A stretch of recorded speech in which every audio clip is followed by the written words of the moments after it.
He screamed in pure terror as he realized a monster was hot on his heels. Seeing the girl ahead, he started panicking and blurted, "Is the mayor really here this whole time?" And the moment the girl answered, she shot forward and knocked the boy.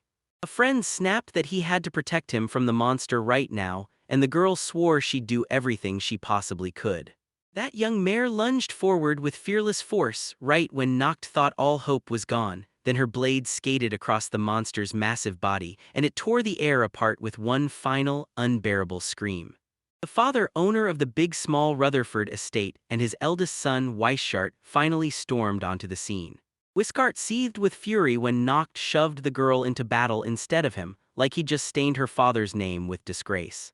Weisshart snapped that an aristocrat wouldn't act like that, didn't sugarcoat it. He just wasn't strong enough to fight, so he swallowed his pride and asked for help.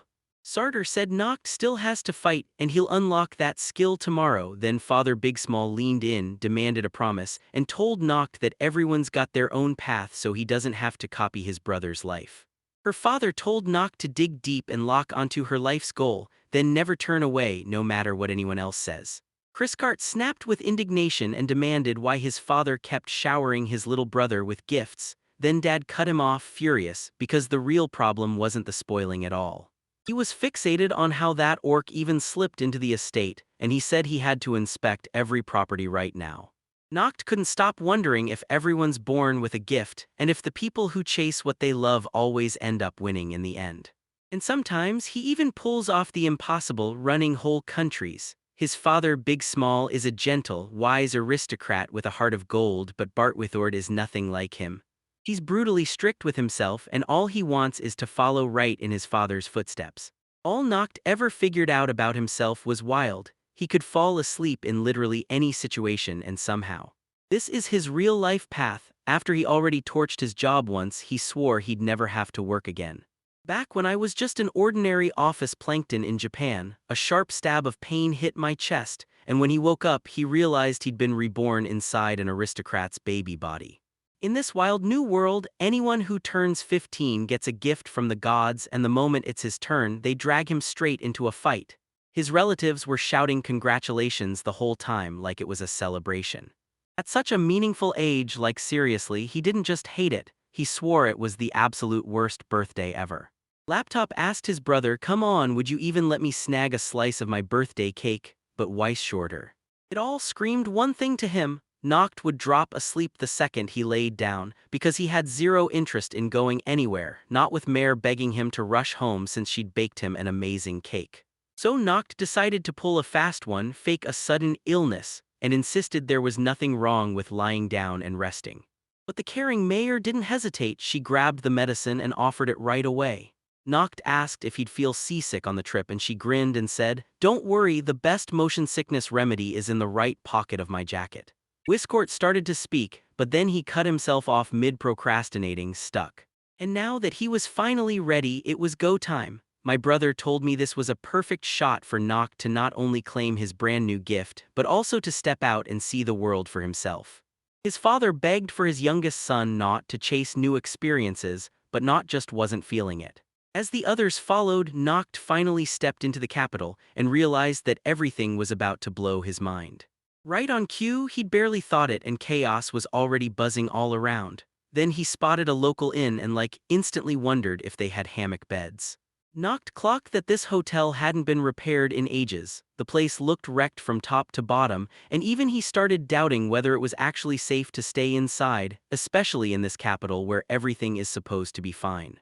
Turns out his dad's estate kept getting smashed by orcs from the big forest, so everyone prayed the gods would finally gift Noct some real combat skill. Meanwhile, Noct wanted none of that trouble, none of those worries, just a peaceful life with zero pressure.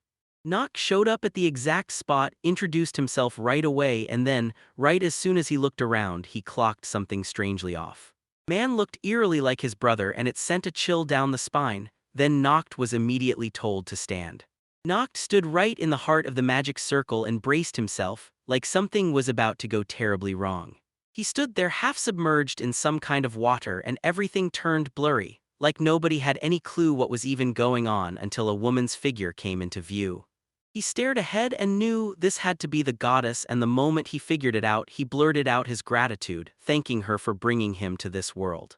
He won't admit life isn't simple, because his brother is stronger than any demon, his father is unbelievably kind, and everyone adores him, so yeah, he's genuinely happy with the place he's in. Noct started begging for anything but combat skills. He doesn't want to be a warrior, not one bit. He said his brother would still take the estate, so he needed to grab an auxiliary skill on his own. Then the goddess just stayed silent and Noct asked, "Can you hear me at all?" And then she realized he was right back in the same room he'd entered before. The guy declared it was over and Noct's skill was already in his hands. He stared in shock because the whole thing happened so fast he couldn't even process how it worked. He's pushed to the front and told to reach for the magic ball, just don't touch it. The guy pressed him, insisting that Noct was probably an aristocrat's son, because if that's true, then he definitely. He was getting crushed under everyone else's expectations. Then they knocked and asked what skill he'd learned during the play.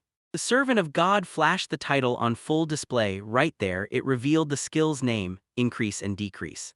Noct didn't get what it meant, so he pressed the attendant. "Can that be used in a fight?" And the attendant just smirked back, saying the name already made it obvious because it wasn't a combat skill at all. Noct got it all, then vowed that even so, he'd still roll up his sleeves and try to do something useful. He apologized for interrupting me and said he had to leave, and the attendant told me not to let it get to me. Rarely do kindness and common sense team up like that, and you just know it'll come in handy. Noct brushed it off, said he wasn't bothered at all, and was ready to head off on his own. Noct was so sure he'd finally snagged exactly what he wanted. The girl asked Noct what awesome stuff had happened to make him grin so hard, and Noct said he finally could rest on his sides for the rest of his life. No more worries, not a single one. It all came down to a goddess who granted his wish, because now he'd earned those useless skills and his brother was definitely going to blow a fuse, so Nox even bought souvenirs just to calm his brother and his father down. Knopf told us he'd snagged gifts for the maids, jewelry, of course, plus a little figurine of the Capitol's tower for my dad, and a special blindfold for my brother that turns him into pure can't-look-away charisma the moment you get him to wear it. Knox flashed a quick goodbye to the girls, then told them he was heading back to his native estate, where he'd be perfectly, proudly doing absolutely nothing. When the girls heard Noct Manor, they blurted out apologies. Something had gone wrong and Noct just didn't get it as he slammed forward and kept driving.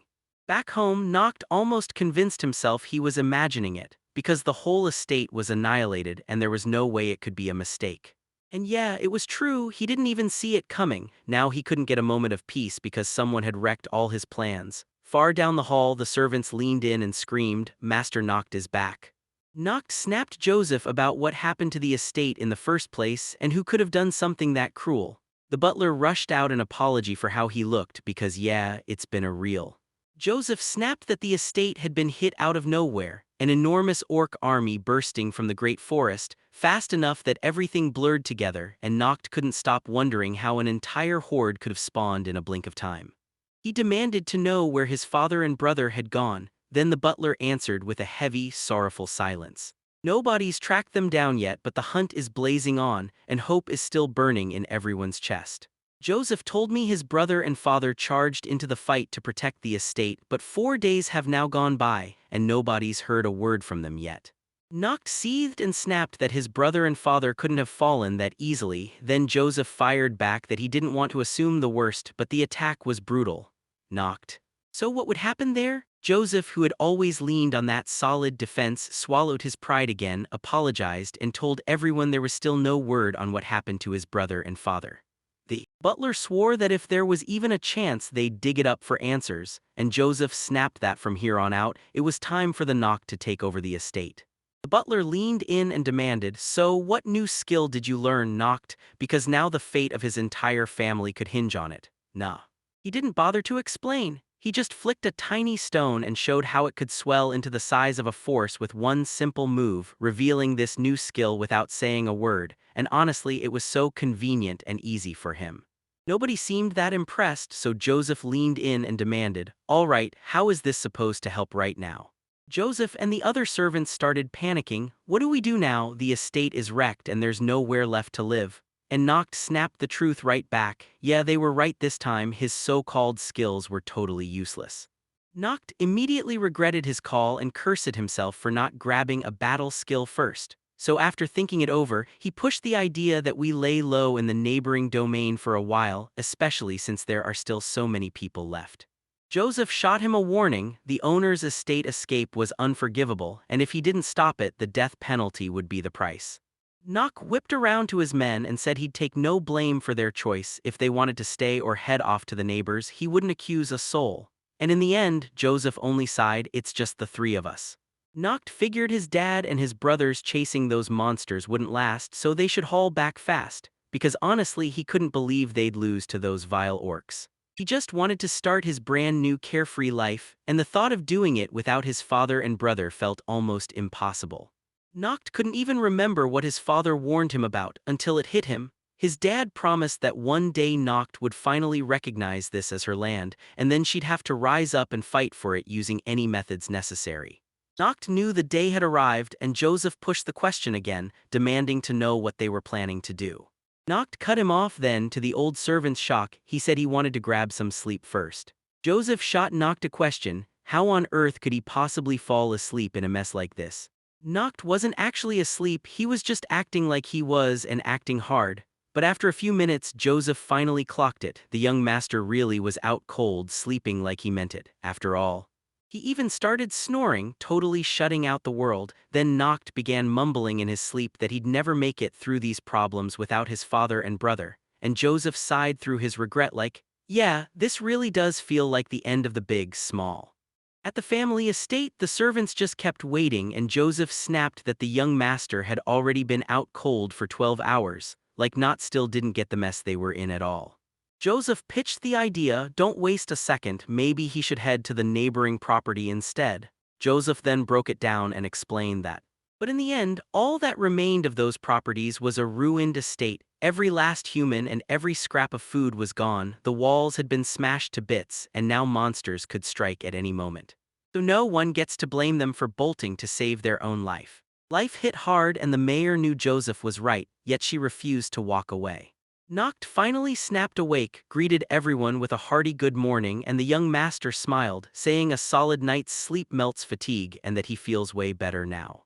Joseph finally asked what the young master meant, because Mayor couldn't help but chuckle softly, even though everything was already wrecked beyond repair, and Joseph shut it down fast, reminding her this wasn't exactly the moment to be laughing. Noct told them he was insanely grateful they'd stayed put and didn't abandon their native estate, because he's determined to bring the old life back to these lands, and he needs their help until my father comes back with my brother. Noct leaned in and asked straight up if they'd stand by him as his steady partners in everything he did. Mer flashed her answer. She was ready to dive in and help restore the land, while Joseph admitted he was blown away by how boldly Mr. Noct talks about his plans. Mer then told Joseph they had to stand by the young master's side in a moment this brutal, because in the end there was no one else left. Good news, the mansion is still standing, so they can finally relax, cook, sleep, and even get cleaned up after that delicious tea, and he's quick to point out that Mare already checked the well and said it's fine, so bathing and washing their clothes won't be a gamble anymore. Noct didn't bother them, he just leaned in and asked, "So you're telling me you've got absolutely no food left?" Joseph and Mary didn't just bring up their fears, they shook with worry and told everyone they hadn't eaten a thing themselves. Yesterday, the girl admitted she'd scavenged every last bite she could find, but it was barely anything at all. Nak's hopes crashed hard, there wasn't even food enough for one person. Then the truth hit. Surviving residents of the estate had already taken almost all the supplies. Mare snapped that she was on a diet so Joseph and Noct could chow down now, and she'd just grin and wait. Joseph insisted he was only a butler and swore he couldn't touch the master's food. Noct fired back that he didn't want to look selfish and hog it all, so they decided to split the food into 3, and yeah, it might not be enough, but it would feel fair. Then Noct snapped back to the idea if he could boost the food, maybe that new skill would finally help. Mayor was. He grinned and begged to test this brand new power, one that could either multiply or shrink the items at his disposal. Not applied magnification, so it was clear from the start, and yeah, there really was. Joseph and Mare dug in again, and when the food paid off they couldn't hold back. Incredible. They cheered, absolutely thrilled with the results. He couldn't believe he'd pulled it off, but the victory still felt empty, because he's got one mission, fill every mouth to the brim with the ones who backed him and never left. In his place, a wise father and a brave brother should have stood, but fate flipped the script and everything turned out totally different.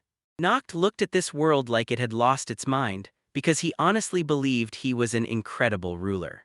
The mayor wailed at Noct, begging him to stop stacking more food, because it was already way too much, and he shook with fear that the young master would never wake. The girl just blurted out that Noct overdid it with the sheer size of the food. The mayor praised Noct for his insane talent, and now they were finally cleared to gorge themselves without holding back. Noct finally got it. Those three were stuck now, and every single problem they had was going to have to be faced head-on. The girl jabbed a finger toward the horizon and realized, at this angle, the nearby properties looked tiny as toys. Noct couldn't stop wondering if he'd ever recreate on his own lands the same beautiful places where people could actually live in peace, only to fear he'd choke on the process, die, and get forced to relive it all again, just like his last life. After those brutal events, the once bustling big-small domain shrank down to just 3 survivors. The land had crumbled into ruin, and Noct had no choice. He could only lean on 2 of his servants. They were thrown into a brutal fight to survive, battling every harsh condition just to stay alive. With a mountain of work waiting, the new owner of Noct finally found something surprising in his new life. He actually enjoyed breaking a sweat from honest hard labor. Noct admitted that after work like that, he crashes into sleep like a baby, and Joseph teased him that if you understood the heart of ordinary people, you'd instantly get what it's like to be the new patron of the estate. Then Joseph boiled with outrage because Noct hadn't really unearthed much of anything. Heck, even the old butler put in more effort, while the mayor, meanwhile, set out dinner and told Joseph and Noct to quit their grind and take a proper break. As they dug in, Noct leaned in and praised the girl's lunch, then caught the herbs, so richly scattered they looked almost magical. Mayor grinned and said she de-cooked it from different recipes on purpose, just to keep every bite fresh, tasty, and full of delight. Mayor pushed the idea, let's try Mordecai enamel first. Noct jumped in, swearing sesame oil makes the bitterness pop. Joseph added, and Memortica helps keep blood glucose down. Then Mayor went for the next move, deep-fried Memortica, no dough, no breadcrumbs. Noct loved it on sight because he'd totally relish those bones crunching. Joseph finished it off with the promise that this kind of meal helps you bounce back after you've burned through every ounce of energy. Mayor told Joseph to cleanse the heavy sesame oil taste with pickled Memortica, and Noct shot back that it still left a faint bitter bite, while Joseph grumbled that spicy food was straight-up good for the liver. Yeah, he caught on that Joseph didn't really care for the food either, so he warned him not to choke, and Mayor rushed to apologize, saying her cooking was too humble and her taste was way too good. Then Noct shot back that she shouldn't be bothered at all, because honestly she had no real choice in what she could cook. Cook knocked and asked how long the vegetables would last out in the field. She said arugula takes about a month to fully ripen, but even after just a couple of weeks it's already ready as crunchy leaves. He didn't realize he'd need to handle the food within the next 2 weeks, and right now they only have one option. Mordecai, Noct snapped and admitted it's only been 2 days, but he can't stand to look at her anymore. He's stuffed with her and it tastes slow, it won't give him the nutrition he needs, so now he's starving and can't even bring himself to move. Then he practically begs for iron-rich food and says he'd take anything else if it helps. The mayor swore she'll crack the problem and fix the iron content in what people eat. Mayor yanked out her dagger. Joseph and the others slammed into her, stopping her cold, and demanded to know what she planned to do next. Mayor said she just wanted to be useful to the young master, but Joseph snapped back that there was already plenty of iron and memortic to make up for it. Then Joseph turned to Noct and asked if he'd noticed anything weird about Mayor lately. Noct shook his head, saying nothing had seemed off and Mayor was simply working her hardest to help. Then Noct added that once they were done and they'd finally managed to grab something to eat, time to crash and get some sleep. Joseph reminded the young master they still had a mountain of work waiting, and somehow that warning just slid right off. And Noct was right on the edge of sleep when Joseph and Mary just sat there waiting for him. Then, when he finally came back, Joseph snapped that they'd been handling crucial issues on their land so Noct could. Hey, don't ignore the stuff that trips someone up on their road to success. Joseph broke it down fast. You need to eat right because food is the foundation of everything, and if you don't, your sleep turns worse and worse. Then he rattled off the major problems he'd compiled and knocked the list into your hands. Joseph laid it out clearly. Fix the fence first, then rebuild the food industry, kickstart trade, and push the fields to grow again. Then Noct demanded a quill and insisted he had to hunt for food beyond the memorial. Joseph was stunned to see it, and Noct snapped that he'd put this issue at the very top of his list. Then, right at the end, he told us to split up and start looking for food. Noct told Joseph to inspect Lawrence's fields, and the mayor had Sammy's plantation checked too. Joseph knew Sammy's land was spotless, but he still sensed there was something to uncover. The mayor said it might be the perfect shot to diversify their food supply, and Noct urged me to stop wasting a second. While everything paused, the Noct decided to test how far their skills could really go. Then the guy spotted an omnivorous jelly slime, and it looked weirdly calm, almost like it was waiting. Turns out I never noticed the slime had been gorging on all the healthy food out in the field, so that's when I decided to use. Noct sprawled on a slime pillow, soft, bouncy, and weirdly comfy, like he was chilling on a water cushion. Noct caught a sweet berry smell and swore slime must have stolen strawberries somewhere. Then he realized it was basically built to be a pillow until, out of nowhere, he sank into the slime and started coughing up the goo. Noct's rage flared, so he slammed a reduction spell onto a slime, then gagged a little at how gross it felt. He figured it would flop on strong monsters, but to his shock it worked perfectly, and he even reduced a living creature. Noct slammed the reduction onto himself, and when the change hit he couldn't believe it, like he'd been dropped straight into the middle of a jungle, except it was just regular field grass. Then Noct saw some. Noct launched in with a blazing lunge, only to realize it wasn't some monster at all, just an ordinary bird hungry for a meal. He baited it, slipped past its attack, and figured out the truth: the long-tailed kiwi, which is teetering on the brink of extinction. This bird can still fly, but it's running out of time. He couldn't even tell how soft the bird's feathers were. Then it slipped right out of his grip, and the young master swooped down like a strike. All he could focus on was the breathtaking view from above, until it hit him that he had no time to dwell on that. He chased those beautiful views because one wrong step would have shattered him, but when the fall came it didn't hit like a wrecking ball. Noct only felt a gentle, swaying comfort instead.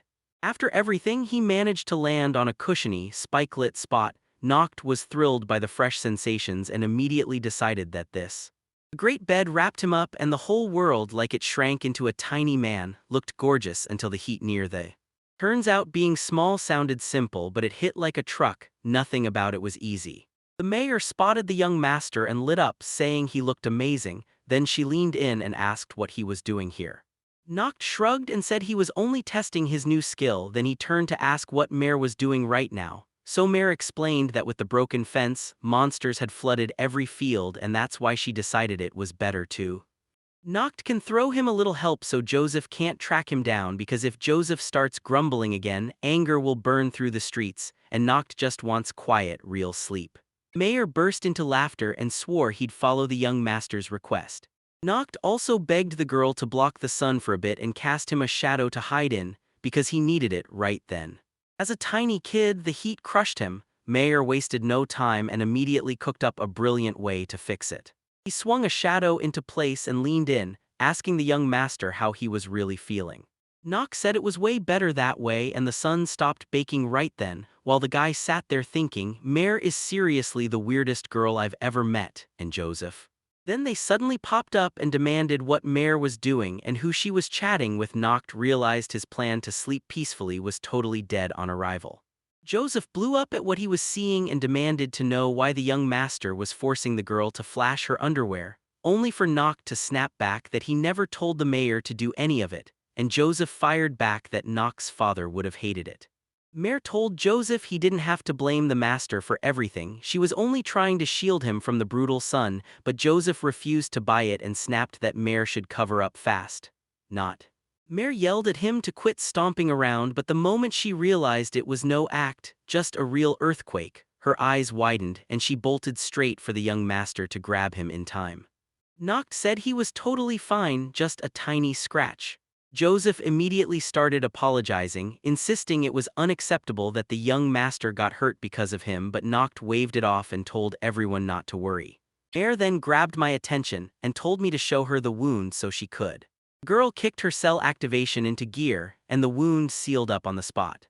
Noct didn't have time to be stunned by the maid's treatment. He just thanked her because he felt brand new, not a single scratch left, and right then he also clocked that Joseph was still seething at him.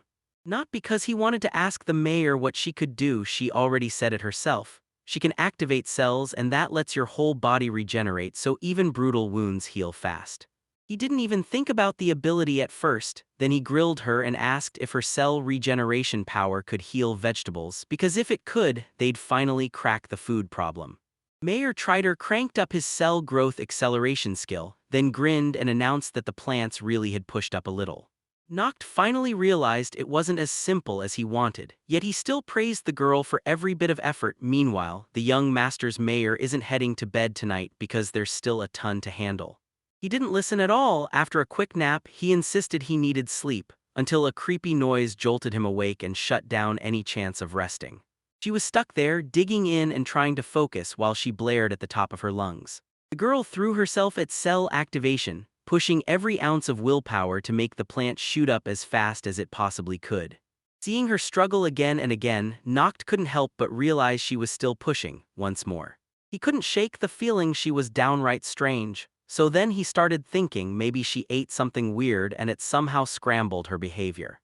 But Mayor refused to quit, buzzing with joy every time a new leaf showed up, and the girl admitted, "I'm begging the plants to grow big and strong so the young master won't starve." Mayor told her to settle things with Noct's gratitude for what happened 10 years ago. Right now, Noct. Way back, one farmer blew up with rage because someone dared to rob his field, and Sammy snapped that they'd better catch the culprit and shove him into a dungeon, or he'd come for him himself. Father Noct demanded the culprit be dragged in and made to pay for it. But he didn't step in, and he hurried to explain to Sammy that it was nearly impossible for the girl to have slipped in. She chased fun just to keep breathing, so cut her some slack, but Semi fumed and demanded, "So what about me? How am I supposed to survive after all this?" According to the young master. Noct vowed to pay the irate farmer back for the damage, and to make it right, he offered to sell one of the souvenirs his mother gave him, so he asked the farmer if that would be okay. Sammy cooled off and snapped back that Noct shouldn't give up anything like that, and Sammy swore he'd handle his own mess. Noct thanked the farmer for understanding, and then my father demanded to know why Noct did it, defending that strange thief. Noct snapped that the Big Small family had to guard the people they claimed as their own, and that's why this girl was now under his wing. My father asked me what Noct would do if she messed up again, and Noct just smiled, saying he was sure it wouldn't happen, because from that day on she'd be his personal maid. Noct's father was stunned by his son's call, but he didn't shut it down. Noct stepped up, asked the girl for her name, and when she saw she wasn't in any real danger, she answered. Right then, Noct rushed to the mayor and said she'd been picked for a crucial job and that she'd have deal done. Noct told the mayor she'd better have the bed ready for him, then leaned in and asked if she could handle the night, and right then, everyone jolted in shock because after everything he'd done to save that little girl, whose days were basically numbered, the young master still chose to move like a hero in this. Mayor said, "It's my turn, time for me to take care of my mask." She scrambled to grow an edible plant as fast as she could, and when it wouldn't work, frustration boiled over and she couldn't believe it. Quickly, Mare seethed with frustration, stuck in place while her hands were useless, and when the young master finally needed her, she snapped to the harsh truth. If she couldn't step in right now, then what was the point of her existence? Noct stared at the girl and finally understood she wasn't just helping him, she was risking everything. Then the words of his father hit him again, "Protect your people, no matter what."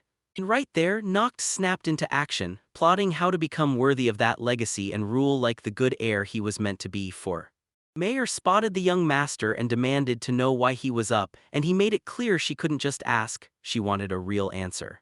Anything to prove she could do it again. The girl lunged back in and tried to activate the plant's cell one more time. But no matter what, the outcome stayed the same, and Noct decided to step in and help. He kept his cool and tapped his magnification skill. Then the plant shot up in size right away, leaping into growth as if it had been waiting for this moment. And in that instant, Noct realized God really had handed him the perfect power for the things that matter. Now everything clicks, and he finally knows exactly how to use it right. After all, it can ramp up and dial down its power, revealing the object's full potential. When he teamed up with other skills, it unleashed a limitless combo, so everyone could finally see what those abilities were truly capable of. The maid was thrilled, and he didn't even have to tell her that he'd mixed his augmentation skill with her cell activations. Yet at first he still wasn't sure it would even work, but he quickly reassured her to stop worrying, promising her his pain wasn't nearly as bad as she thought, while the real truth hit hard. His family is gone, and they've got no money and no food left. Even now, he can't stop smiling, because just thinking about Marin Joseph and the amazing people around him fills his heart. Oct made it crystal clear he's all in on them, and he's ready to put his trust in their hands for everything. The mayor leaned back, remembering her first meeting with the young master, and swore to stay loyal to him forever. Joseph demanded why the young master was up and acting so weird, and Noct snapped back that he'd been slammed with work. Now they'd finally settled the next day hit, and it was right back to business. Then, around noon, the mayor called everyone to dinner. This time the table hit us with fried avocado and arugula, no breadcrumbs, no dough, plus toasted asparagus, beans, and a punch of pepper, and even a killer vegetable soup that screamed maximum nutrition. And I told everyone it would nail the perfect balance. Noct didn't even care about the benefits, he just shoved it in and admired the taste. The mayor lit up at the results and promised a supplement for everyone, but once they were already knocked full, they just figured, yeah, this felt like too much for a single round. Joseph leaned in and told the girl she was embarrassing herself at the table, reading a book while she ate, but the mayor waved it off and said it didn't matter, because they've got plenty of ingredients now, so she can't hide behind excuses or, well, he was about to cut Joseph off, and the sentence basically trailed off. Joseph grilled her, asking if the young master was forcing her into this, and Noct snapped back that he had nothing to do with it, then urged Mary not to push herself too far. Mare told everyone she'll push herself harder than ever, because this time, she's going to deliver better results for all of us. Good Noct figured the girl's attitude could come in handy, then he grinned and said veggies were okay, but he was ready to dig into meat right now. Mare blurted, "I'll do it fast." But when Joseph spotted the blade, fear hit hard, and he begged Mare to stop messing around like that. Noct kicked off the restoration of the estate and threw up an earth shield to lock it in. And yeah, this world doesn't just run on skills, magic is real too. There are 6 elements total: fire, water, wind, earth, light, and darkness, and Noct was born with a brutal gift for earth and fire magic. He knocked it into place, then blasted a fireball straight out. Mare practically burst with joy over the outcome, praising the young master for striking the flames and declaring him a real master of decisions. Of the fire god, Noct smirked. Setting a blaze in the furnace was the easiest thing he'd ever done, and before he knew it, the water warmed up so fast that he figured it had been about a month and a half, and then he finally got to sink into a hot bath, and the young master practically sighed in spiritual bliss, melting into the warm water, while Joseph just kept grumbling like nothing changed. Nah. He completely ignored everything else, lost in the glowing water and that endless blue sky, like the whole world could wait. I demanded what else could possibly make him fully happy. Joseph froze, then blurted, "Isn't that all he needs?" The mayor swallowed hard, and honestly, she wouldn't turn down chamomile or apple flavor, and she's craving that sweet, fruity scent on her as we speak. Joseph blurted that he'd love to see perfectly, no glasses, no strings attached, because his lenses are so fogged up right now that he's constantly hunting for something to wipe them, and he even snaps at me to stop daydreaming about the impossible, since that'll only make everything worse. But Mer burst in to say there's a sale tomorrow, and Noct snapped back that he didn't get what Joseph chimed in, "Let me be crystal clear." Then he said Raphael the merchant was set to arrive tomorrow, and that he and the young master's father had a solid, trusted bond. Merrick swore this merchant was a legendary guy you could order anything from, yet every time Noct tried to meet him, he'd crash into sleep right in the afternoon and miss the visit, so Noct got even more hooked on the merchant's arrival. Then he practically asked to buy a memory pillow from him, and Mayer zeroed in on chamomile scents, while Joseph shot back about eyeglass wipes until everyone agreed these little buys would make life way more pleasant. I didn't just leave it at small talk. I urged Raphael the merchant to rest up after that brutal long trip, and I pushed him toward lunch first, then a bath if he still had the energy. Raphael demanded to know if Noct was the new master of the land. Then Noct stepped up, introduced himself, and said that with his father and brother gone, he was running every estate of F. Raphael greeted the new lord, the rightful successor to these lands, and though the choice startled everyone, it didn't shock him because he'd never seen anything like it before. Raphael told me straight up that he's been getting along with his father for ages and that he's been running business for them ever since. Years later, he still trades using Father Nocht's advice, because Nocht could practically smell Raphael's sweet peppermint scent and the merchant kept apologizing for rambling on about him. Then Raphael leaned in and said, "Let's get right to it. So, are you interested in anything from my things?" Not gonna lie, I didn't expect this guy to be so elegant and genuinely nice to deal with. Raphael told them, "Ask for anything, you name it, and I'll make sure each of you gets exactly what you want." He asked if I had everything packed in that one suitcase, and it hit him, what if the merchant didn't have the pillow he'd been hunting for? Joseph didn't waste a second. He fired off a question about those glasses, then asked about the napkins. The merchant Raphael makes his assistant hit with a drum roll. Then he reached into his suitcase, pulled out a gorgeous napkin, and laid it over Joseph's glasses like it mattered to the world. She admitted she wanted chamomile flavoring, and Raphael didn't even hesitate. He snapped open the suitcase and pulled out that same chamomile fragrance on the spot. Not demanded a memory pillow and snapped that the slime one was pure torture, and merchant Raphael actually mulled it over, until Not concluded they definitely didn't have a single one. Then Raphael snapped his fingers and ordered his assistant to hit the drums again, right on cue. Then he let out a solemn, thunderous shout, like every word carried weight. "He's got the perfect pillow lined up for the young master." Noct couldn't even believe it. He watched the merchant pull it off and realized just how good he was. Raphael whipped through the math, priced the lot at 5 items for 200 rubles, and Noct snapped his coins into place, ready to answer. With a disappointed look, he admitted he didn't have the full amount. Raphael the merchant just shrugged and said, "Pick one, a pillow or chamomile fragrance, and then you'll need a napkin too." His desire got smashed to the ground, forcing him to make the brutally hard choice. Snag everything he needed for his subject. Tonight, the young master couldn't shut his eyes. His mind wouldn't stop replaying that beautiful pillow. Not then decided to slip over to the merchant's tent. Raphael insisted it wasn't necessary. "So you could have just called him, no need to say it was all an accident and that he was just, you know." Noct lingered nearby while the young master pitched the merchant fresh vegetables for the market and the use of the mansion beds at night, and Noct sweetened the deal with a price tag, 3,000 rubles. Raphael shut him down hard, saying they were already used to crashing overnight like this. And when it didn't work, Noct's whole plan collapsed, leaving disappointment hanging in the air. Then he offered to let Raphael use the bathroom. The young master bragged that he'd only just put it together, so Raphael was getting a special deal, either a bath for 3,000 rubles or he could trade the bathroom's services for. Raphael's face crumpled with sorrow as he demanded, "So you don't even consider my destiny?" And then he drove into the next part, the creation of the second point.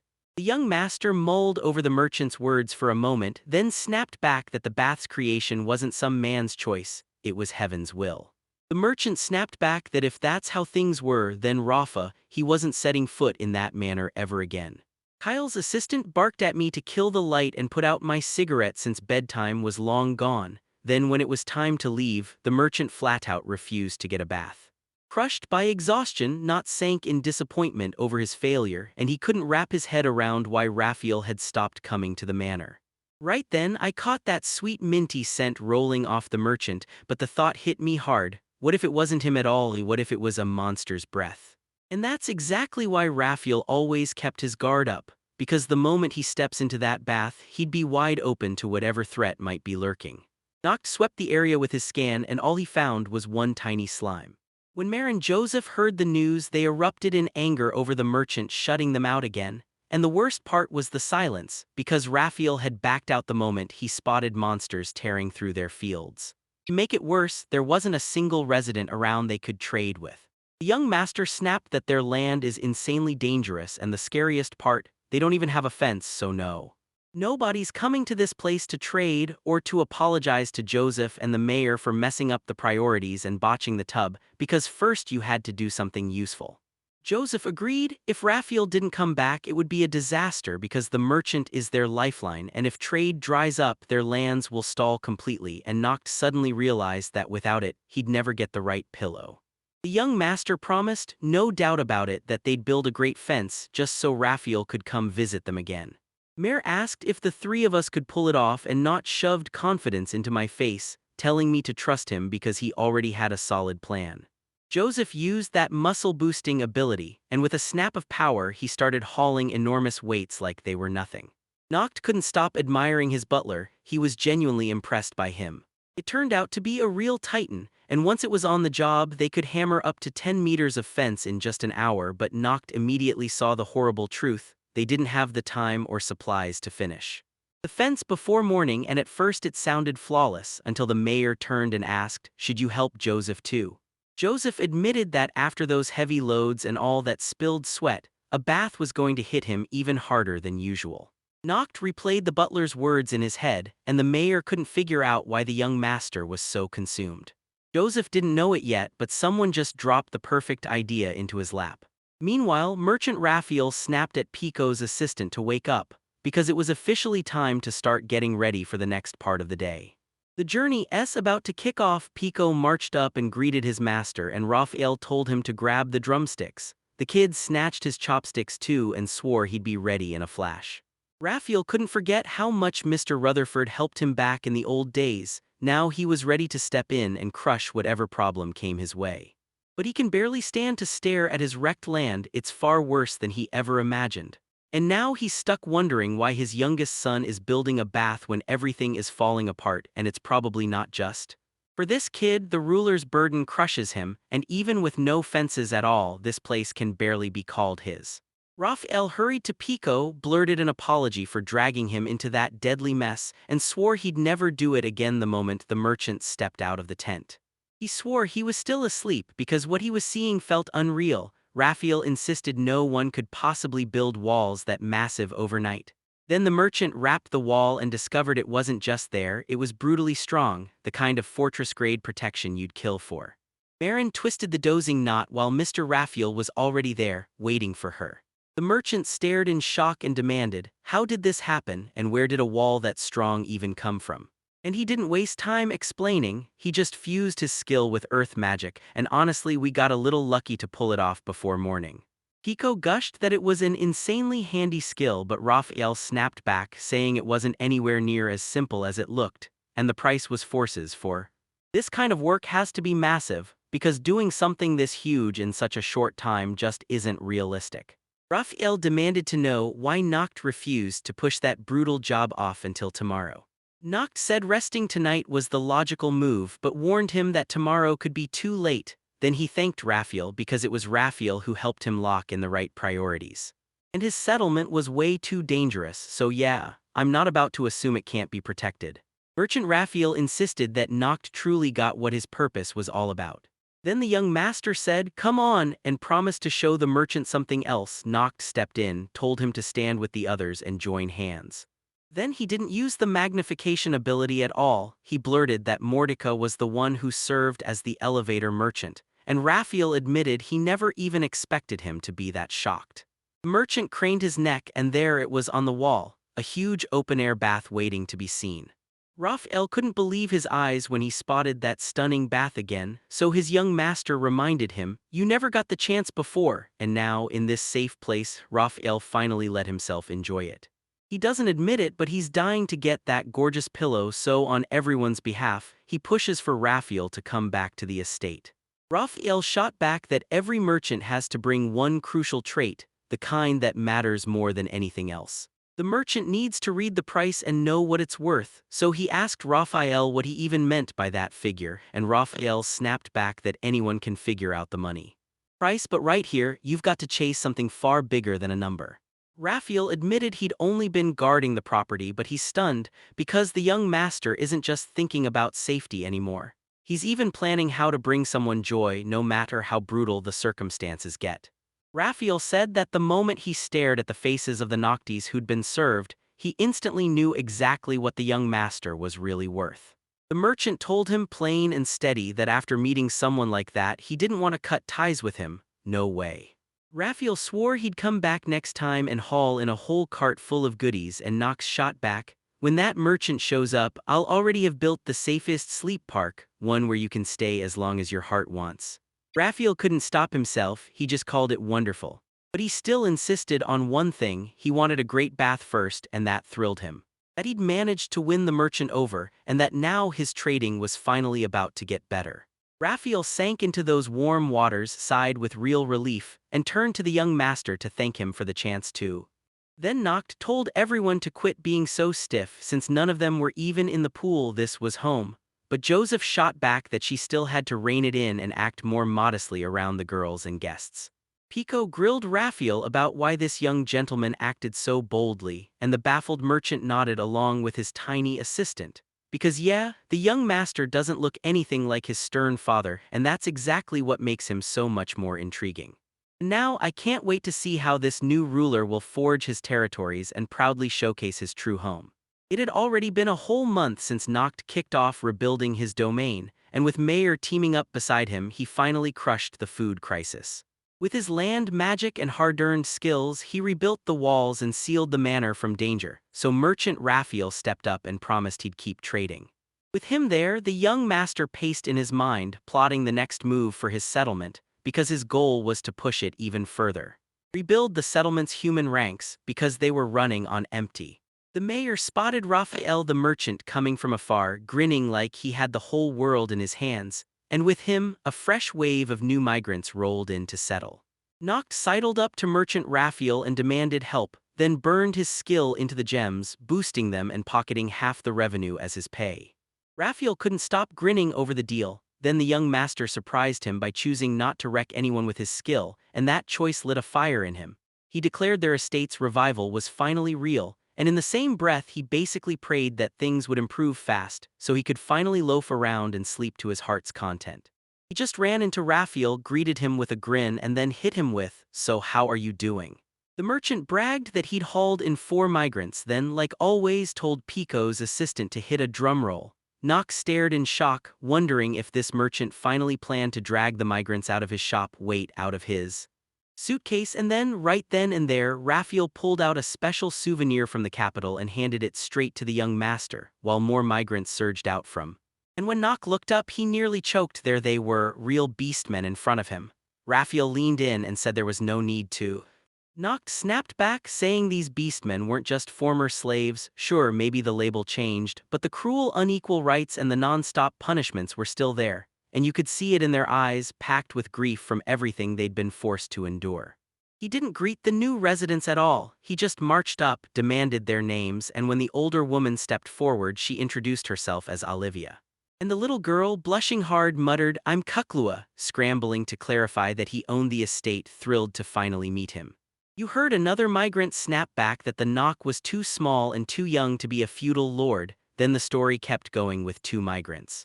From how they talked, it was clear family. They knocked because of their height, sized them up as kids, and urged them to climb down fast because staying up there was way too dangerous.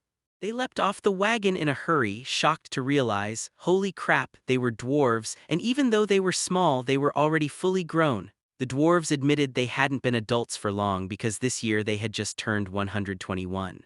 Dwarves decided to trust Rog and Jaelma, so they handed over their names. Stunned when the ground crumbled under their feet as they leapt down from the Jilna snapped that they had a perfectly normal, average weight for their age. Then Joseph shot back fast, reminding the young master not to talk like that to girls, to mind his manners, and to apologize right away for his clumsy tact, before promising it wouldn't happen again. Merchant Raphael revealed a huge secret. Tons of people in the capital were itching to move to that estate, and the best part, this dwarves family is already tied to building the capital's tower, the very first-class carpenters who will help the estate take shape flawlessly. Noct stared in awe at the dwarves' incredible skill, because the Tower of Light was nothing short of breathtaking, and the young master couldn't stop wondering why such top-tier craftsmen had chosen to make his mansion their home. Jaelna grabbed her noisy brother's attention, got him to calm down, and laid it all out to him. They just couldn't sit still anymore. They wanted to see the world for themselves, so they left the capital. Noct still couldn't figure out why the dwarves had really come, but it was obvious they weren't just showing up for fun. With their abilities, they'd restore the houses across the estate and push the settlement to a whole new level. The young master admitted he'd seen the capital's tower once, towering high and breathtakingly beautiful, and the dwarves fired back, saying they could raise even small buildings too because every single thing they make is a true divine act. And they were thrilled to do it, so much so that the young master blinked at these little people hauling massive weapons. then realized they truly had a soft spot for big things. Rog told us his sister cooked up the Capitol Tower's design, then he urged us to check out the model they used to build it, and I swear I was blown away by how sharp it looked. Perfect, and nobody even clocked how insanely happy Jilna was. He took that as a green light for the next round of cooperation, and the young master couldn't stop talking about how blown away he was seeing the Capitol's tower in person since he'd never laid eyes on a structure that massive. Then Noct caught it. Ghislaine's face shifted just a bit, and he had no clue what set it off. The young master gushed that the model was so precise it proved you could raise a tower that enormous, and Jaelna snapped irritably, begging him to drop it, while Noct clocked just how fast her temper flared and promised he'd never bring it up again. Then the young master thanked every new tenant again and told them he was thrilled they'd chosen to keep living with him. Noct stepped in and promised to explain the situation and the guarantees, saying each resident would get a 3-month food stash, a home plus work fields, and 5,000 tickets for the open-air bath. Olivia immediately asked what food supply really meant, and Noct shot back that it wasn't going to be a problem. The young master showed off his growing skill right away, then he had to stop and apologize because his power could only stretch so far when it came to vegetables from the food he'd gathered. Noct suddenly caught sight of the doll's fangs and went, "Wait, why did it bite so?" Animated, the Beastman girl burst into motion and sprinted forward, cutting off the moment as the next part never came. Tried to figure out what she was up to, then Noct's eyes widened at just how strong. Doll made it simple to rip the veggies straight out of the ground. Kuklua leaned in and asked the young master if he could boost these vegetables. Olivia snapped at Kuklua to act more modestly and never pull that kind of thing again, because demanding anything from the young master is straight-up rude. Noct said not to worry at all. He made it sound effortless. Then he promptly boosted the veggie supply, and Kuklua lit up with joy while Noct smiled because he'd pleased the girl so much. Kuklua grinned, dug into the fruit, and savored every amazing bite. Then he called out and knocked her daddy. Olivia apologized for her daughter and blurted out that the kid just really loves vegetables, not nonsense at all. Then she added that this girl looked exactly like a tiny fox, and Olivia admitted they were truly thrilled the estate's owner was such a good person. Olivia immediately asked, "How can we repay this kindness?" Master laid it out plain. In his land, the only commandment that matters is simple: if you don't truly want to work with him, you don't belong there. And honestly, there's zero point in forcing yourself to do something you absolutely hate, so if they like it. After all that, they can try growing their own veggies just for the fun of it. Little Cuckoo burst out, "I'm definitely growing vegetables," and she practically cut herself off before thanking the girl for her good. And he swore he'd lean on her for this. Then the dwarf horn turned to his sister and demanded, "So what are we supposed to do?" Jilna shot back instantly that she'd personally handle her sides every single day, and Noct's jaw dropped at the sheer intensity of it. He didn't see that kind of reaction coming at all, so the young master admitted he'd assumed the dwarves would help him rebuild his domain. Jaelna pressed him for what was wrong, then shot back fast. Not himself said only the ones who truly want to work should be the ones doing it. Not figured that if they weren't working for him, they'd better not slack off like it was free, so he told them they'd need to move way more cunningly because they couldn't keep being that dismissive of their incurred. He can't believe it. How could they straight up refuse to work when they need to build something so badly and quitting is not an option? Jilna snapped that Noct needed to stop yapping and actually stop trying to sell his point, because if he owned these lands then every word was on him to answer for. Noct's rage flared. Kuklua snapped at the dwarves, warning them not to mock the young master, and Jaelna leaned in to tell the little girl the same lesson. Kids shouldn't butt into adult business because it's plain rude. Then Kuklua didn't back. They slumped right into the point like, "Since we call ourselves adults, then fine, prove it and work for the common good." Jilna shot back that it wasn't a bad try at persuasion for a beastman. Then Kuklua snapped that she was lazy, idle, and nothing but a pest, and the young doll kept talking as the explanations spilled out next. Those who just take gifts and never give back are basically walking corpses, dead inside, useless in every way. Olivia rushed in and told the girl this kind of behavior was downright rude, but Kukulua snapped back that she couldn't stand watching the young master get treated like that, and she was sick of hearing the same tired excuses from people day after day. Because nothing just happens out of thin air, you have to earn everything yourself. Olivia knelt down to steady her daughter, told her to stop saying that stuff, and just like that her words finally clicked because Jilna promised she'd work just like everyone else. Noct watched the little girl absolutely crush her speech, then stepped in to praise her like a proud thunderclap. Nut thanked the dwarves for agreeing to help, then blurted, "I need to ask you something right now." Jilner shot back that the young master didn't want them to build him a house. Nut shook his head, insisting that's not what I meant, and demanded they head straight to his father's office. The young masters got no choice. They said there was a crack in the wall and if they didn't fix it the damage would spread fast, so Jaelna asked, "Are you really starting work even without breakfast?" She promised she'd dig into it, told her brother to go grab some sleep for now, and then ordered the young master to get out of the office before he wrecked her focus. Noct locked eyes with his father and those cracks started to grind on his nerves like crazy. Then boom, the young master got hit with a flood of memories, instantly thinking of relatives he couldn't even see anymore.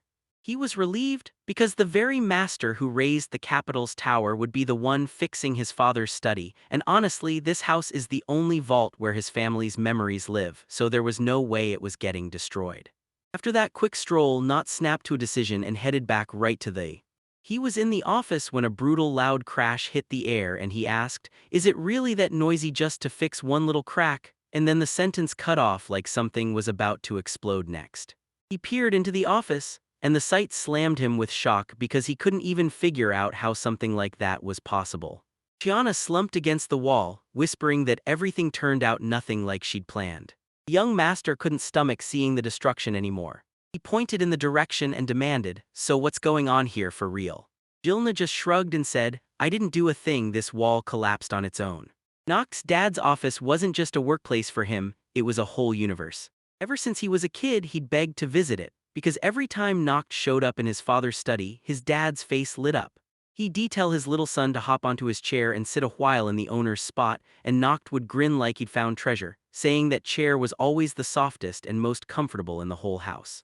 His older brother Wishart was always bristling, shouting that when they grew up, he would be the one sitting in that chair, and their father drove the lesson home. As adults, they'd help each other in everything, and with Orth, he was to respect his brother.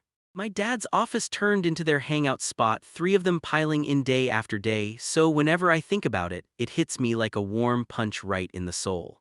Right now, the young master's mind was blown by what just happened to his father's office. Jilna tried to insist it was all an accident, her hand had just trembled, so she figured it didn't count. Raphael the merchant came sprinting toward the uproar, and when he saw what she had done, horror slammed into. Raphael said there were even hunters willing to team up with the young master's settlement, as long as someone promised them a roof over their heads.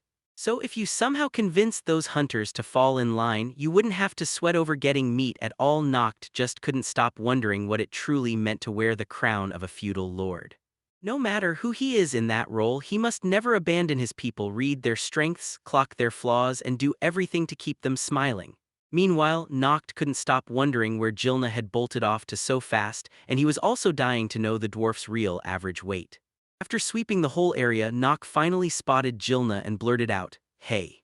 If he could only sit beside her, she shot him a question. Did he come here to reproach her, not to explain himself? Turns out everyone was wrong, and even he, the owner of these lands, keeps messing up non-stop. Noct stared at Gile in his hand and asked if it was really shaking on its own. Ghislaine snapped back that Noct was too smart to buy some lame excuse. Then the girl finally confessed she couldn't do a single thing, and that everything just feels horribly bleak. She can't even make it to her destination with a hammer in hand, because her power is totally out of control.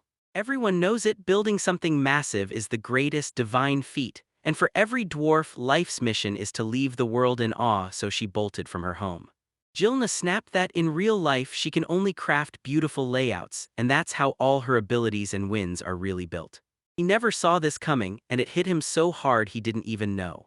If the young master truly admired that strong, built frame, then he leaned in and asked me what it would take to make the bridge sway a little, because in his eyes it looks incredibly.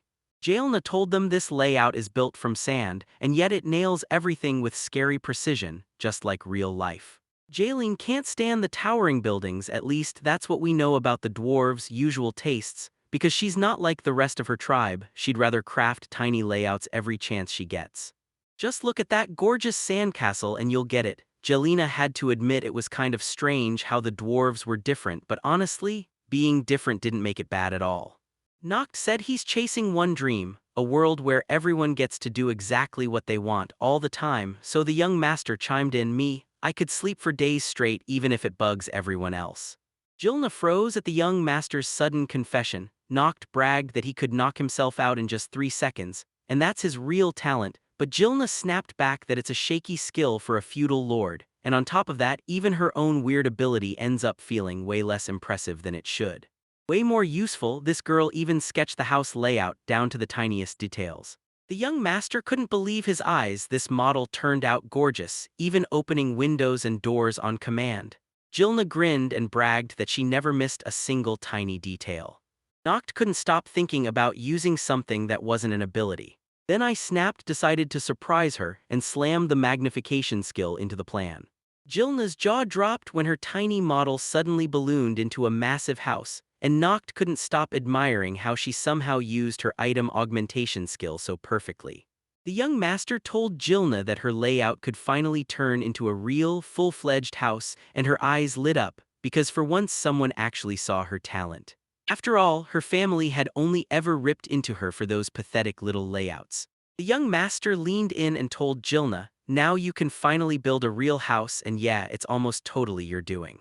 Cucula's face lit up as she declared she'd finally live in this house, and Olivia chimed in right after, giddy with excitement over a home like this.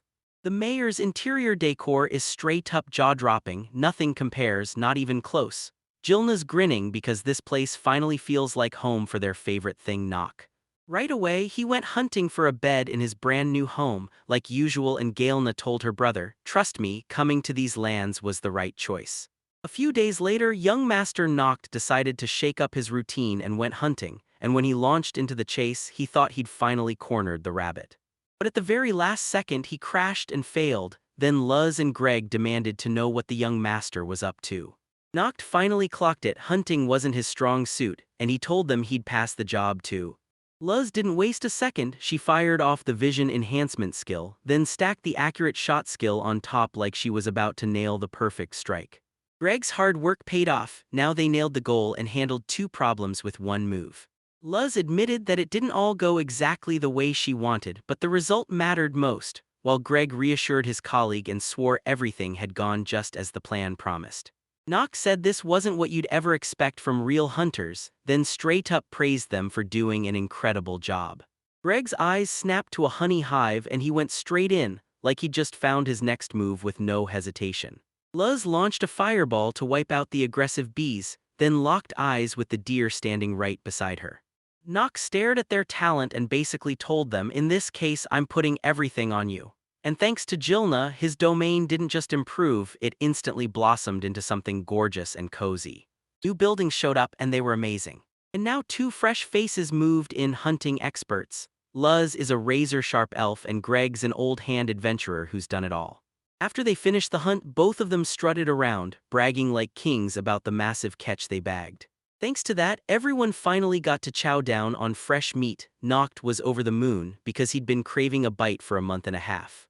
Just the vegetables alone made him feel sick, so Luz and Greg said, we're heading home, ready to cook something delicious and fresh with that meat. Noct couldn't hide his disappointment. He'd trailed after them just hoping they'd cook the meat right away and dig in, but the young master insisted they eat outside instead, swooning over the gorgeous view around them. Luz nodded along with Noct's logic and couldn't stop admiring the view, while Greg promised he'd round up the other residents for lunch. Then Noct snapped that Greg better stay put, light a fire and hold it down while he went down to fetch everyone. Once everyone finally gathered, Noct's heart lifted, because each of them was deep in something cool and crucial, and together they formed a real, friendly team. The meat smelled so good it practically lit up his whole world, and he couldn't help but wonder if this, right here, was the peak of pure bliss, the kind of joy you only get from simple things. Mare was fed up with waiting, snapped that it's medium rare and ready to taste, and the young master just asked for a little more time. He slammed his augmentation ability onto the meat. Right then it ballooned into a gigantic roast. Joseph, shaken to the core, blurted out that he was ready to follow the young master anywhere, and everyone cheered, already thrilled about the mountains of meat they'd get to devour. Joseph bragged that he'd carved the biggest chunk of meat just for his beloved master, and Noct rewarded him with a gift, then crowned him the best butler in the entire world. Noct's eyes locked onto the meat with pure hunger, and he couldn't believe he'd finally clawed his way to this moment. Then, without warning, a steaming hunk of meat slid right out. He knocked the hands aside, then he had no choice but to bolt after it because the mayor only had.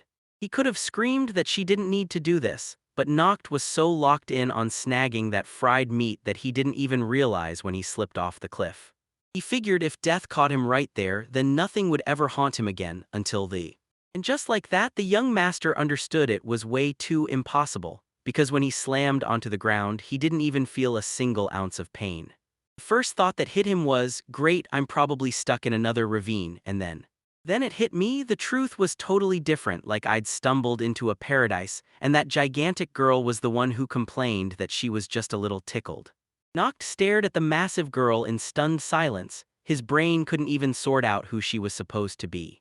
The young master's mind was only on that hot roast meat, so he plummeted off the cliff, but he still scrambled out at the last second after smashing into a giant girl mid-fall.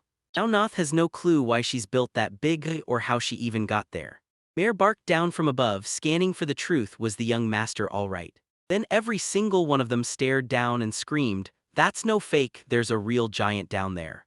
That giant girl's eyes snapped to the roast meat, and she blurted that it was exactly what she needed, while Noct watched in growing regret as she tore into it, knowing that before long every last bite would vanish. The giant girl raved that the meat was insanely delicious and demanded more, and the young master snapped that he wouldn't let her do that, because if he didn't stop her, they'd all be stuck with no lunch. Noct slammed his power on and instantly ballooned into a giant-sized girl.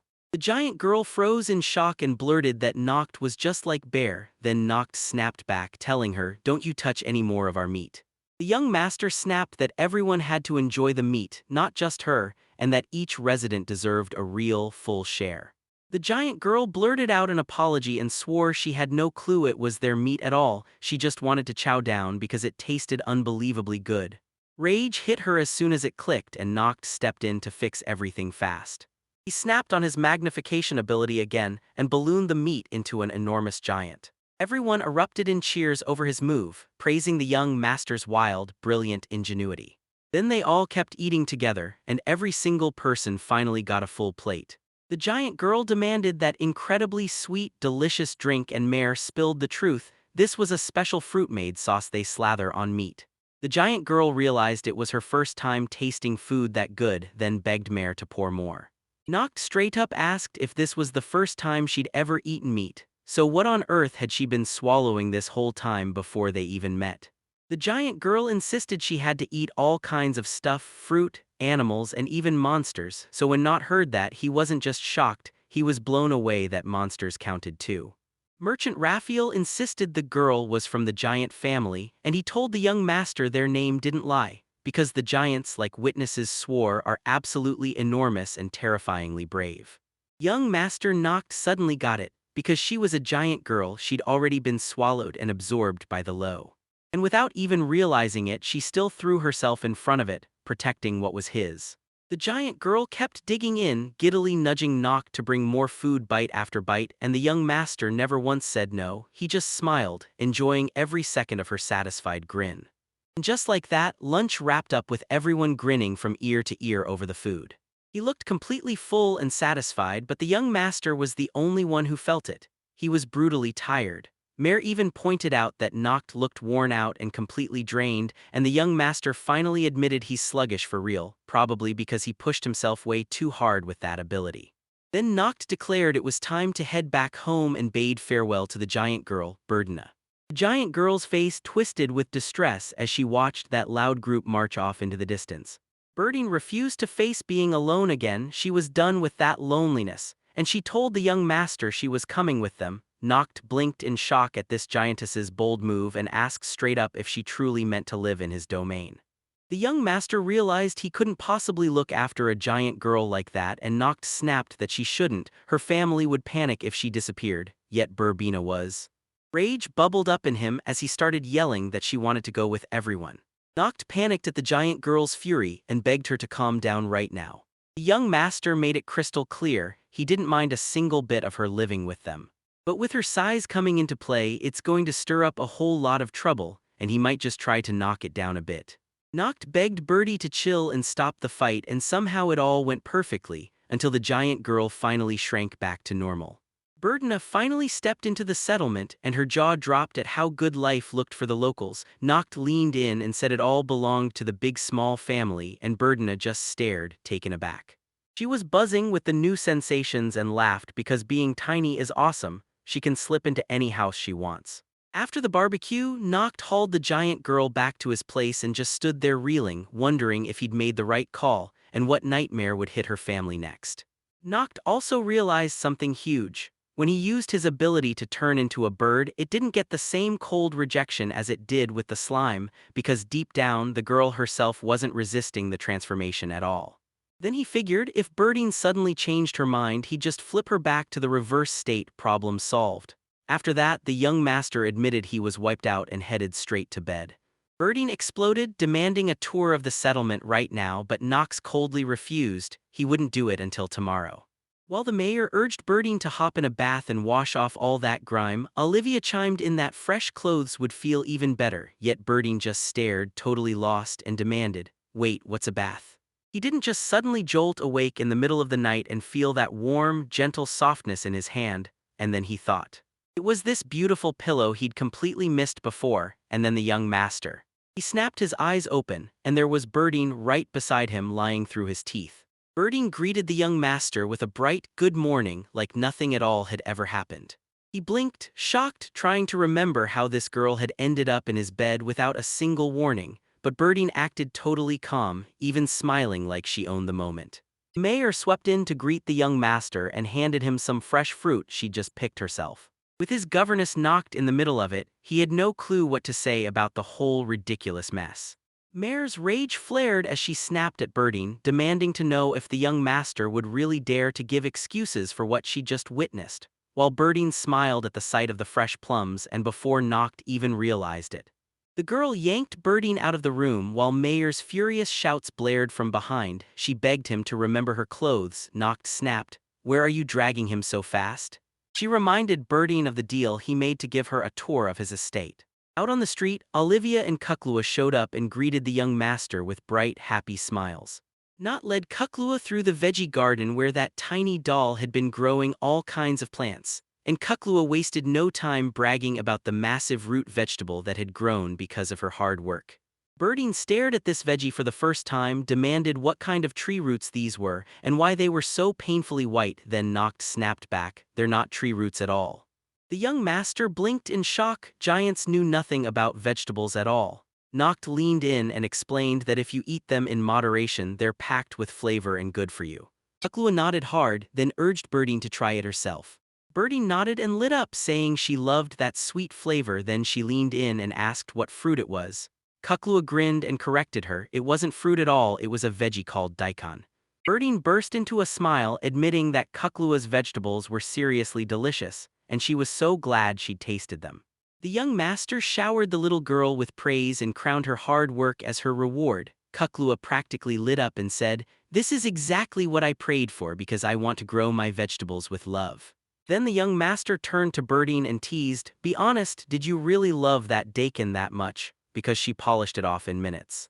The giant girl finally caved and admitted she hated the vegetable, but not the moment because she still wanted to sit down and eat with everyone else, and Kuklua was right on her heels too. She chewed the daikon, she grinned and said it hit the spot. Birdine leaned in and said the real joy of eating isn't about doing it by yourself. The young master remembered how starving she looked the first time they met, and how worn out and shabby she was too, like no one had ever cared, and it was crystal clear that Birdine had no idea what kind of kid he was dealing with. Kitchen lights flickered as Noct's mind spun. Had she really been alone this whole time? And then he reminded her bluntly that her family would already be panicking.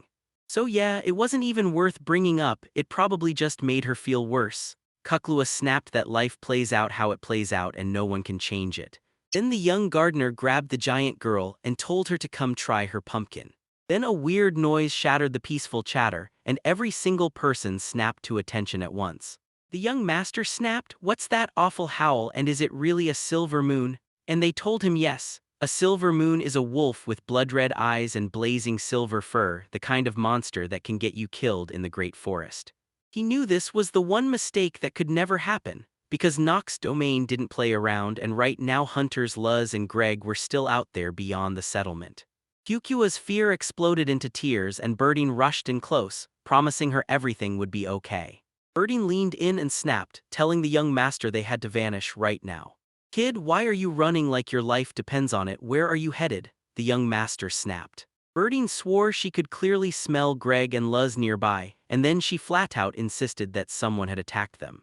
Yeah, right nearby, Greg and Luz were scrambling to figure out how to escape They got trapped in a brutal no-win situation. Rage boiled in Greg's veins as he snapped, "Who'd guess a silver moon would show up here?" Then he cursed, "We were careless, now we've got to distract the wolves and slip back into young Master Nox's territory."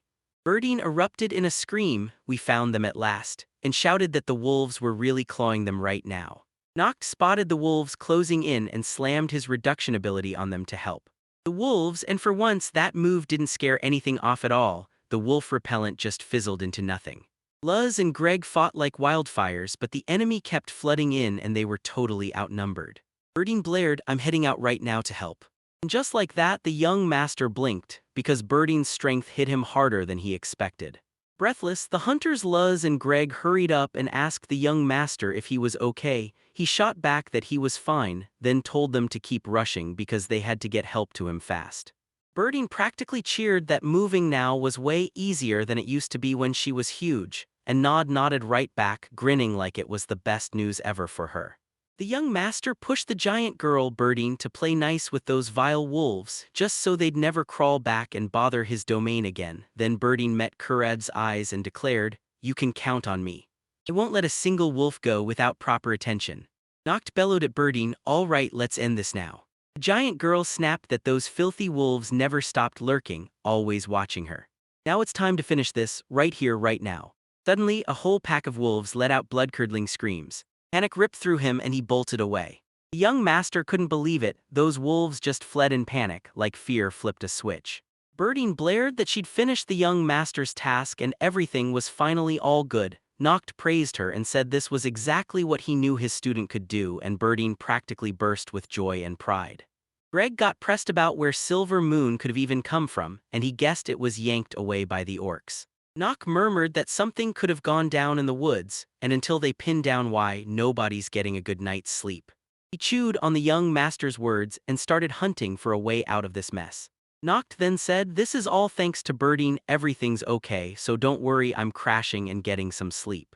But Birding tugged at the young master's sleeve and told him not to rush off to bed, because the girl insisted she knew exactly where a ridiculously tasty fruit was growing. Birdie blurted out that she'd scared Kuklua and everyone else, so she wanted to make it up to them with an amazing fruit. Then Noct stared at her and demanded why she was suddenly thinking about something like that. Deep in the woods, Nopf pointed out a wild-looking house and swore that Badna lived there. The giant girl pointed at the garden and said the fruits were growing there, and then she promised she'd carry them out for them right now. Noct and the others gaped at how huge the furniture was and instantly realized they'd have a hell of a time trying to make this place feel like home. Sure enough, there were chairs, 3 of them, like they were bait, and when the knock landed, it all but screamed to the elf that those 3 chairs weren't there by accident. Birdie shot back an apology for the wait, then grinned and said she'd already borne fruit. He clocked them and straight up asked, "What are these? Are they grapes?" Birdna just shrugged and said she had no name for them, only 2 options, fruit or delicious fruit, and Buzz admitted she'd never seen berries like that before either. Nock took a bite of the fruit and grinned, saying it was only a little sweet. Then Birding smirked and said it used to be way tastier before, and Nock was like, "Wait, then I'm about to test it first, then slash it down with these berries using the reduction method." Birding blurted that it finally tasted like before again, and the young master shot back that big fruit packs less sweetness, so once you cut it down, the flavor won't hit the same. Noct admitted he'd never tasted anything like this before, and in his mind it screamed, this could make some legendary alcohol, right here in the mansion with the right gear. And he leaned over to Birding and asked if she'd be cool with testing these berries. Yep, and Kuklua is totally going to be thrilled to jump in and try something new. Birding thanked the young master for showing up because they rarely got time together, but man, she still had the time of her life. She told him those wolves had always been keeping tabs on her, but they'd never crept this close before. And this time, when she finally stepped out to meet them alone, they bolted straight up. Berdina swore something went down in the forest. She turned small and suddenly maybe the fear was gone, so someone dared to enter these lands again. So it needs to stay right here, defend these territories and hold the line. Noct hit the magnification ability and Berdine snapped back to her old self. Then she laughed because Noct looked tiny to her now, only for him to say it was still way too big. To spare me, Berdine struck a deal. He demanded that I protect every single resident of the estate. Noct figured that if she'd made that choice, then this was the only way it could have turned out. He could tell Berdine was beyond furious, like everything inside him was breaking. And he snapped that it couldn't keep going like this. Berdine snapped, asking what was happening and why they still weren't heading out. Noct told her straight up, if she didn't return with everyone, Kuklua would lose it and be absolutely furious. Berdine snapped that if she stuck with them, danger would come roaring in, and that next time she might not be able to shield them at all. Noct swore that if danger ever came, he'd step in and protect every single settler with his own hands, because as the ruler of these lands, it's his duty. Noct told the giant girl, don't worry about a thing, and promised he'd head home with everyone. Berdine burst into tears. He couldn't stop smiling and finally thanked Noct for trusting him. Berdine snapped, yelling that they'd completely forgotten the souvenirs, and she grabbed a whole haul of weird berries like it was urgent. The knock right away shattered the situation, everything went down so they could lift it, and the whole crew was instantly geared up to move. Noct suggested we name the fruit, because it literally had none, and trust me, it's a pain when you can't even call it by name. And once Berdine spotted it, the next move was clear, she had to name it. The girl paused, thinking hard, and then Nick blurted that she'll call him that right here, and everyone teased and praised the genius of chopping syllables from his first name, because honestly, it's super convenient. Berdina then admitted she's thrilled with the title, and just as thrilled to be together with everyone. Marin and Noct jumped on the spot and decided to fast grow a real tree by combining their two abilities, cell activated. And that's how the item got augmented. The mayor lit up at the result and bragged that with that knocked-up skill you can do anything. Then the guy suddenly acted strange. He said he didn't want to work anymore and just needed to rest. Mayor finally admitted with total certainty that she truly believes they're the perfect match for each other. Noct's cheeks burned with embarrassment and he shot back, joking that he still had to check compatibility with the others too.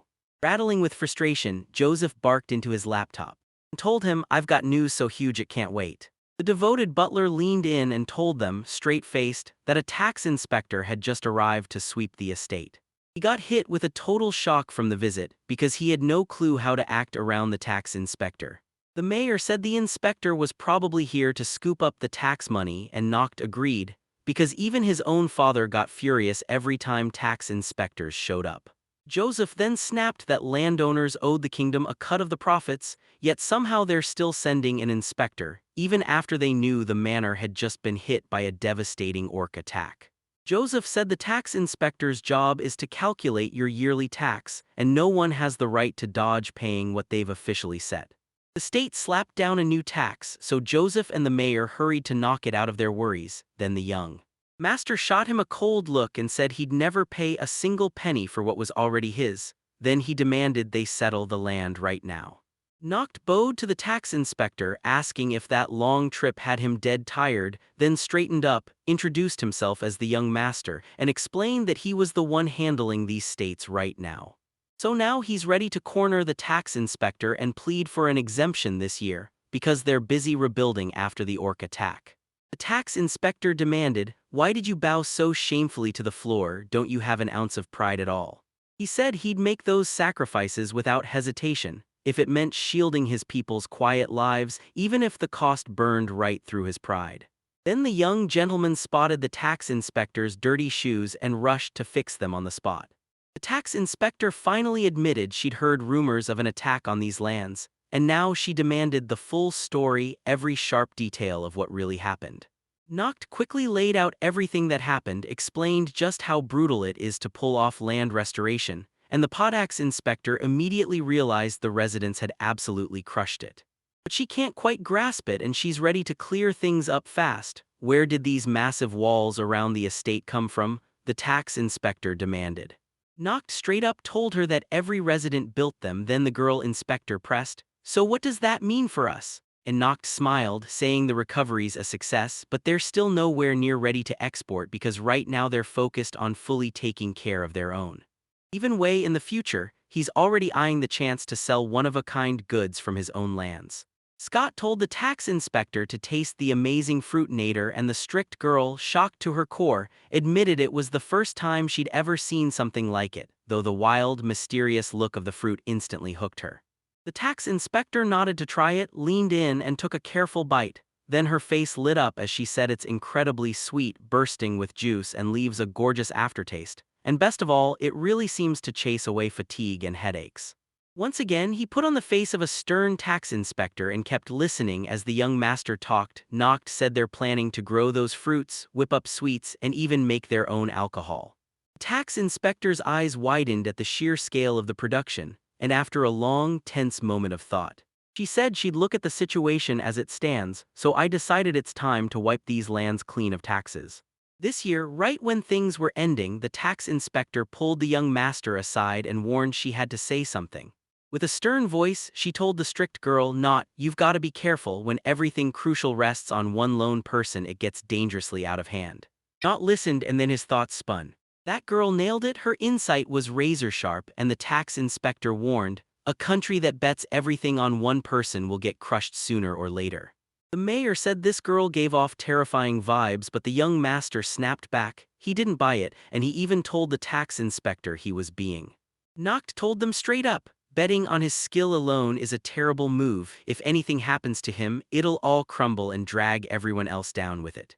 Even though the estate's packed with new faces now, if he vanishes out of nowhere, everyone should still be able to hold the line without his skills."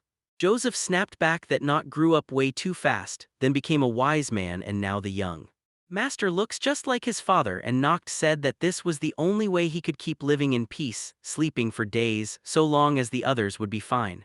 When Noct asked Joseph what he meant, the old butler only shrugged and said there was absolutely nothing to worry about.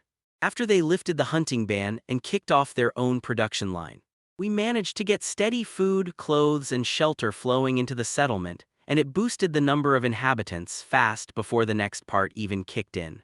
And those lands that belonged to young Master Noctu just kept swelling thanks to Noct's plans," so he leaned back smirking and watched Mare's hard work with real satisfaction. Everything played out the same, and this young master seized the moment to do absolutely nothing, kicking back and sleeping purely for his own pleasure. The only one who was truly outraged was the old butler, Joseph. He tore into his young master for always sprawled on his side on the bed right after dinner, especially now that new residents were pouring in and the manor's owner was doing nothing to set a proper example, not even for. Joseph asked what his father would think of the young master when he finally got home, and Noct laughed it off. He'd been working hard right up until lunch, not loafing around. Then he explained that he'd teamed up with Mare, and together, with both their skills working in sync, they'd managed to develop a brand new kind of sweet seed. Now their mission was clear: grow the sweetest onions and tomatoes, even if Noct's own skill wasn't being used, and right now the whole project had reached the pollination stage. Joseph heard the young master's excuse and snapped, "Don't you dare lie to me." Noct snapped at Olivia that Joseph didn't believe a single word, said it felt absolutely brutal to him, and Olivia admitted it hurt like hell just listening to it. Little Cuckoo rushed in to ease the master's worries, telling him he was a good person, because Joseph's opinion didn't match hers at all. Olivia tried a new kind of grown onions and instantly realized they're super sweet and delicious. Noct was thrilled with her verdict, and it only made things better again. Joseph snapped about not seeing results, but Olivia Youngmaster praised his insane efforts, then told Noct everything would work out. In the next beat, Olivia dropped to an apology, telling the young master she'd been acting too much like a doll, and then she patted the laptop like it was finally safe to touch. He didn't spill his feelings, he swallowed them, steadied his breath, and then the young master got hit with a brand new kind of tomato. Media and Kuklua froze when they spotted a painfully familiar vegetable hanging out in the most unexpected way. Then Noct smirked and said, "If hunger hits us right now, I've got even more right here." Olivia flashed a smile and told him if the young master suddenly decided it was time for lunch, she'd jump in and handle it. No problem, not.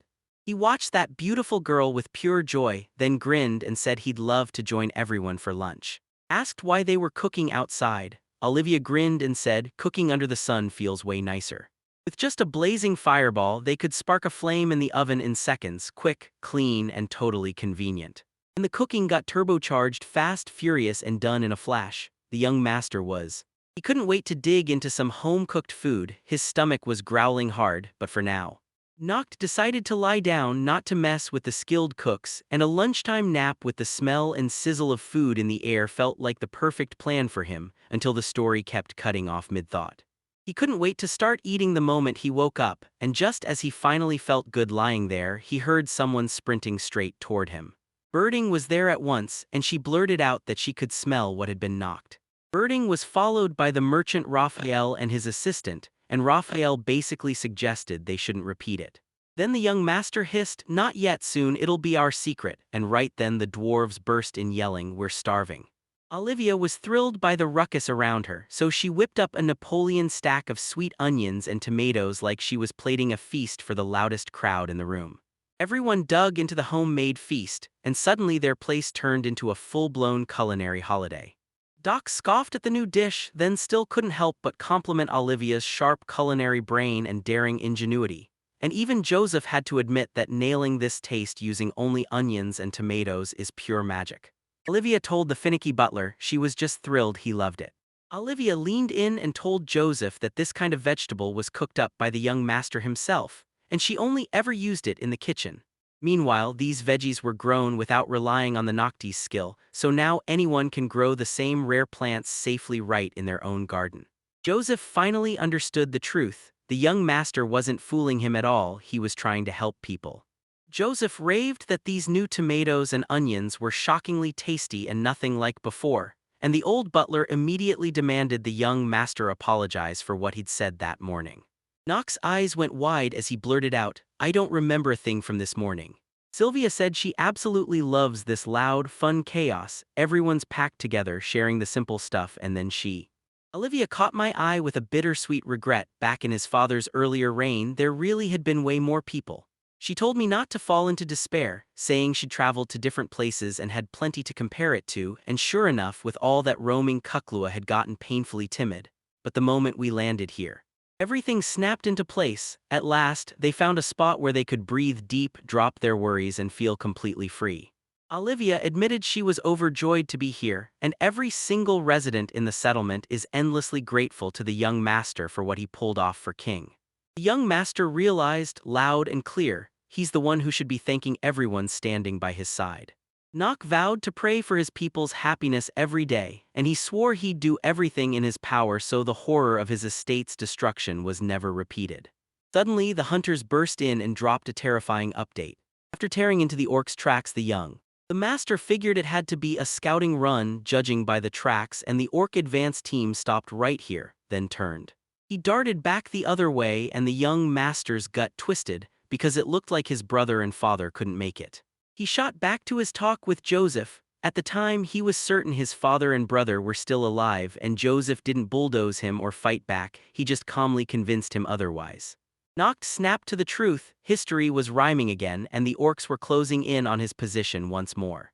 The young master already feared he couldn't dodge the orcs coming for his manor, so now you're about to see what happens next. He had to make the call because this was his first time ever dealing with a problem like this, by himself. Didn't even dare to wonder what his father and brother would do if they had to step into his shoes.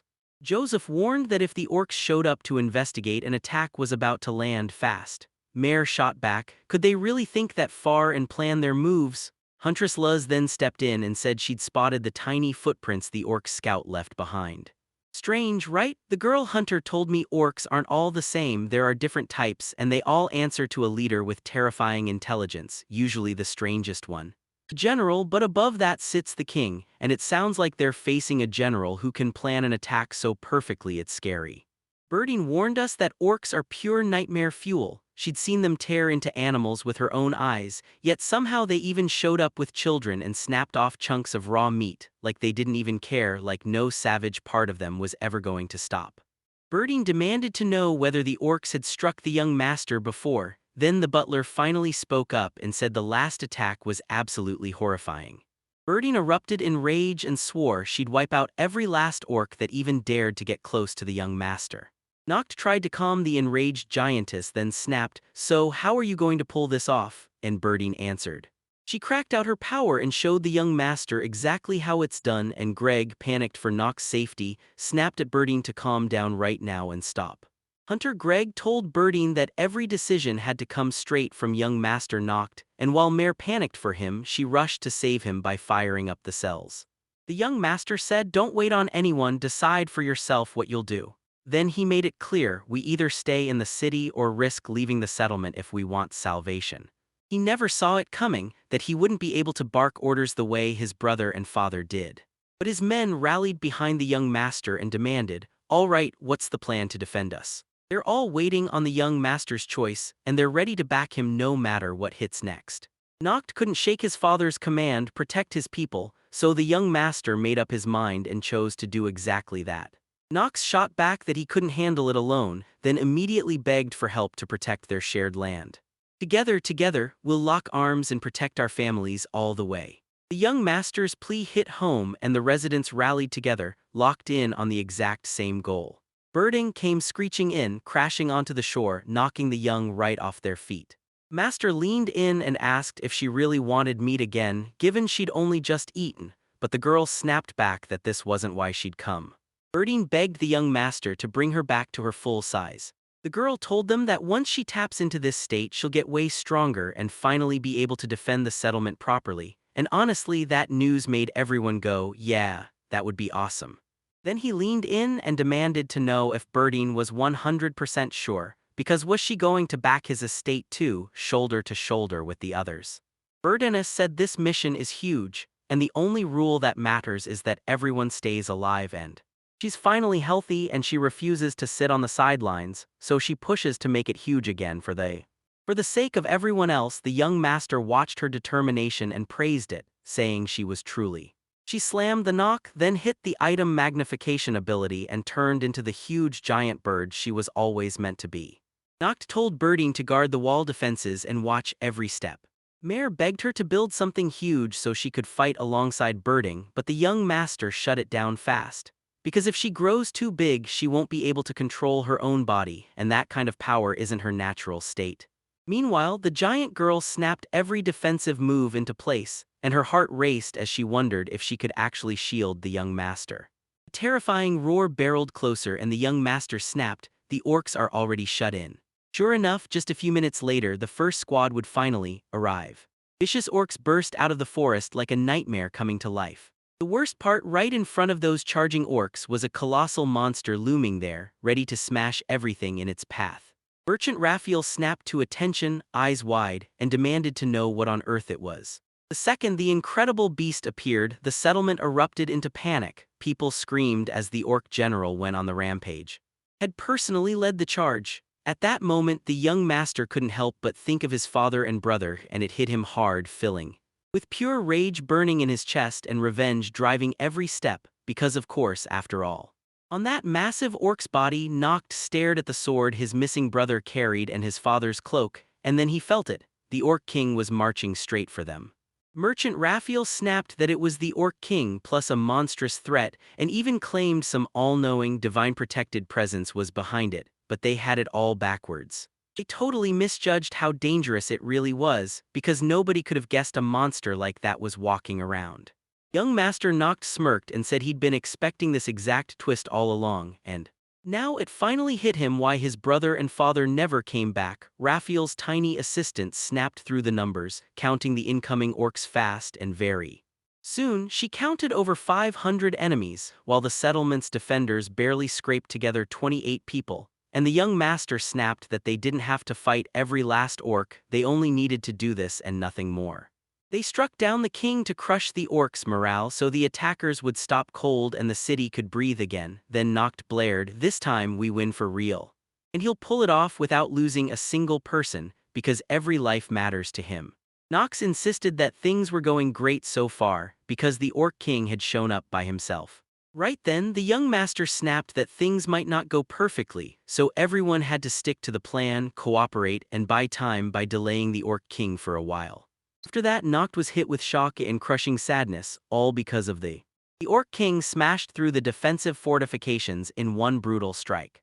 Merchant Raphael burst out. That's when they braced to surge through the gap in the defenses. Noct blurted that he was fully betting everything on birding now, and the giant girl snapped back that she'd do whatever it took. The young master could already feel it. There were just too many orcs, and surviving that kind of assault would be brutal. They didn't just blurt out, "We'll be fine." They revealed a backup plan was already locked in, and they were about to explain the rest. Defense, plant a prepared trap of sharp stakes, and you'll have an easier time dealing with those who come. But the moment these events hit, they slammed the young master's world out of place.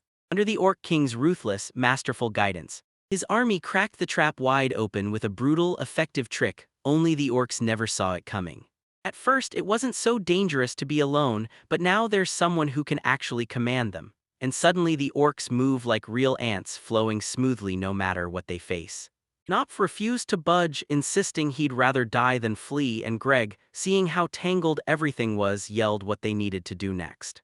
Now Jilna shouted as she knocked him off balance and tossed him a bag. The young master didn't get what Jilna was saying, not at first. But the truth hit him fast, and he threw himself into it, doing everything in his power. Nog spread out Jilna's tiny mock-ups and snapped them into place, ready to square off against the orc. Joseph didn't get a single thing, and he blurted out why the young master had dropped to his knees before the orcs, but right then, Noct slammed his item augmentation on the spot, and the moment those fake defensive structures snapped into existence, they became a real wall against the oncoming advance. Orcs erupted, and Jilna screamed she could crank out as many mock-ups as she wanted, then knocked the order, "Keep going, finish this work." At that moment, the mayor shouted for every victim to come to her, ready to throw help at them, while the girl also yelled at the young master to retreat and get to safety, now. Mayor snapped that if anything happened to the young master, even a victory would feel pointless, and Noct immediately backed Verna Mare and chose to follow her lead.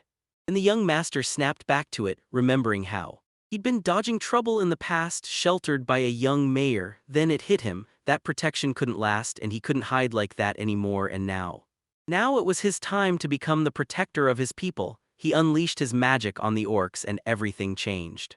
So the villagers shouldn't be more valuable than their master at all. Mayor's jaw dropped as Noct barreled straight at the orcs. Noct shot his sword out for just that one deadly slash, and by keeping himself perfectly balanced, he tricked the moment into giving his hit even more power, until it crashed into the heart of the blow in. Merchant Raphael watched the young master strain over complicated moves, yet somehow he made it look effortless, using the most basic sword like it was legendary, squeezing out maximum power with barely any effort. Turns out Noct had that rare skill mastered to perfection. Joseph couldn't help but admire the young master's relentless drive to protect. Back at home, the little merchant's assistant kept shouting the numbers, counting orcs, counting threats, until she finally managed to tally 84 monsters at that moment, and young master Noct practically burst with joy, yelling that they'd absolutely repel the attack. Then Noct finally clocked it. He didn't just need to fight his way through everything, he had to take down the big bad himself, the Orc King. And this time, the job isn't just hard, it's way tougher than dealing with some dumb orc. The mayor shrieked with pure terror, clawing at the air to warn the young master that disaster was about to slam into them. But Noct never even got a chance to react. The Orc King's lightning-fast strike slammed into him, and he ate a brutal blow right across. Birding saw it and screamed, "I'm helping right now," and the giant girl barreled in at once to rescue the young master. Annoying orcs rushed in, trying to stop her at every turn. Right then, Birding spotted the Orc King coming straight at her, and at the very last second the giant girl threw herself in front, trying to block the hit. But damn it, she couldn't resist the jaw-dropping power of this young. With the last of his strength, Master Noct forced his item augmentation skill to work, and his sword ballooned into something massive.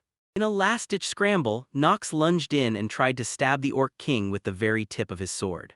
Noct, still young and stuck in disbelief, thought this had to be a sick joke. How do you smash a steel sword with one brutal press like it's nothing? And yet it happened. The Orc King snapped into action and charged the young master with a feral rage, swinging wild. Noct heard the old roar, and then those hideous paws clamped onto his body, ripping through him as he screamed in agony. Merchant Raphael screamed that the Orc King was picking on the young master. Noct's world went dark as the pain crushed him, and his whole body sagged under unbearable fatigue, and the young master just really wanted to give in.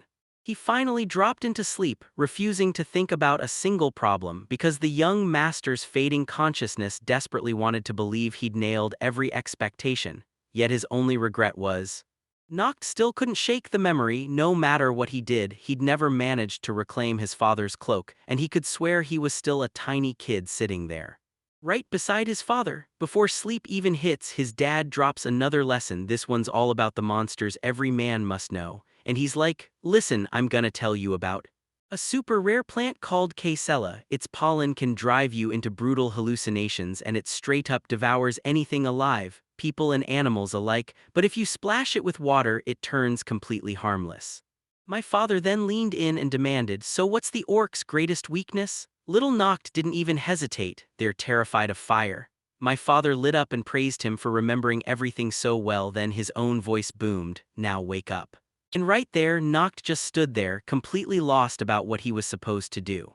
But some unseen force yanked him back into reality. When he opened his eyes, the young master saw Birdine going toe-to-toe with the orc, furious, and a frantic mare blurted out that she was absolutely thrilled the young man was still alive, and that she was pushing to help him even though he kept wondering what he was up to right this second, and how in the world anyone could possibly sleep in a place that awful. After he gathered every last shred of willpower, the young master decided no sleep until every task was finished, and at that exact moment Noct hurled a fireball into the air, ready to blast through the next step. The young master thanked his father and brother for helping him lock onto that crucial truth, because now he finally understood exactly who he really is. Noct hurled a roaring fireball and at the exact same moment blasted the target with multiple magnifications to turn it into something monstrous. The young master barked that he was the fire god's pet, and that he was a real, true flame caster. Everyone watching couldn't stop, so much hype that it felt almost unstoppable. The orcs couldn't stop trembling at the sight of those towering flames, and everyone holed up in the settlement felt hope flared in their hearts. Now they might actually beat the orcs, so the young master kept pushing, growing the power in front of him bigger and bigger. And then the orc king snapped around and bolted, terrified of what was coming for him. Excited out of his mind, Merchant Raphael blurted that the Orc King was about to bolt straight into the forest, only that wasn't the whole story. Something was about to go down. Then the Orc King suddenly felt a blade sink into his legs, and he screamed in brutal agony, grinning like she'd just won.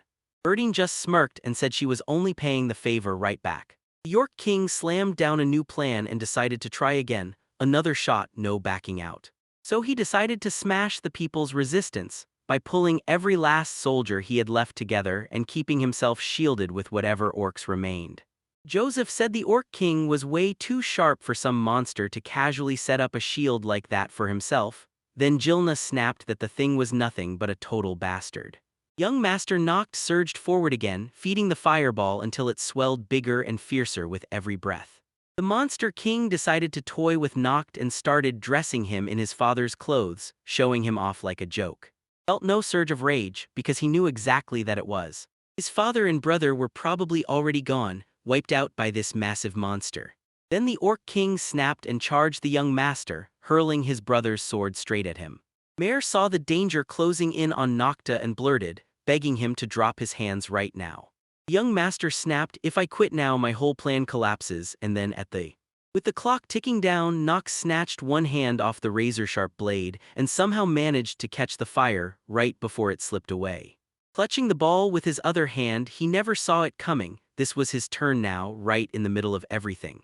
He snapped his arm back and blasted a fireball straight at the orcs. In the final heartbeat of his life, the Orc King felt that crushing heat, so hot it nearly cooked his soul, like the end was screaming at him. Fiery flames engulfed him so completely he couldn't even get out a scream, just vaporization. And the settlement's residents erupted with joy because the Orc King was literally blasted into nothing and the threat was finally gone. Young Master Noct was wiped out, so exhausted and weak he could barely hold himself up, his legs buckled out from under him. Right before everything went black, the only thing he caught was Birdine sprinting toward him. He finally snapped back to his senses bit by bit. The young master stared in confusion, then realized he had no idea how he'd ended up lying unconscious. Noct snapped his thoughts into place, and there, right beside him, stood the faithful mayor. The girl pushed herself to the limit, firing up cell activation at full force. "Mayor," she started, and then he lunged to help restore her. Mare clenched her resolve and pushed through, then, at last, her eyes caught not blinking awake and relief hit her hard. The young master leaned in and demanded how long he'd been out. Right away, the butler, Joseph, came into view and demanded to know what was really tearing Knack apart. When the young master realized he'd been asleep for 3 whole days, his shock hit like a punch. Noct didn't even see it coming. He was bragging like a real dream genius after pulling off that record while Joseph told him the truth. During the whole time Noct was asleep, Mayor kept hammering on her cell repair skill the entire night. The faithful maid snapped that the young master needed his hair fixed, and Noct told the girl to take a breather. She'd been working herself to the bone. But the girl insisted she was okay, and Noct watched the maid slap on self-healing magic. Then Mare practically yelled, "Since I'm the young master's maid, this is only the start." Noct nodded and said, "All right, then the mayor owes me lunch for the 3 days I missed. But first, the mayor has to crash and rest." The maid agreed too and said the painting won't take long, just half an hour, so Noct told her to lie down in his bed and get some rest. Mare collapsed into sleep the moment she slipped under the covers, and the young master turned right around and thanked the devoted maid for every single bit of her hard work.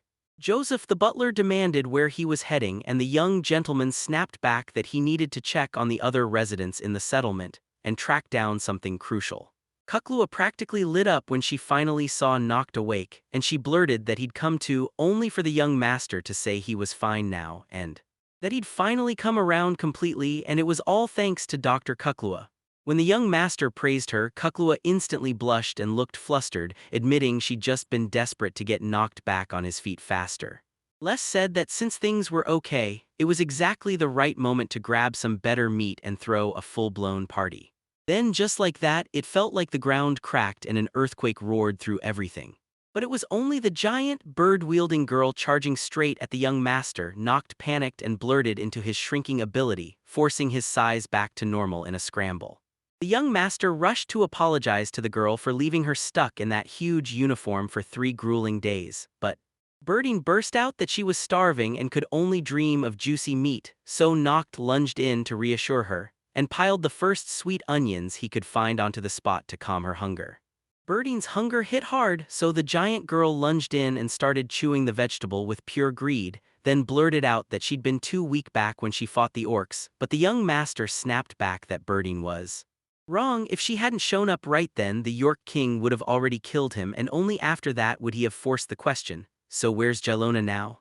Then, with Jalna standing by, the young master finally made the arrangements, setting up the graves of his father and Noct bowed to his fallen relatives, thanking them for all the care and help they'd given him before he honored his brother's last wishes with the same careful, loving touch. He decked the burial site with everything his brother and father left behind.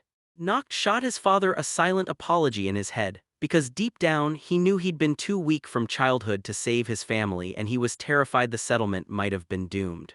Noct suddenly realized his father had never once taken a vacation since he was a kid, and it hit him hard. His father. "My dad always shut it down whenever my older brother tried to sleep with someone just because loneliness was creeping in." The young master realized it was time to go all out for his family and for every soul living in the settlement, just like his father had always wanted. Little did he know he was carrying the blood of a man everyone adored and truly respected. So that's how he'll earn his place as the same worthy defender and become the lord of these lands. Then they threw a full-blown celebration for Mr. Knack's flawless win and for finally getting the settlement restored and safe again. Merchant Raphael beamed that everything wrapped up safely because after all the chaos they still stomped the strongest orc, and now the real danger is almost gone. This forest, he told them, the young master had earned it through sheer grit, Raphael included too. Now that it was totally safe, Merchant Raphael just said, "All right, we do exactly what we planned." And Pico's little assistant lifted his glass with a solemn clink, like this was the start of something big. Raphael pushed for opening the store right now, no hesitation, just action. He absolutely hadn't seen Merchant Raphael's offer coming, so he demanded answers. Why would a guy like that suddenly open a shop in his? Merchant Raphael told him straight up, because of Nox's grit, these lands are now bursting at the seams with This place is packed with trade opportunities, so it's primed to grow fast and get commerce rolling across the whole city. The young master thought he'd nailed it until it hit him, he still hadn't. And there was no way he could shake off the fresh worries hitting his settlement that easily. So he pushed himself to make his father and brother proud, then he got knocked and found himself surrounded by every resident in the city. They told him now go capture the whole story of when that first store first showed up, because it's the start of everything. Right away, everyone started arguing over which store they'd build in. Jilna blurted out that they needed a tavern like right now because alcohol is her cure-all for every problem, and she started pushing her plan hard. The young master sensed there was something real in it, like back when he was unemployed, when he'd get hammered, stumble onto the bed and crash into sleep so peacefully it felt unreal, that total, quiet calm. Beautiful? Nope, Luz shot that down fast and insisted their settlement had to build a farm first, because then they'd catch rare, mouth-watering animals, breed them, and once they had plenty of meat, every resident would finally be happy. The young master took Luz's words as truth because who could resist delicious food and a solid night's sleep? Noct still couldn't stop wondering what would really make for the most restful night.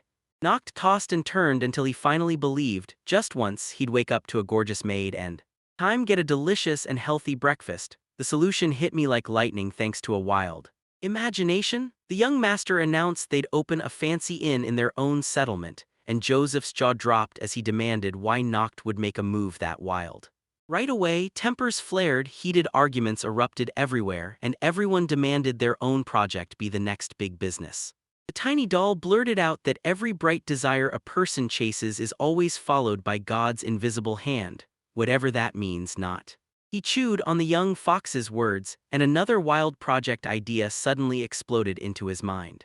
In his head he blurted Noct thanks to Kuklua for the awesome tip, then he cut himself off and started to say the first institution in his city. His big call is going to be the best retail store, and this decision hit everyone out of nowhere. Then this painfully awkward moment just kept going.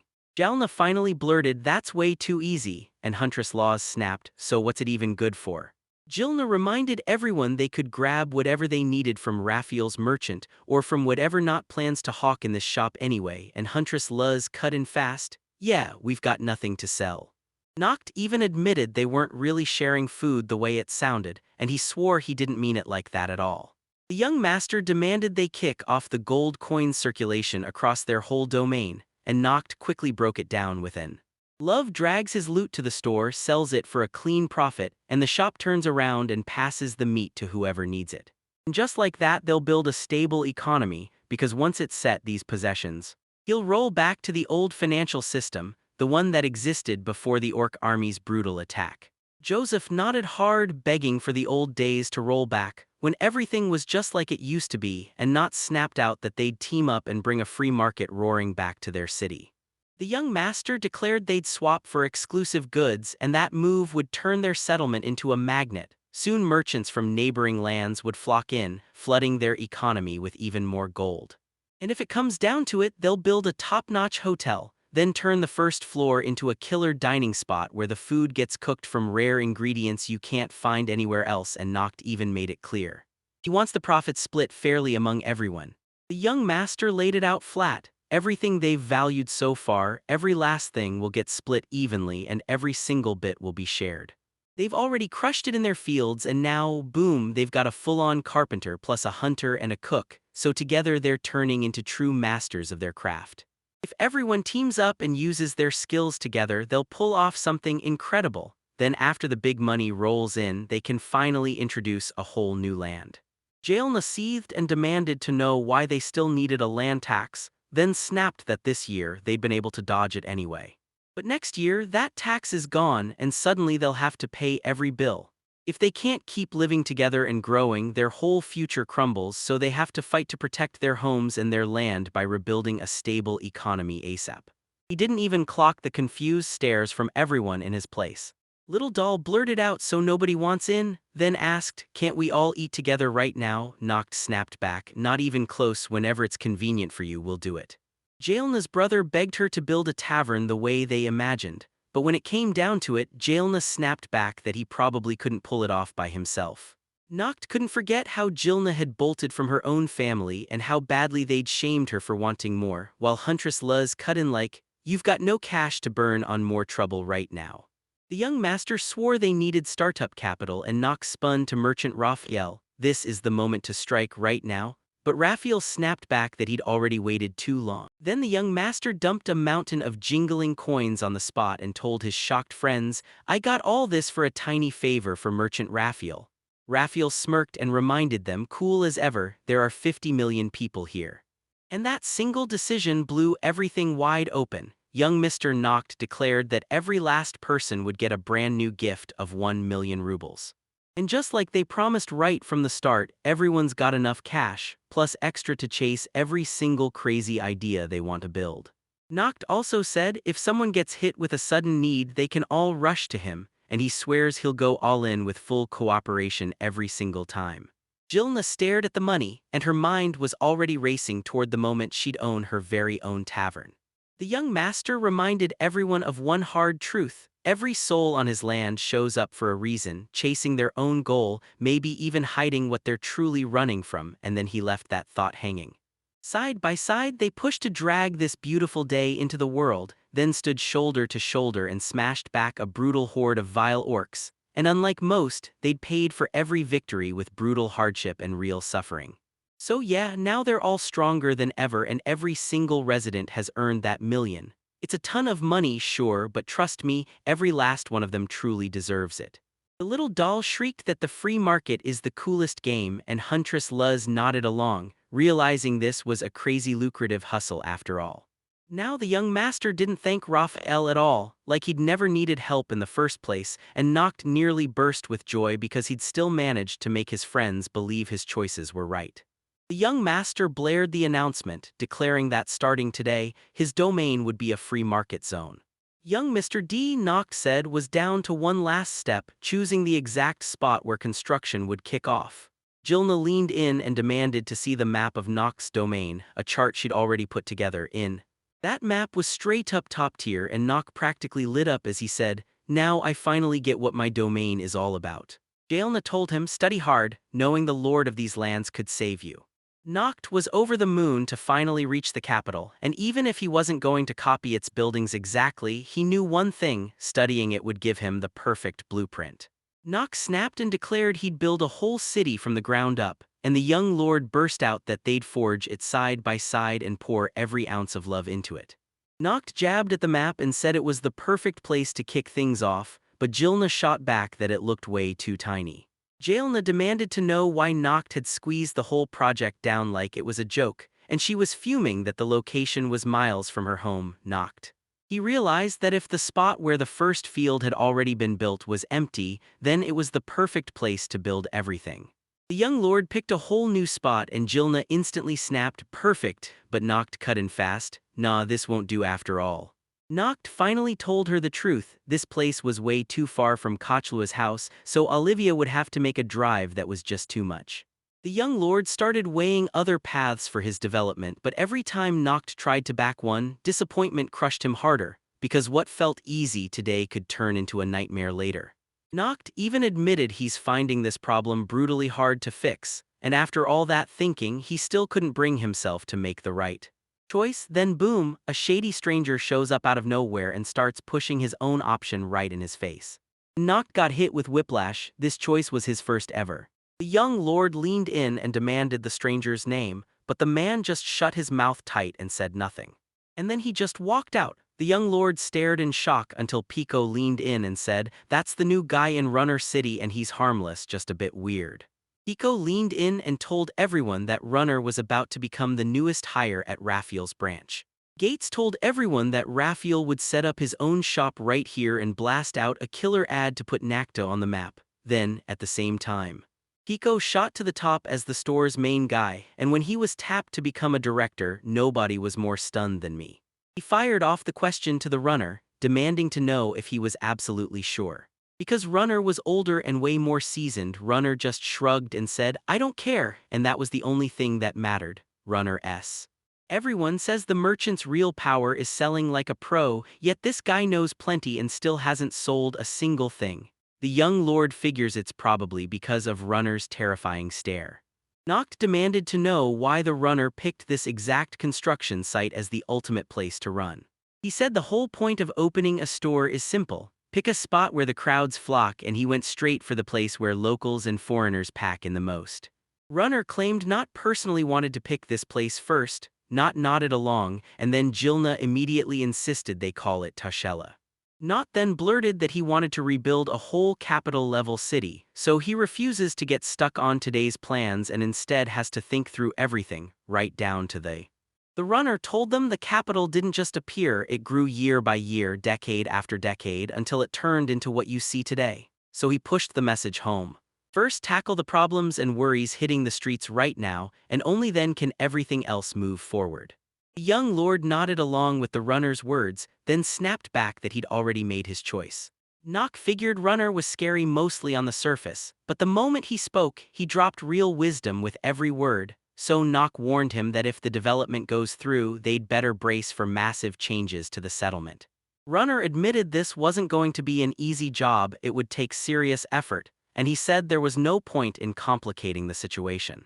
Because that laptop had a crazy power he'd heard about from Raphael, Runner told him that if you shrink an already finished building, you can move it anywhere with ease, and Noct finally snapped into it, realizing this guy was dead right, and it was the brilliant solution that would solve. Perestroika caught him off guard, and suddenly it felt just like the kind of ordinary video game he'd played in his old life. The young lord clocked that Runner didn't exactly look impressive, but he was solid, rich, and packed with brilliant ideas, while Pico meanwhile seemed way less hopeful, her fire blazing. But she's wildly charming, that's her signature, and that's exactly why she and him click so perfectly that they're about to become an unstoppable dream team.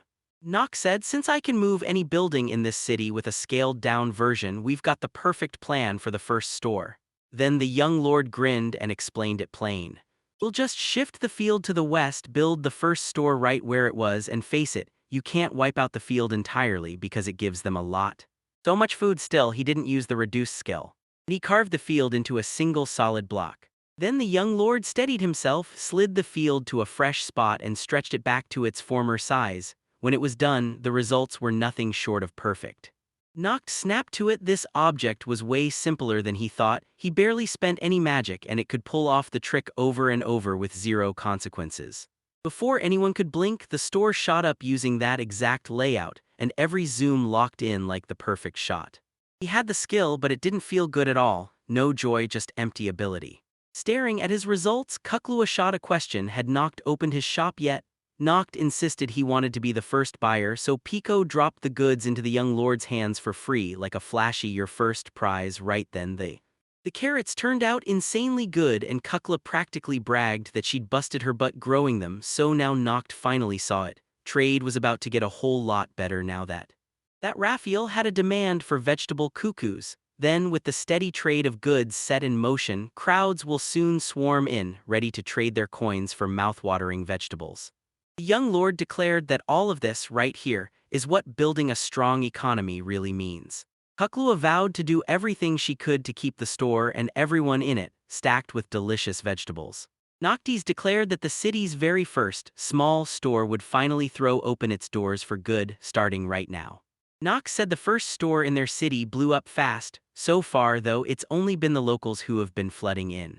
Under normal conditions, it would never let visitors leave with their curiosity satisfied, and the breeding process usually takes 10 whole years, but with Nox's talent and the mayor's power on their side, they somehow crushed what would have taken dozens of generations and finished the journey in just 7 days. They churned out a wild variety of products and locked in a rock-solid, unstoppable production machine.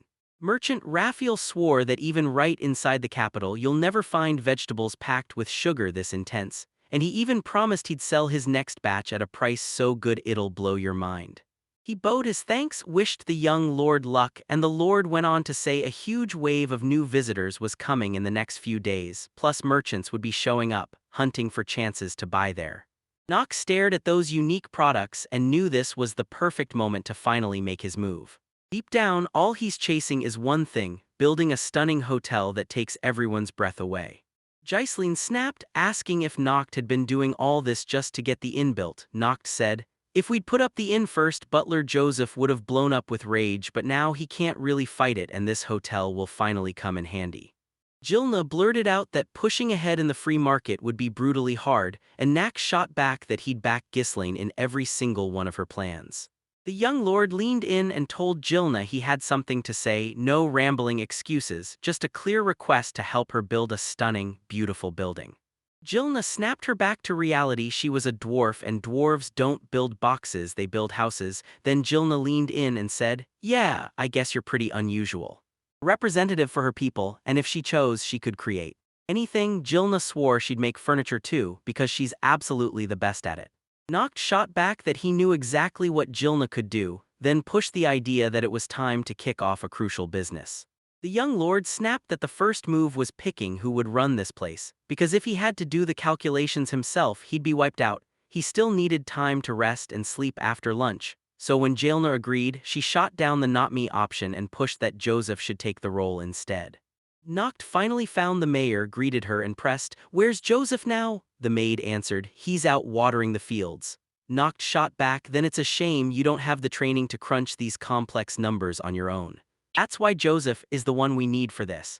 Noct leaned toward the maid and asked if anyone in his lands actually fit the bill and was free right now, and Mare shot back that she'd already drawn up the perfect list, right there, with the names, so Noct snapped to attention and started digging into every crucial detail. Before long, Nact made a surprise stop at Olivia's place, and when she saw him, her whole face lit up with pure joy. Olivia admitted she was thrilled to see him at her door, then told him to wait a minute while she hurried inside. Olivia laid out the treats inside that if Noct had shown up just a bit earlier he could have grabbed lunch with them. Still, Kuklua grabbed another snack and snapped that she wasn't stopping here, not even a little. "Olivia hit us with a plan. Let's go for a cake piled high with rare Nengkali cheese and deer fruit sauce." After Noct took a tiny bite, that gorgeous cake hit him with a bold, firm sweetness, and a burst of fresh fruit flavor, pure comfort that soothed him deep in his gut, not just his stomach. And for the soul, too, Olivia leaned in and asked the young lord straight up if he truly wanted her running the new inn. Noct said this was the best shot, asterisk, as long as it didn't crush Olivia herself, asterisk, and Cuckoo swore she'd handle things and take care of her mom so Olivia would be okay. Noct pressed, "So what were you doing before you showed up?" Olivia shot back that she was only trying different meds, and then the girl laid it out. No doctor was on their land, and if things went south, they couldn't just count on the mayor's skill, so taking care of herself with proper medication was the smarter move. Olivia admitted she'd been daydreaming about opening a pharmacy the second she finally had everything she needed, and Noct instantly pictured the beautiful Olivia taking over as the local. The young master's blood pressure shot up as wild thoughts raced through his head, and it felt like everyone could tell until Olivia cut in.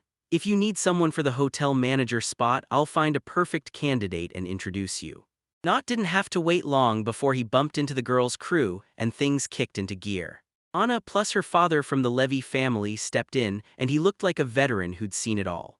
"Olivia told us the Levy family used to run that hotel like clockwork, and that they were the smartest, most experienced people in the whole business." Levy finally admitted it happened ages ago, before Hannah was even born, when the young lord himself praised them as an excellent candidate and named them the right heirs to take over the first estate on his land. Jaelna warned him to keep his cool about the whole goodies mess, because in the end the only job every hotel employee truly has is simple: handle the front desk and clean the premises. Levy and Noct bristled at little Jilna's comments, and we tried to make her see it. Every self-respecting city needs a great hotel as its calling card, so Jilna refused to stop and demanded, "Who even decided that?" Noct said it's all fine, everything ends right when you put in the work, keep drinking and keep moving, because people don't remember every step, they only cling to what happened last. And that hotel, yeah, the one every traveler crashes into at the end of a long day, basically becomes the city's calling card because the hotel's quality says everything about the place it's in. Noct realized Mr. Delift was the perfect man to run the hotel, and Levy had a. With tons of experience under his belt, he instantly grasped how to run the hotel like clockwork, and then Levy dropped the truth. A hotel isn't great because of fancy stuff, it's great because the service comes straight from the heart, so every traveler ends up coming back. Next time, and here's what matters most in that hotel: the bedroom and the spot where you eat, exactly what the young master and Levy nodded along, but when Levy and Noct realized their wishes actually had power, surprise hit them hard. And every thought lined up perfectly, right until the knock-in. On a cozy bedroom first, and Levy swore that the real deal was having an amazing dining room. The hotel needed to make this the top priority, so a brutal argument erupted, and nobody would back down as they fought tooth and nail over who got to be right. The young master finally decided Levy was a total wild card, but since Olivia herself vouched for her, he couldn't exactly ignore it. But you can't just leave everything like this, you've got to prove you're 100% right, and the young lord is already fired up to show Levy that real justice is on his side when it comes to fixing up the hotel. Noct and Levy teamed up to throw down in a contest and figure out, once and for all, which one of them was actually right. Joseph snapped that they were up to something wild and strange again.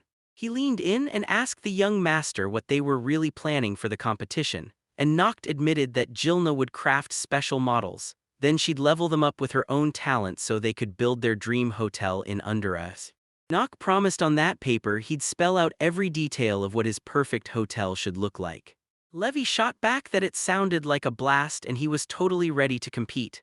Then the young lord blurted that they had to settle it the only way that mattered, with people whose hotel would genuinely be the best in the whole world. An hour later, Noct stepped up with his take on the hotel, then challenged them to judge his idea. The young master grinned and said the layout was perfect. Every single room was built exactly to his plan except for the reception area. Then Noct showed him the spot to unwind, the kind of restful sanctuary he swore was exactly right for a good. Levy suddenly realized everything felt way too samey and it just wasn't right, so she pushed for changes, warning them off multi-layer mattresses because if it's built with shock-absorbing properties you'll sleep on it way more comfortably. The young lord smirked and said everyone thinks the real king of the bedroom is the mattress. But that's wrong. It wears out fast and loses its magic, so what truly matters is the springs that spread your weight evenly for a proper, restful night. Noct bragged that these beds pack 1,500 springs, so they're unbelievably comfy and built like a fortress. Then it was Levy's turn. He stepped up and offered to judge his hotel pick, saying the inside was split right down the middle, half bedroom, half dining room. Noct scoffed, calling it dumb when the kitchen alone swallowed 2/3 of the space, making it look less like a hotel and more like a full-on food trap. Levy fired back that when people crave rest, they swear it's as simple as closing their eyes, but that's not even close to the truth, and you've gotta see it from a whole new angle because Levy said it best in business. Give hotel guests great drinks, good food, and real fun after a tough day so pleasant memories hit them, only then do they feel ready to rest and crash. That's exactly what a fair distribution of their wishes is all about. Some people seize the win while others get crushed by fate, and the one on top walks away with everything he wants. Shailna said she'd already finished her newest model, and then the little girl shrugged like, what's the point of how great the hotel beds are if the person never shows up and won't stay the night? And the crazy part is, the hotel already looks like a breathtaking castle that pulls visitors in, so the young lord couldn't help but think Jailna's project looked straight up incredible. Jailma said Noct would sleep like a baby and wake up refreshed in that hotel, but the young lord shot back that he honestly doubted it, because with a place that huge, Noct would end up getting worn out just walking around. Ghislaine seethed because Noct instantly yanked her hotel option right out from under her, and when the young lords finally realized whose ideas were actually driving things, Noct said, that's it, let's declare a draw and end this contest. Levy and Jailma volunteered to figure out the winner. Whoever's hotel snagged the most residents wins, then the whole territory erupted into a competition for the best hotels. Big Small pulling this off counts as a win by. Mayor told them that 12 of the city's 43 residents have already checked into the young master's hotel, while 14 others showed up at Mr. Levy's place to rest, and so far the competition is dead even. Noct kept telling himself the competitors weren't exactly cool, and he refused to just roll over and lose to Levy, so in the end, the young lord decided to visit the competitor and check out how. Noct couldn't believe it, the competitor's hotel was bursting with life, packed with laughter and non-stop fun. The young lord fumed, every rule says you can't eat for 3 hours before bed, and he couldn't believe the locals were even okay with these late-night feasts. Noct said it felt more like a cozy cafe or a proper restaurant, never ever a hotel, and the young master couldn't help but think, this has to be. This was unacceptable, so he demanded more food from the cook. After that solid meal, Noct finally crashed. His eyelids started shutting on their own from pure, soul-draining exhaustion. Joseph told him it was simple. Noct had just stuffed himself so hard he couldn't handle it. The young master insisted he'd only eaten one plate, but Joseph snapped back. 3 plates were gone. Mare froze, suddenly convinced the meal could be poisoned. But the young lord snapped back that nothing was wrong, the food was totally fine, and then the words trailed off into a stammer. Turns out it's the food itself that settles into his stomach like clockwork. Some meals help digestion, others are best eaten before bed, and on Levy's menu every bite is planned down to the seasoning. Mr. Levy said it like a warning. Business always breeds winners and losers, and he'd mapped it all out down to the tiniest detail. Then young Lord Noct snapped that Mr. Levy didn't just sell his ideal hotel in words, he proved it too, and real actions, and that's why Levy is so amazing. He didn't even pause for a second before admitting he'd completely lost the competition, and then Mr. Two's Levy's Inn is the perfect place. Birding then leaned in and said she needed to talk, and flat out suggested the young masters should share a room and sleep together. Noct thanked Mr. Levy for the amazing food, then blurted out if he had any spare rooms, only for Mr. Levy to say there'd definitely be room for. Noct smirked and said he'd personally show him the room himself. The owner swore the mattress on the bed is packed with 1,500 springs. Then he bragged that the first floor is his dining room, while the second and third floors are set up for fun, turning the whole place into a true paradise where guests get zero nightmares and nothing but dreams. Drawback, then Mr. Levy bragged that he stuffed these beds into every single room, and Noct couldn't help asking how he pulled off winning the contest. Levy admitted the truth was simple. When he looked at the young master, Noct made him see his younger self, and without calculating the cost or the payoff, he just chased one thing, giving the best sleep of his life. Travelers, but one time because of that he caused way too much trouble for the very people he was supposed to protect, and that's when it hit him. He'd been chasing his dream like it was everything, and at this point it was already out of reach, draining every last bit of his strength. Birding snapped that it was long past bedtime, but Mr. Levy demanded everyone keep it down and get quiet. Since the young master is already out cold, his face is wearing the kind of bliss you only get when someone's been truly satisfied. The young master loved slipping into the bath, letting his thoughts race as he searched for his true calling. Then Knox leaned in and said a private, giant outdoor tub is more than just it. So the mayor's maid stepped in and begged him to taste the brand new juice she'd invented. But the young lord blushed under all that attention and shot back that he could take a drink himself. The mayor said, if that's the case, then I'll gladly give my lord a relaxing massage, and the whole room couldn't hide that she definitely wasn't happy right now. He admitted the silence swallowing him made it feel like time had frozen solid, and stepping away from the daily chaos was pure bliss. The young lord insisted everyone deserved that kind of bliss, and that true peace means being alone, just enjoying it. So Mare shot back that Not wasn't alone at all because she was right there beside him. The young lord only smirked and cut her off, saying Mare was just like fresh air flooded his lungs like freedom. Then the young lord. He caught the stare on him, and just a heartbeat later he saw it. Birdna, the giant girl, blurting that she wanted to hop in the bath too, even as Joseph's warning still rang in his head about not letting girls strip for no reason, and that meant one thing. Young lord knew Joseph would snap and blow up again. Knox slammed the brakes on Birding and refused to let the young get any closer. The young lord snapped, asking why Birding was here and if she was hungry again.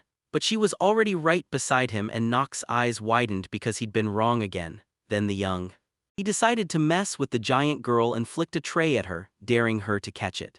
Nadine pushed herself to the limit, and Noct rewarded her with a grin, complimenting her killer agility. Asked what happened to Birding, why she was so upset she refused to play, then dropped it and kept going anyway.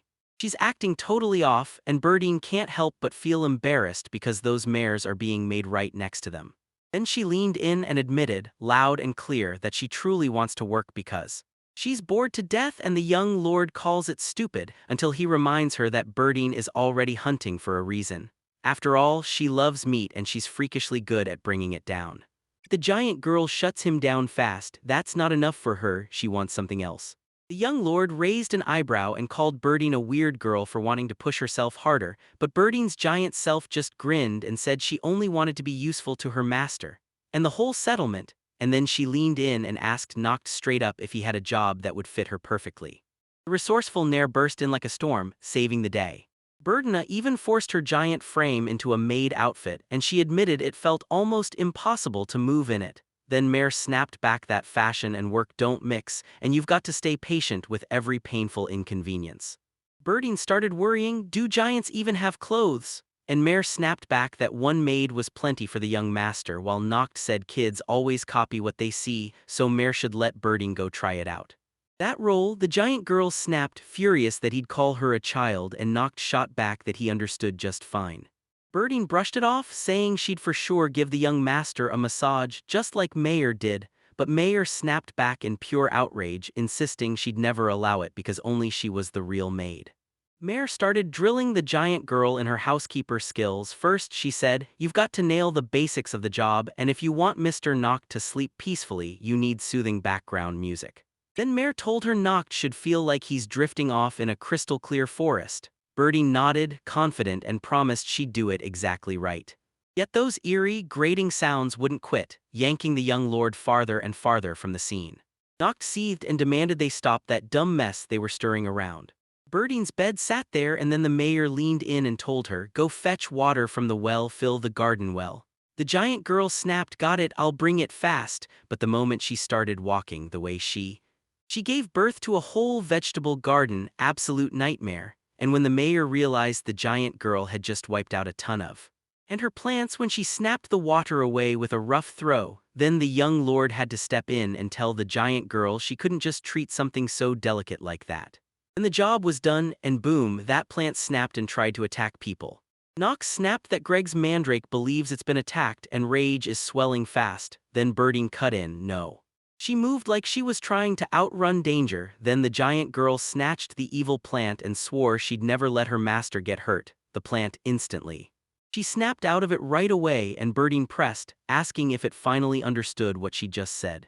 Greg burst onto the scene and apologized for what went down, and he didn't just shrug it off, he made it clear that Greg shouldn't be allowed to make those shoots of the plant anymore. Birding was furious. While she sprinted, her skirt ripped open and the giant girl snapped that she couldn't keep working like that, while the young lord instantly understood exactly what had to be done. Noct just declared he'd tracked down the perfect job for Birding, and then he offered the giant girl the chance to step in. His bodyguard, because that's exactly what she's built to do. Noct told him it's her job to shield the good guys from the bad and keep chaos from taking over. So yeah, Birdina would become a steady, dependable guard for him if she's willing to take on that kind of. Birding burst into happy cheers, promising she'd gladly take on the young master's bodyguard duties.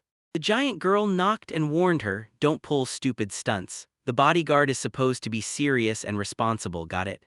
The mayor lit up, praising how guarding the streets is downright admirable and helps everyone, and Birding shot back that she'd love to do something that actually matters, while the mayor in the next breath bent to clean the scratches on the giant girl's hands with her cell. Noct leaned in and asked Birding, so are you really happy with this new job? Because she's already stuck trekking to the mountains for meat, and now this role is going to steal even more of her time. Harding told him she needed a job that would let her stay close to the young master, and not instantly blushed.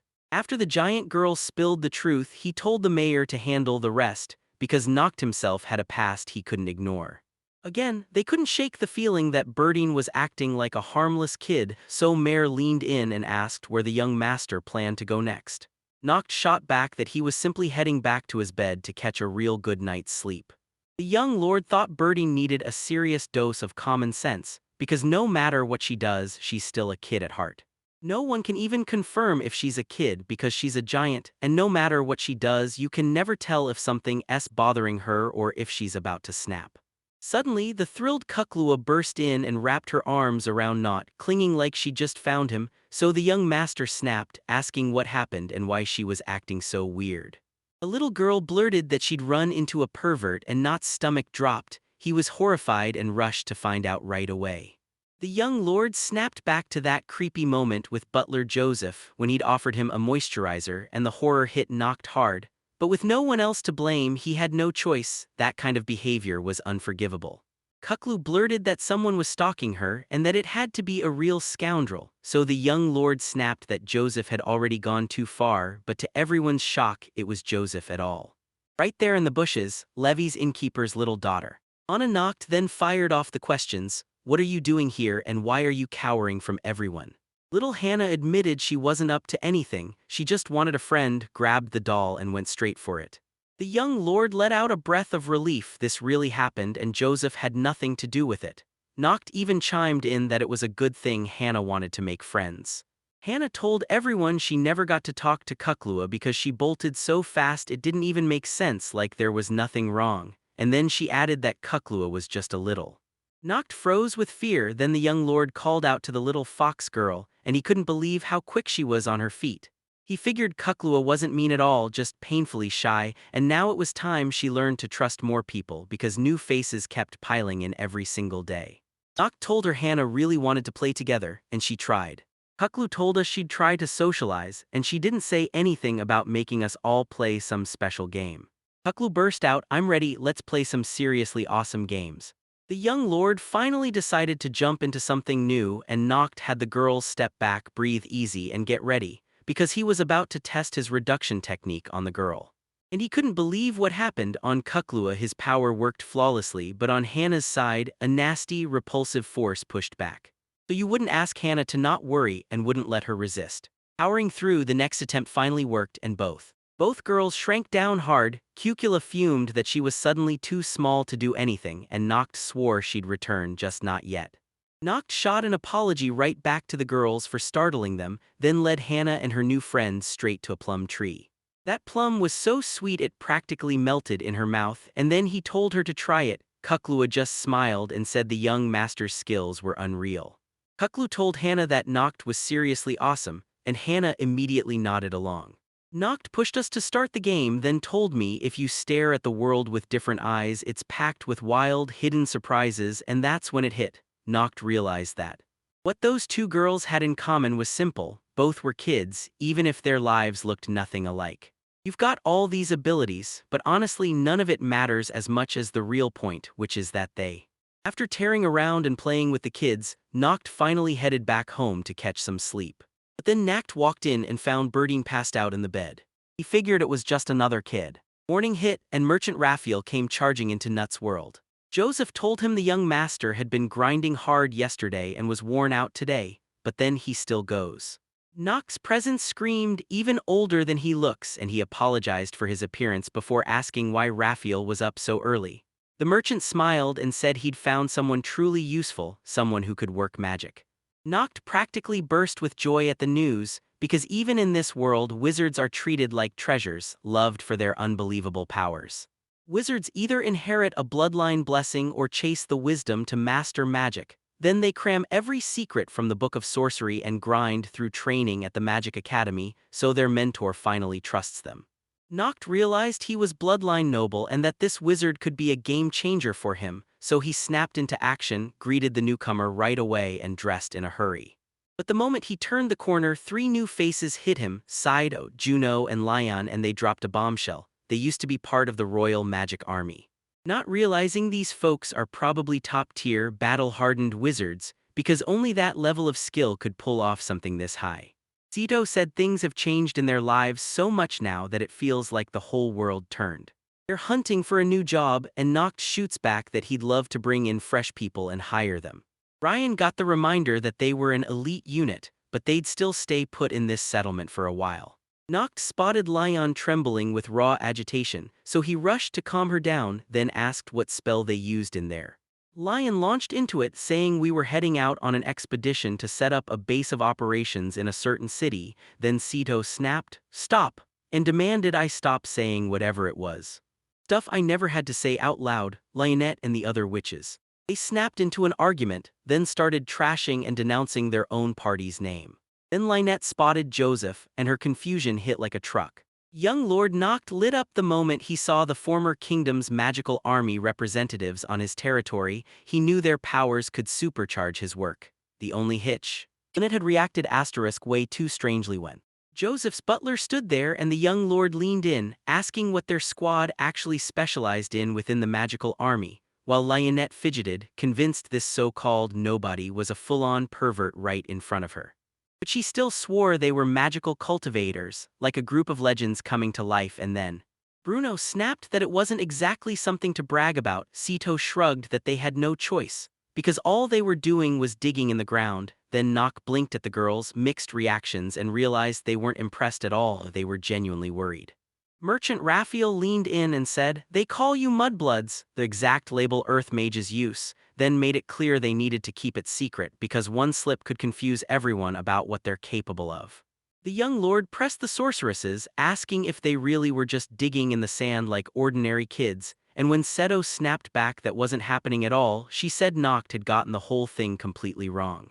Then the young Lord Noct snapped, saying it was a blessing in disguise, because they were exactly what he needed. The poor bewildered sorceresses couldn't make heads or tails of what that strange lord of these lands was really trying to say, like the words were a trap and they just couldn't see it. Nothing. He didn't even clock their confusion and just laid it out. His land's motto was "Live what you love, do what you like." Then the young lords swore that with their skills and experience, they'd do real good for the city's people, without bothering to ask whether their team could help build and maintain the road on their property. Sito mulled it over and asked, "Shouldn't we start by building the wall first?" The young lord blinked, baffled. Why were they so fired up about the city wall right away? Lynette told me she'd already combed every inch of the city walls before stepping inside, and honestly, the walls were in absolutely disastrous shape. Tito confirmed the city's defenses are hanging by a thread. If another attack hits, they'll almost certainly get overwhelmed because those walls could crumble at any moment. Juno even said the walls are basically paper, useless the moment something dangerous happens. A brutal war raged and Lyon snapped that she didn't care who built those walls because the whole project was a total failure. Noct wouldn't back down, saying he'd built them himself. Then, out of nowhere, a pack of sorceresses flipped instantly, calling it all a joke and insisting the walls were still somehow pretty normal, at least for now. The young lord knocked the sorceress girls down with a swipe, laughed off their honest assessment and sharp advice, and swore he'd be thrilled if they joined his settlement, because their experience is pure gold and he wants it on his side. It all exploded into tears of pure happiness the moment she admitted she'd never heard anyone say words like that before. Juno told her friend to stop crying right now, because you can't let your tears show. Sita feared her friend's rage and blurted that she was crying only because pollen had blown into her eyes, without realizing in that exact moment that those girls had probably been hurt just as badly before. Young Lord Noct said, "Then let's build a new city wall." He wanted their party to take it on, but Lionette snapped back that this was a massive defense job and asked if Noct was really willing to hand that kind of responsibility to the first people he'd just met. The young lord shot back, saying he was wickedly good at reading people, right down to those he'd only just met. The words hit her like a punch, and Lion couldn't keep her emotions from spilling out. Noct realized the girl was taking every word like it was life or death. Her sincere tears proved it, and he knew it couldn't be easy for them to quit their old organization and end up at the border of the... Noct couldn't forget it. He'd lived through something just like this before, so he knew the meaning mattered more than the grind, and people who dug into the true heart of the problem were worth more than any final score. Lynette even swore her team would smash the task the best way they possibly could. Once they're done, those ex-members of the elite Royal Magic Army will forge a flawless wall so unstoppable, nobody will ever get past it. He didn't even hesitate. He skipped the old walls and decided he could build something useful too. The young lord leaned in and told Greg about the huge construction coming next. Greg practically buzzed with joy because they were finally about to watch walls, and the last orc, he couldn't forget it, not even for a second. Attack! He kept letting Birding handle the fight the whole time, and Greg couldn't stand being stuck on the sidelines. So he cursed the fact that he always ended up depending on girls when suddenly calmed Greg down, knocked him down, and told him to stop worrying so much about. It never had to be explained. Birding doesn't even know what things are worth, and when she's unleashed she can crush her enemies with ruthless cruelty, so everyone expects it, meaning Greg doesn't need to worry about her at all. That young lord declared he'd steal the wisdom of an elite circle of wizards and use it to forge walls for the Watch. Then Lion shot back, saying they'd obey whatever the ruler of these lands demanded. Juno cut in fast, reminding her they didn't have enough people to pull off this brutal job, so Saito pushed for 6-hour shifts, and Greg shrugged it off like it was nothing, saying we had free hands to do it our way. Greg proudly paraded his live plants and bragged that they can actually. If it turned out to be Birding. Right now there's no way she backs down, she's about to fight them. Ryan jabbed a plant with her staff and Greg immediately blurted, "Why the heck would you do that?" But she just shrugged, saying she knew he tended them himself, apologized, and admitted the truth. Things looked downright creepy, and they were absolutely disgusting. Greg begged, "Please don't hurt my plants, they're my friends," and the moment they seemed threatened, his anger snapped wide open. Then he started burying the dead plant right there, and the sorceresses snapped in shock because they'd never seen anything like it anywhere else. Nott was stunned too, since he never once pictured Greg turning into a real tamer of plant monsters. The young lord stepped in and told everyone to drop it, put it behind them, and just make friends. Then, like a truce sealed in the air, everything turned toward reconciliation. Everyone grabbed their cups and started drinking tea. Nott. They asked Greg if he'd really served in the military, and Joseph admitted it, then even recalled young Noct sparring with his brother. That memory lit the fuse. Lyon and Greg mapped out the defensive structures, and the girls said she finally had a clear plan for how to do everything the best way. Lynette said the first move was to raise a double gate where they could spring a trap on the enemy, and Juno immediately chimed in, add razor-sharp spikes to the walls and dig deep ditches, because then they'd seize the trapped enemy and strike however they wanted on their terms. Cito pitched the idea of a suspension bridge over rushing water, so if anything went wrong they could hurl the enemies straight down, while Kay Noct stared at the plan in shock, wondering if these guys truly had served in the army.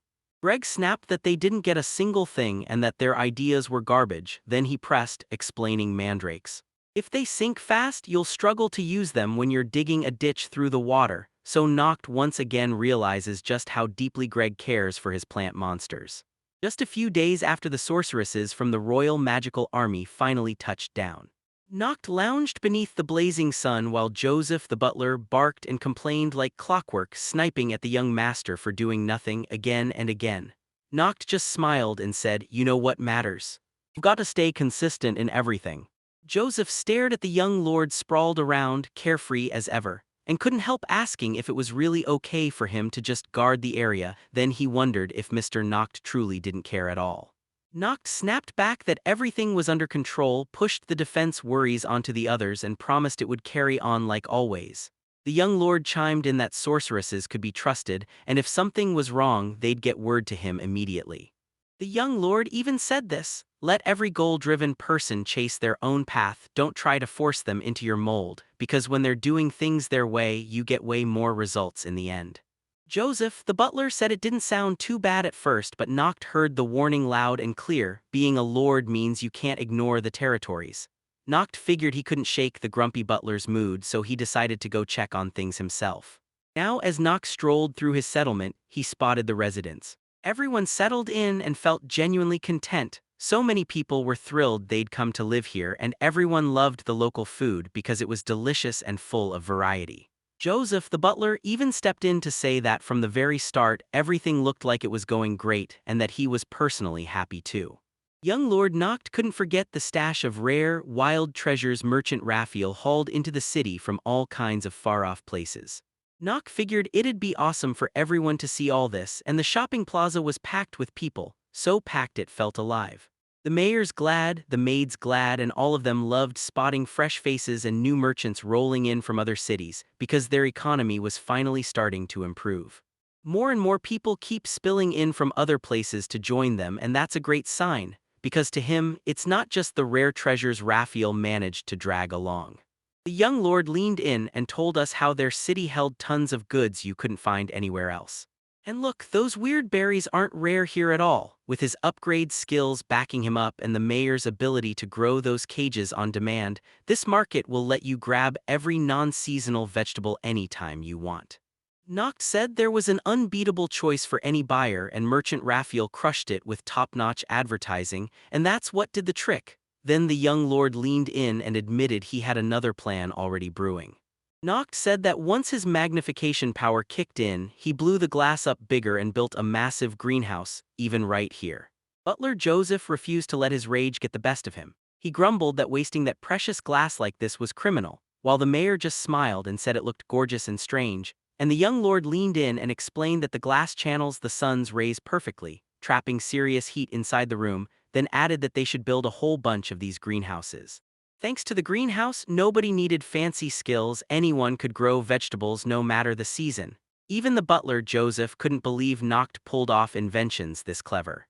The young master just said they had to bring this land back to its old glory, and the seeds they planted right at the start of their journey slowly sprouted, then pushed out fruit. Soon, the sorceress threw herself into defensive fortifications, and when the last stretch of the wall was already finished, Noct stepped in, thanked them, and couldn't stop himself from thinking, these people are seriously capable.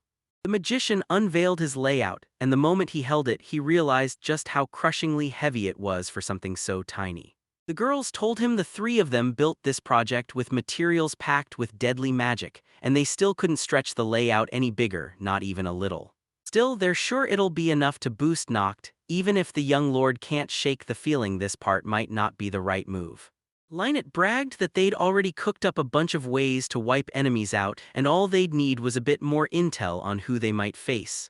Noct snapped that it wasn't worth talking about yet. Then the young lord said he'd quiz the sorceresses when the time hit, but right now he had to look.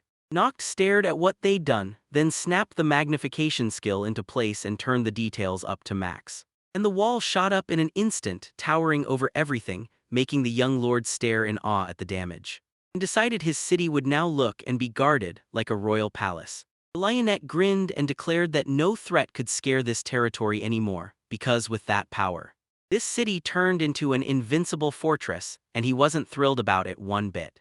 And he realized the truth, this city didn't fear a single attack anymore.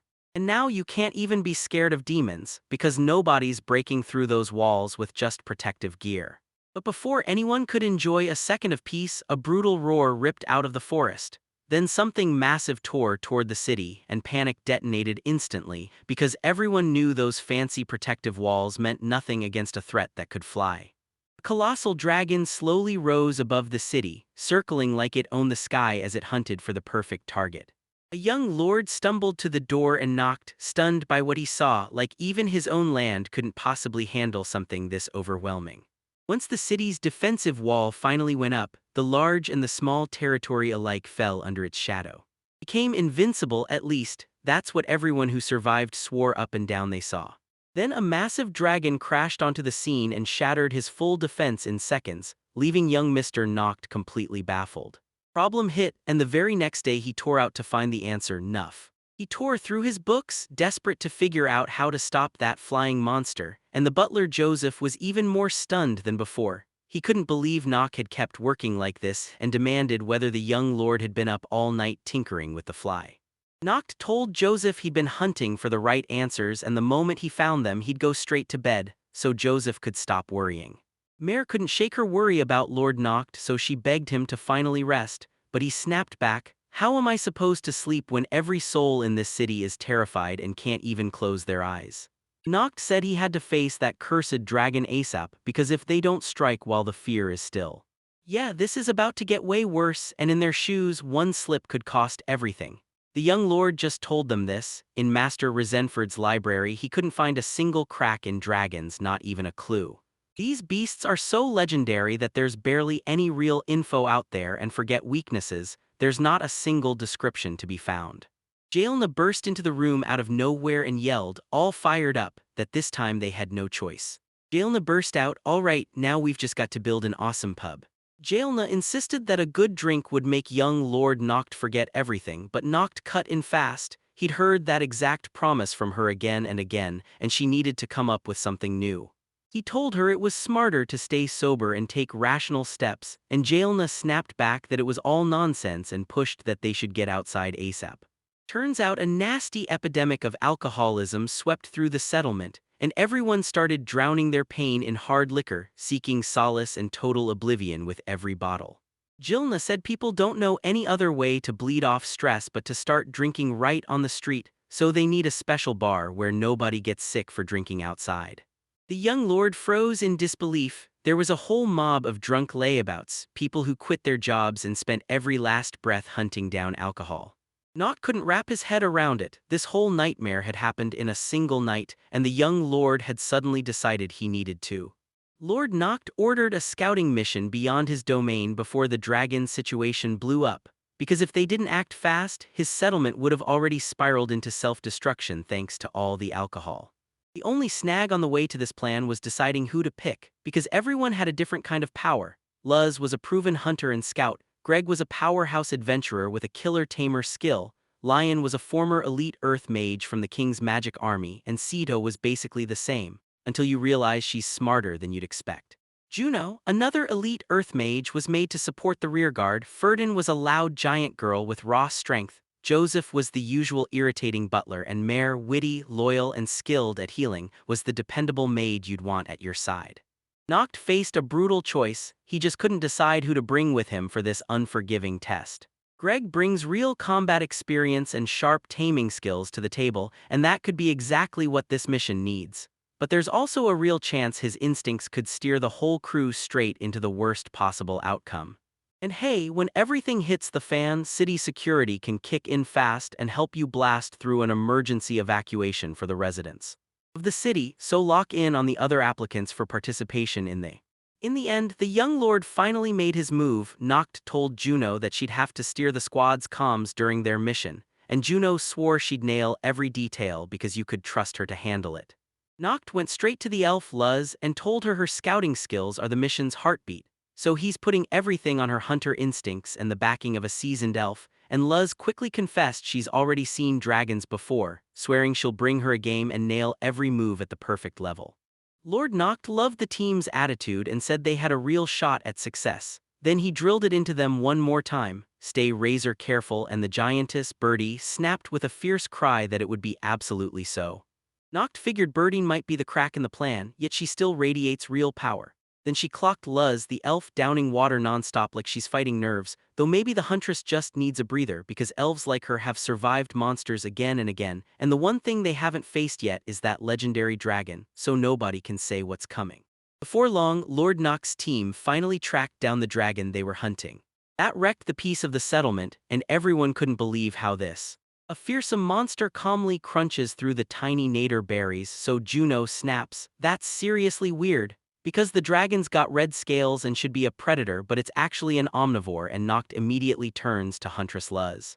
"So what do we do next?" But she didn't answer, she just leaned in and pressed her lips hungrily against his.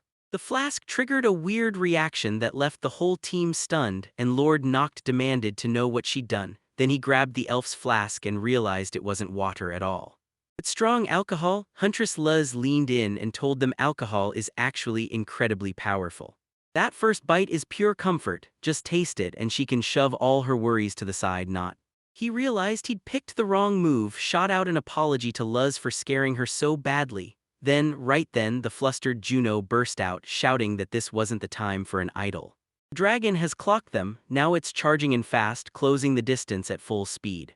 As they closed in, the hero team froze in confusion for a moment. Lord Noct demanded to know why the dragon couldn't stop staring at those mouth-watering berries, and then, right then and there, he pointed to them as its target. Birding, the giant girl, screamed that the dragon was munching her favorite berries. Then she charged straight at the mighty monster, and Luz the elf barreled after her. Lord Noct looked on, stunned, and blurted, "This can't be. Right now, nature's got a secret weapon, a rare black Iberian pig, and if you keep loading her meals with acorns, her meat turns into something special, all thanks to that constant flavor boost, and that's exactly what's happening now." Ever since Anna was a kid, she's been munching on nader berries, and the sweet smell soaked into her skin over the years. Now that scent pulls the dragon right toward her, and it actually comes close. And he didn't rush to help because it was crystal clear the monster wasn't after anyone else. It only wanted Birding. But just when it looked like that huge dragon would plow straight into the giant girl, it stopped dead and crept toward the elf-laws instead.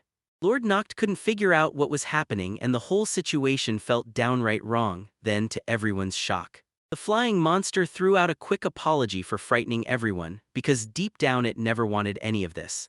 Noct insisted it wasn't true that the dragon was actually talking to them, and Elf Les had to admit magical beasts can mimic human speech, but this was the first time she'd ever seen it, and she definitely didn't expect it either. The dragon burst into laughter and declared, "Of course dragons can talk and we can shout it at full volume. No one's getting a peaceful night now." When that mighty beast roared, everyone froze in total shock. And the dragon leaned in and demanded, "Are you all right, Lord?" Noct couldn't stop staring at it. This was way too fascinating, but he knew this monster wasn't some harmless beast. He grips his courage at last, and that chilling fear crawls in like a threat. Lord Noct demanded to know why the dragon had shown up here when he'd never set foot in this land before. The dragon snapped back that he'd come here for one reason only, plundering this land to the bone. Then the dragon told everyone not to panic or be scared, even if his terrifying look had just spooked someone, because look, he wasn't here to cause trouble, he was here for the purple berries. The mighty beast said the Titan's daughter loved them, so he'd been dying to taste them. Lord Noct pressed, if you wanted them that badly, why didn't you just try them before? And then he was about to ask more. The dragon told him Birding always looked pure joy on her face when she ate those berries, and I hate myself for taking that pleasure away from her. Birding snapped, asking if the dragon felt bad for the terrified elf Luz after getting so close, and the dragon shot back an apology, then admitted the truth. The scent of alcohol was driving him wild, and he dug deep and held back that burning urge because he never even guessed dragons would want alcohol. Then the dragon leaned in and asked for a small favor from the humans.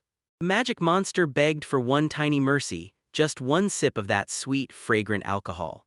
Luz dashed to fill a plate with that mind-bending drink, and right then Lord Noct turned to the dragon and asked it too. Wait, Noct slammed item magnification magic onto that plate, blowing it up again and again to finally get. Noct finally poured out enough dragon-proof alcohol, and the huge beast went wild with delight, then Noct slid it a treat like a peace offering. They teamed up to set the table and go berry picking, and Lord even knocked the supply so his berries kept swelling until there was food enough for everyone.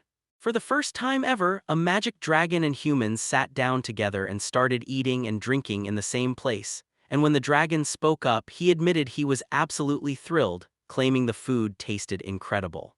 Then the dragon explained that from what he understood, the young master had two skills, the one Noct just witnessed when he zoomed in on the table, plus a second one that flips the action and cancels everything out. Noct's jaw dropped at how the flying monsters knew that, and he shot back, how do you know? The dragon leaned in and told him the truth. Birding was that giant girl who always munches berries in the forest, and now she'd shrunk down to normal size, meaning someone managed to reduce her. Then the dragon confessed with real excitement that he'd been waiting forever to meet Noct, and now, thanks to his own shrinking power, he finally gets his chance to become great friends. Birding blurted out that the dragon could be her friend, because she'd been Mi's Noct's personal bodyguard. The dragon let out a deep chuckle at the giant girl's words, then snapped, so why are you covering for Birding? Because if she's the bodyguard, suddenly. The dragon's massive tail surged upward, and panic hit everyone like a wave. But it turns out the dragon just bonked him on the head, patted him like a friend, and told him he was a really nice guy. Right now, the young lord felt something unsettling crawl up his spine, and he even remembered the way his father used to stroke his head back when he was just a kid. Birding pushed through the conversation with a tired grin and said, I'm so full. The dragon leaned in and grilled the giant girl about why she loved those purple berries so much. Then Lord Noct shot back, so where's the dragon headed after it downs every last one? He finally lays out what he's planning. Then the dragon snarls, saying he was going to leave, but after meeting everyone, his mind flips and he refuses to abandon this land, and then, boom. A magical aura erupts around him, and in the blink of an eye. In the very next moment, the dragon snapped into an almost normal human form, muscles, all of it, and Lord Noct froze in shock at the sudden transformation. The dragon leaned in and bragged that this was just one of his tricks, and yes, he could flip into a human anytime. Noct's eyes widened. If the dragon had that kind of control, then he had to have more power waiting in the shadows too. It also hit him that abilities don't always come from raw magic power. Then the dragon asked, straight up, if Noct could let him live in peace inside Lord Noct's domain. Still staring at the naked man in shock, Poe blurted, so the legendary dragon's really coming to the human settlement? Living all alone was killing the dragon, boring, empty, unbearable, and Poe wasn't about to stay that way anymore. So yeah, please take him in already. And the dragon grumbled too, saying it had been ages since it tasted sake this delicious, and it kept craving the kind of food only a person who cooks knows how to make. Then the dragon leaned in and confessed, yeah, I'm into that too. I wanted to dig into Mr. Noct's abilities and get to know him even better. The young lord clearly hadn't expected the dragon's attention, so he froze on the spot, stunned. The dragon leaned in and said that people like Noct, rare abilities and all, usually live the most fascinating lives, so he wanted to see what Mr. Noct could really do. The young lord swallowed hard and finally admitted he didn't even know what to say because everything about it felt too complicated. But when the dragon grinned and said it was all way simpler than it looked, he basically promised them one thing: this was going to be a good time together. Lord Noct flashed back to his own childhood, where people said lines like that all the time and life felt like non-stop fun.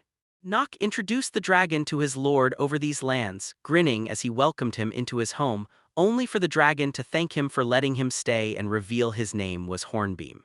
As a bold sign of trust, the dragon gripped the young lord's hand and shook it like a promise. Noct let out a sharp cry, then the Hornbeam apologized, saying it never meant to misjudge its own power because it can't just switch to human use on the spot. From that moment on, the big small lands gained a new powerhouse ally, the Red Dragon, Mr. Grub. He bragged that a stunning wall now wraps the city and he can't stop admiring the view. Juno shot back that those walls were built by her elite mage squad, alongside Mr. Noth. The squad finally rolled back into their hometown with their new friend in tow, and Lord Noct couldn't shake the feeling that Mr. Grub looked and felt just like his dead father, all that calm confidence and solid, manly strength radiating off him like armor. Lion leaned into Lord Noct and demanded, "Did you finally track down the dragon?" In the forest, Lord Noct snapped back that the mission was pointless, because the dragon was nowhere to be found. The young master finally cracked the truth open, then chose not to say it loud in front of the residents because he'd rather not spark even more suffering, and he even carried the dragon right into the city with them. Noct leaned in close to Lion and breathed that the dragon was right here with them. But the shocked sorcerers barely found their voices before they wanted to dig for answers. Noct slammed his hand over her mouth and the young lord told Liony to calm down, then go on with the conversation in his office.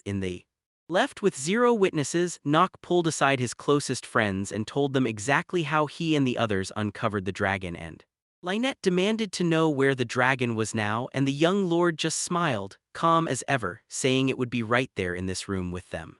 Thinking it was just another Noct prank, the whole crew played along, staring everywhere like a dragon might pop out of a flower pot. Grab still pushed on, pointed at his hand and demanded, "Tell me, Mr. Noct, do you believe me now?" Lionette's eyes blew wide with shock, and she shrieked that the dragon had deliberately used its magic to hide as a plain, ordinary person. Hornbeam then begged if it could ever return to its real self, and the young lord yanked him along fast, warning that once it grows back to that massive size, it'll crush everything around it in an instant. Rattled with anxiety, Lionette hurried over to Noct and demanded he follow her for a moment. Then she shot the question, asking if the young master was really sure it was wise to drag a dragon into this place. Noct thought it over and realized he didn't even have the answer himself, because tell me, how could he guarantee that the dragon wouldn't ruin this settlement in some way? Meanwhile, Grub clocked Greg and leaned in, grinning like, "You're doing something seriously interesting here." Greg had no clue what they were talking about and rage started bubbling on his face, grabbing at the words like they were slipping away. When he spotted the scratches on Greg's armor and caught that weird stench, it hit him. Greg wasn't the savage type after all. Hornbeam pointed at the markings and said Greg was probably growing mandrakes. Then Lord Noct's face fell, because a dragon could easily twist that into something terrible, especially with Greg's love-struck obsession, and those worries only grew as his thoughts trailed off. And Hornbeam chuckled and admitted, "Yeah, that's exactly how it goes. I've grown plants like these before too." Lord Noct exhaled in relief, stunned, because the idea that a dragon would do something like that was straight up incredible. Greg was absolutely thrilled. He blurted that he'd finally found a real friend, and then he even ranted that everyone kept calling his job awful, even though he swore it was his true calling. Hornbeam jumped in and said these mandrake creatures are beautiful, but growing them takes serious know-how, because depending on the soil and how you cultivate them, mandrakes can grow to basically any size. The dragon bragged that once he even soared around the world hunting for the best dirt for growing, and that quest revealed the truth. The South holds the richest, most nutrient-packed soil, while the great forest's ground is drenched in magic. Noct listened to Grub's tale and couldn't believe how wildly excited he was about it. Hornbeam strutted up to Greg, bragging and showing off the massive mandrake he once grew, and Greg's eyes lit up as he shouted that it was over 3 times bigger than his own. Then Greg leaned in and demanded, "How did you pull that off?"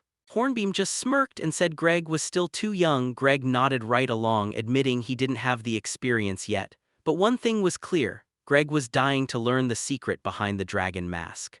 Grub leaned in and asked Greg if he wanted to be his student. Greg. He didn't hesitate for a second. He blurted out that he truly wanted this, and he'd give it everything to meet the dragon's.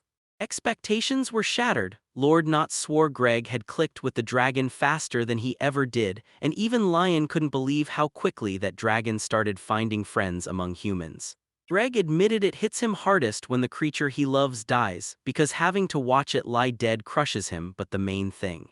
Mandrakes are still there in the dirt. No matter what happens to them, whether they die or not, they'll keep haunting the ground, and even Greg and Grub nodded. Lionette couldn't stop staring at how fast everyone bonded with this dragon, and Noct admitted it was pretty wild.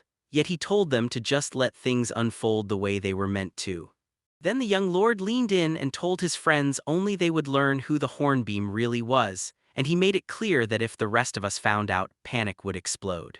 City streets? Lord Noct decided that if Grub was going to be so friendly, he might as well help everyone. Then Noct finally called it a night, ready to crash in bed, until Garb stepped up saying he'd love to go for a walk and catch up with him. Because he hadn't been around people for ages, he was starved for conversation, and you could feel it. Grub didn't see that offer coming at all, and when it hit, he quickly threw out a heartfelt apology for acting way too fast. Noct realized this was the right move, grinned, and said it was way better to leave right now. Grub asked if they were stepping outside this instant, and Noct shot back that it was totally fine, then ordered him to hurry up. Lord Noct leaned in and declared it was finally time to bring the dragon into his city. Garb mulled it over, then leaned in and told me to kick things off with the market. Lord Noct swore the market was the busiest spot in the whole city. Everyone flooded in to buy things and trade stories, and he pointed out that Raphael kept the stalls stocked with everything people needed, so Mr. Garb could grab anything he wanted, even the best sake. The dragon's eyes lit up at the alcoholic drink, and it rumbled that the perfectly brewed sake was so insanely delicious it melted your soul's tension and pulled out the purest kind of pleasure. Noct replayed the dragon's words in his head, then said the veggies grown in their greenhouses are insanely tasty and absolutely worth a try. The young lord leaned in and told them this greenhouse was built by his own magical power, crafted with the careful hands of skilled carpenters. Noct leaned in and said that with the right glass and its crazy properties, you can grow any crop no matter the season, and Garb cut him off like, Noct was a genuinely fascinating guy who used every one of his talents to the fullest. Then the young lord led the dragon to the spot where the nader berry grows and basically dared it to savor the taste. He asked if the sake Noct drank in the forest really came from those berries, and Noct snapped back that yes, those berries brewed an excellent sake. The dragon caught a mouth-watering scent and demanded what it was, but Lord Noct waved it off, saying it was nothing special and not something worth fussing over. Noct decided to spark Garb's interest right then, pointed ahead and said, "There's a small winery up ahead," and Garb was already ready to bolt straight for it. But the young lord snapped, telling them to follow him and brace themselves, because what he was about to show was way more interesting. Lord Noct led the dragon into a heavenly bathhouse you can enjoy for just 5,000 rubles. Garb gasped at the amazing view, but something about it still wasn't quite right, only he knew why. Garb admitted, "Hot springs, I can't stay in them for long, I just don't handle the heat well." Noct quickly apologized for tossing the dragon into an awkward spot, then offered him a way better job. Herb also bowed and apologized to Mr. Noct for stirring up unnecessary trouble and wrecking the peace of his settlement after a heated incident. Noct and Garb dug into the cold coffee Mr. Levy always brewed, but the dragon still couldn't shake the weird feeling after that hot bath. Cold coffee just wasn't the thing his body craved. He let all those bottled-up feelings finally spill out. The blast hit like a thunderclap, and right then Levy felt raw power surge through her. Then she crumpled to the floor with the trays clattering around her. Noct suddenly realized he'd messed up big time. Jilna snapped at Noct, yelling that he'd pushed the dragon into a rage, and he was more than justified in doing it. Noct couldn't wrap his head around it. How on earth could he trigger that wild reaction from the dragon? I mean, he'd even skipped his afternoon nap. The young lord swore he was only trying to introduce the dragon to the city they'd built side by side, and in his mind, the sooner they did it, the better. Jilnis just flat out said, "Right now, all anyone wants is a real good drink," and Noct should have seen that coming. The young lord pressed Garb for the truth, and Garb snapped back that yeah, it was exactly that, no stalling, no bringing drinks soon, do it fast. but Jilna cut in, saying this wasn't going to be enough because everyone. Noct didn't just hear drink, he heard drink like it matters. Garb nodded along with Jilna, saying it wasn't enough to drink, you had to find a spot that made it enjoyable, a place worth visiting. Noct honestly couldn't wrap his head around it and snapped back, did it really change anything where alcohol was poured? Jilna let out a heavy sigh and demanded how clueless he could be, especially since he was a lord and ought to know what his people wanted. Garb leaned into the laptop and made it crystal clear, drinking at home or a diner just doesn't compare to getting wild in a truly great bar. Ned dreamily kicked off his speech by saying that, in a world drowning in everyday worries, the only fairy tale an adult really gets is a good bar, the perfect spot to unwind and enjoy your leisure time. The girl and the dragon spat out the final words at the exact same time, like it revealed they were craving the same thing. Lord Noct caught on fast, shocked that totally different creatures still wanted one thing above all, a good drink. And Garb practically yanked Noct's sleeve and demanded he get them to the best bar ASAP.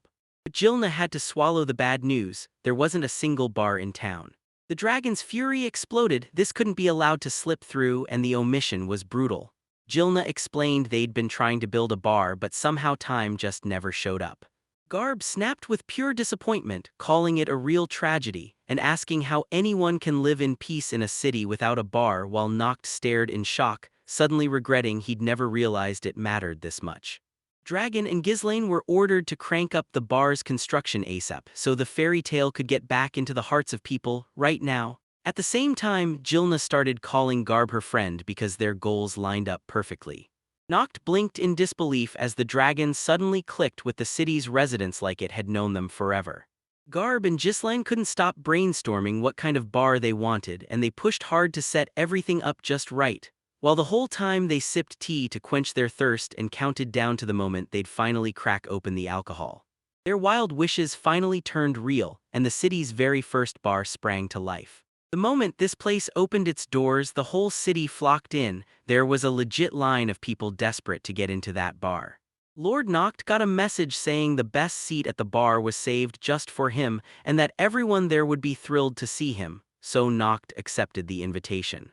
And then it hit him, he hadn't expected a thing like this because he'd never once stepped into a bar before.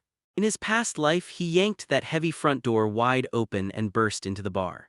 Dragon Garb roared across the hall and greeted the young lord like it meant business, and pulled him over to the bar, inviting him to take a seat.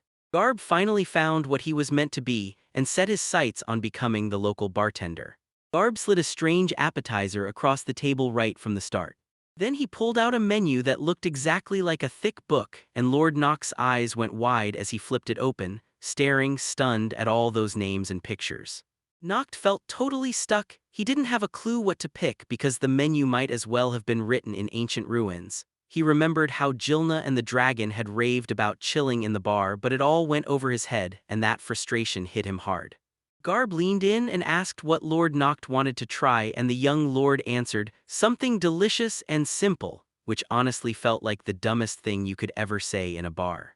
Dragon Garb clocked that Noct was squirming in the bar, then leaned in and told him to say he wanted something refreshing, so he'd blend in like any ordinary customer. The young lord got the rules of this place down to the bone and decided to place an order. Noct asked for something that would make him fall asleep, and Garb shot back that he'd do everything he could before he cut himself off mid-sentence. Right, he knocked the watch, stared down the dragon's death moves. Garb stunned everyone with miracle after miracle right there in the bar. Soon, Garb stepped up and offered to take a sip of the drink for a test. Lord Noct caught that sweet, tangy scent in the air and declared with a grin that it smelled absolutely amazing. The red dragon clapped Noct on the back for showing him the city's beauty, then leaned in and revealed the secret behind his drink, a special cocktail brewed from nader berry wine. Then, right alongside it, the cocktail hit with sweet charm and a sharp little lemon snap. Noct took a few sips and immediately admitted out loud that it was absolutely delicious. The young lord leaned in and demanded the name of this cocktail. Garb just shrugged and admitted they hadn't bothered to name most of their drinks yet.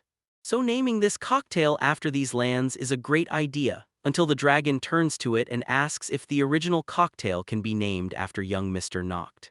Lord Noct froze at the suggestion, stared it down, and then admitted the truth. He never thought a place like that could be so easy to reach and so perfectly good for relaxing.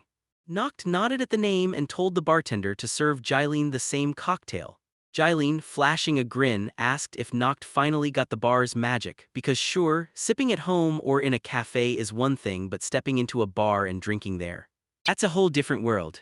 And now he finally gets what Jillness meant when she said fairy tales are hidden in everyday life, right before she dragged him to visit the bar. Lord Noctis's next drink was for Olivia. Those beautiful eyes lit up. He was actually thrilled to visit the bar. Olivia's cheeks burned. She blurted that it was a really nice bar and asked if he could come here more often, and Noct just shot back that the place was basically free for everyone to use. Lord Noct waved for another drink, grinning like he'd just won, and Kuklua snapped it up with a happy, eager smile. That tiny doll looked crushed when all they got was milk, but the young lady still blurted out a toast, urging everyone to drink it all the way down. Raphael the merchant showed up at the bar too, and that sudden entrance absolutely threw everyone off. The young lord rushed in, insisting Raphael must have misunderstood him and that he never meant to meddle in his subjects' lives. Then the merchant shrugged, saying it was totally fine. Raphael even asked if the late young lord wanted to go try something for himself, and Noct froze, instantly curious about what that could possibly mean. Raphael spilled the truth about the metro mine and basically dared him to see how awesome it would be too. They pushed those resources to build up the settlement's infrastructure, and one underground mine even carved a secret link between Big Small and Hadlet. Long ago, miners dug these depths for glittering jewelry and valuable minerals. After the orc army tore through and the mine got abandoned for good, workers gone, production dead, Noct clocked the truth. These weren't normal days anymore, and that mine might be the perfect chance to strike. Raphael the merchant promised that this mine would flood the land with wealth again, just like the golden old days. When young Lord Noct proved he could handle those minerals and gems with zero mistakes, Raphael dared the moment, downing a drink and urging everyone to think hard about what it meant. Noct, though, instantly clocked it for what it was, a devilish temptation. Since Raphael was right about the mine, Lord Noct lit up with hope. If they could dig up new materials, Jilna would have something truly interesting to work with. Raphael nodded hard, then kept right on drinking. A little while after that talk with Merchant Raphael, Noct felt it, like he'd crossed a line with no turning back. Maid Mayor greeted the young master like he'd just returned home for good, and Noct immediately tracked Greg down. Then the thrilled tamer practically begged her to use the ability again, so Greg told her that if she could activate the cell from Kabasuk.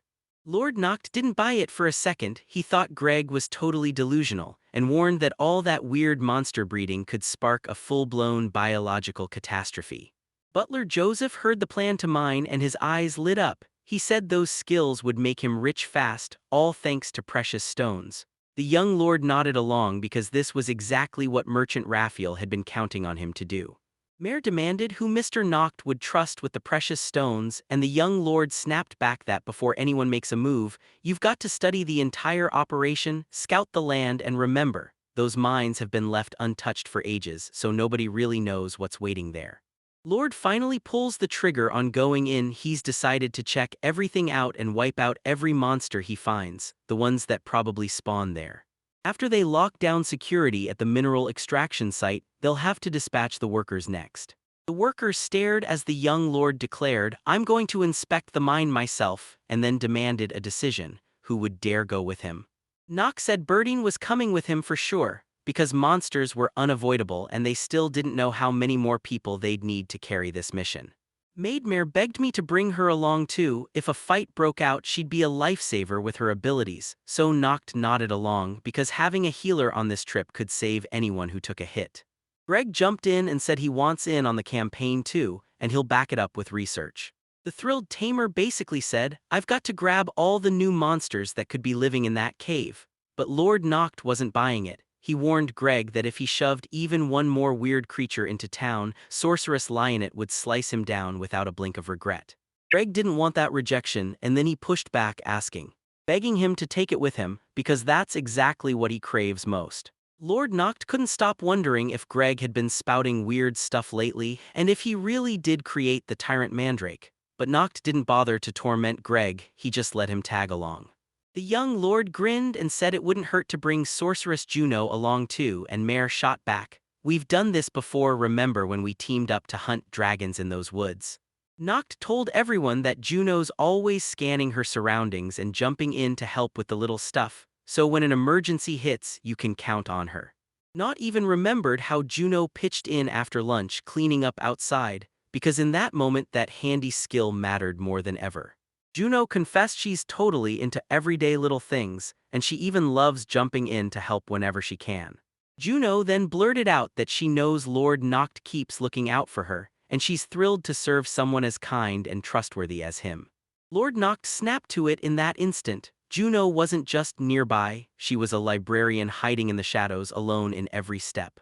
Noct tried to get Juno to stop hiding and told her she'd be way better without that hood, but Lion clocked their pre-hike setup and demanded to know what they were doing, and why Juno was right in the middle of it. Juno said they'd hit the subway mines to explore them before starting work, and Lion snapped. He warned her she was pulling the same dangerous stunt again, like always. And it wasn't that long ago when she went hunting for a dragon. Juno snapped back that Mr. Noct picked her personally and she'd be an ace on the trip. Saito and Lion were stunned by Juno's wild eagerness to go, then they just watched, wide-eyed, as she kicked off down the track like she couldn't wait to hit the adventure. Noct pushed to make Lion see the truth. Juno was a game-changer on the team and they couldn't afford to lose her. But the sorceress Lion shot those arguments down and refused to back down and decided to duck out of sight, then straight up lied to cover it like you wouldn't notice. It warned that this dangerous trip would drag her straight into unknown mines, and that means she's stepping in personally because Mr. Noct is next. Mission: nobody saw this coming, and for Noct it shattered every expectation because now he had no clue what was waiting for him. Before the trip, Mare the maid warned them they could lose, but she shoved those dark thoughts aside fast so nobody would get hurt. Verdine then vowed she'd keep everyone safe so there was no reason to panic and spiral. Greg shoved the job onto me, watch Lion so she doesn't get hurt, and since Lion is a friend to Lord Noct, he figured this is one of those moments where they can't avoid a fight and Juno is the one who's perfect for it. Even though there's nothing they can do, Lion is fired up to go with everyone. He just didn't warn the sorceress that if that's the plan, he's actually excited to work with her. And listen, if they've got a long road ahead, then before the journey even starts, they'd better be ready for everything. Sito shot Greg a bunch of questions about why he'd brought mandrakes, while Lionette peppered them with one urgent question: how far away the mine really was. Lord Noct told us the trip would burn about 5 hours on foot each way, and the mayor's maid grumbled that a carriage would have made it faster and so much better, until Noct flashed me a calm look and told me not to worry because with his item augmentation skill, he cranked the cart's speed way up. Bigger. Then the young lord fired off the order: Birdine, pull the cart, head up the mountain, and since she was the strongest in the group, Birdine snapped to attention, ready to obey. Alright, let's go, and with a quick push, they easily slid that loaded cart into motion, the whole crew of friends rolling out, and Greg was He was the only one who wasn't happy. He kept begging them to slow down because his mandrakes were launching off every hummock, and before long, the heroes stood at the mountain's entrance, and everyone's jaw dropped at how massive it was. They kept climbing higher into the mountain because it dwarfed Mr. Noct's house like it was nothing. The sorceress of Lion Eyes declared that this breathtaking land was worthy of the very first pioneers. The night girl Birdine didn't even wait for a command. She bolted toward the door and blurted that it was time to head inside, until Lord Noct slammed the brakes and told her the first thing they'd do was sweep the area near the mountain. The closest building turned out to be an old office the mine workers used to run, not. Greg peered at the door and realized it was tightly locked, like nobody had been inside for ages. Then he demanded to know if the Lord somehow didn't have the right key with. Noct suddenly remembered the time he lost the key to the whole territory and still can't figure out where in the world it vanished. Birdine said she could rip the door open with pure force, and Noct snapped back that what she planned to do was basically property damage. The young lord weighed his options and figured it'd be smarter to try shrinking the door first, until the sorceress Lion snapped, no need to rush, because she already knew exactly how to fix it. She snapped the perfect key into place in seconds and started cracking that ancient lock open. Noct blinked in shock. Lion kept finding new ways to impress him again and again. A couple minutes later, the lion sorceress swept in with a satisfied smile and called everyone inside. The young lord snapped that her skills were just like an old hand's, like a seasoned thief after that remark. Lionette bristled with instant outrage, feeling completely disrespected. then snapped and asked why Noct didn't praise her and pet her the way he did with Birding, only for the young lord to bow his head, apologize, and say he was truly grateful for the help. Noct then leaned in and asked if Lion could slip that door open just as easily in one of the locked houses on his land, and Lionette lit up like a firework, promising she wouldn't let anyone get in the way of Mr. Guest stepped in and got hit with a foul stench and thick, choking dust hanging in the air. Robert Knott told them the house sat untouched for nearly 6 months and the mayor swallowed hard because she'd never seen that much dust in her life. Greg stared at how massive the room was while Knott showed him where the workers slept, and suddenly the whole purpose of the place clicked. Greg said the building still had a future, but it had to be cleaned up first. Then Lion shot back that her work had already saved the door from breaking, and the young lord just snapped that it didn't matter. He said that kind of bed wasn't for the staff at all, but then, no one knew what happened to the bedding because it still looked like a wet rice cracker. The young lord said, "First things first, fix everything around here and make it better." The mayor and the maid raved about Noct's brilliant plan, then swore they'd help with every step without fail. Birding tore into the mystery, spotted the box, and demanded to know what gorgeous stones were hiding inside. So Lord Noct leaned in and revealed the photo showed a luminescent stone that lights up when magic hits, and when he pointed to one, it was glowing faintly thanks to the magic hanging in the air. And if you shove it hard enough, it'll flip into a lamp and blast out bright light. Birding nearly shouted it was a real miracle. Lord Noct grabbed the giant girl and ordered her to smash one of the stones the sorceress Lionette demanded answers about, because that gem was insanely expensive, until Noct snapped back, "We need more pieces to light the mine." Noct hit them with his reduction skill, shrinking the tools down to size, then ordered everyone to grab their mining gear and head out, while Lionette just stared in disbelief, saying it was pure madness. As the team shoved into the mine, Noct ordered Birding to lead because her instincts catch every warning sign and she can feel danger before it strikes, so if someone ambushed them, Greg would step up and protect the whole crew. The young lord leaned in and told Lyanna that Greg and Birding were battle-tested, because they'd already fought the Orc King so she could trust them with her life. When Lyanna heard that, her shock melted away and real confidence surged through her. Greg finally clocked it. During the fight with the Orc King, Lord Noct had actually been incredible, cutting through the danger with pure skill. Noct even tossed in a grin, saying this time it was totally worth hoping for him since he didn't bring them along for nothing. Still, he admitted straight up that in a tight little room he'd be hard-pressed to pull it off, because that zoom-in, zoom-out trick needs real space. Noct snapped back that Lion isn't powerless, she can fight too, so nobody should sleep on her. And when they step into that territory, Noct said Lion will handle the enemy because that's the smartest way for everyone involved. Noct figured that even though Sorceress Lion used to serve in the Emperor's army, she's still a true engineer at heart, so that's exactly why he can't let her deliver it. Nox told us to push even further, but right then, boom, there was this strange sound ripping through the air so fast she wasn't ready for what it meant.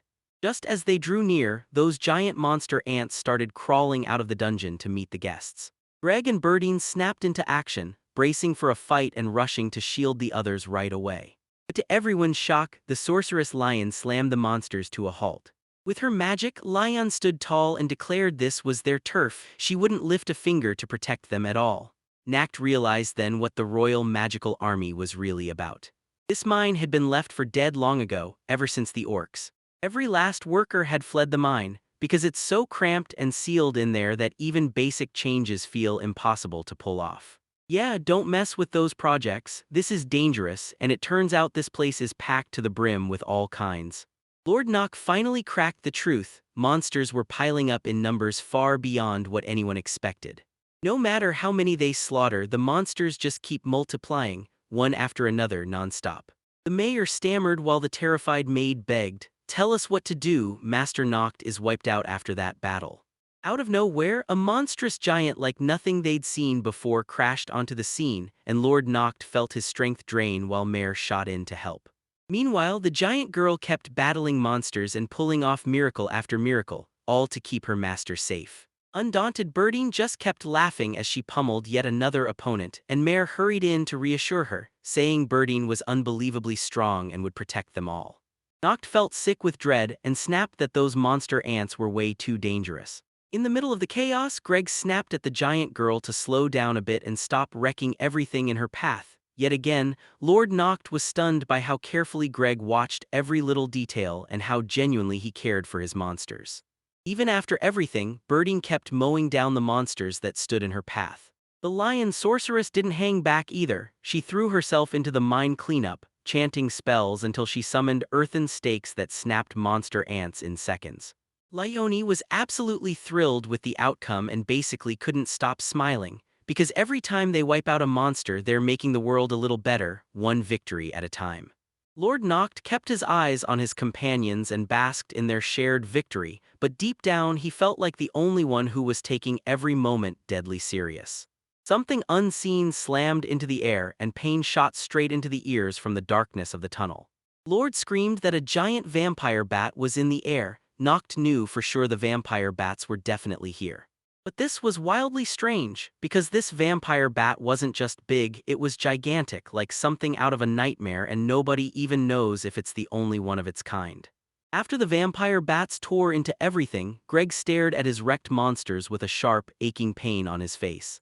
Greg didn't shout for anyone to be careful, because if that bat took a bite out of his pet, it could come for him next.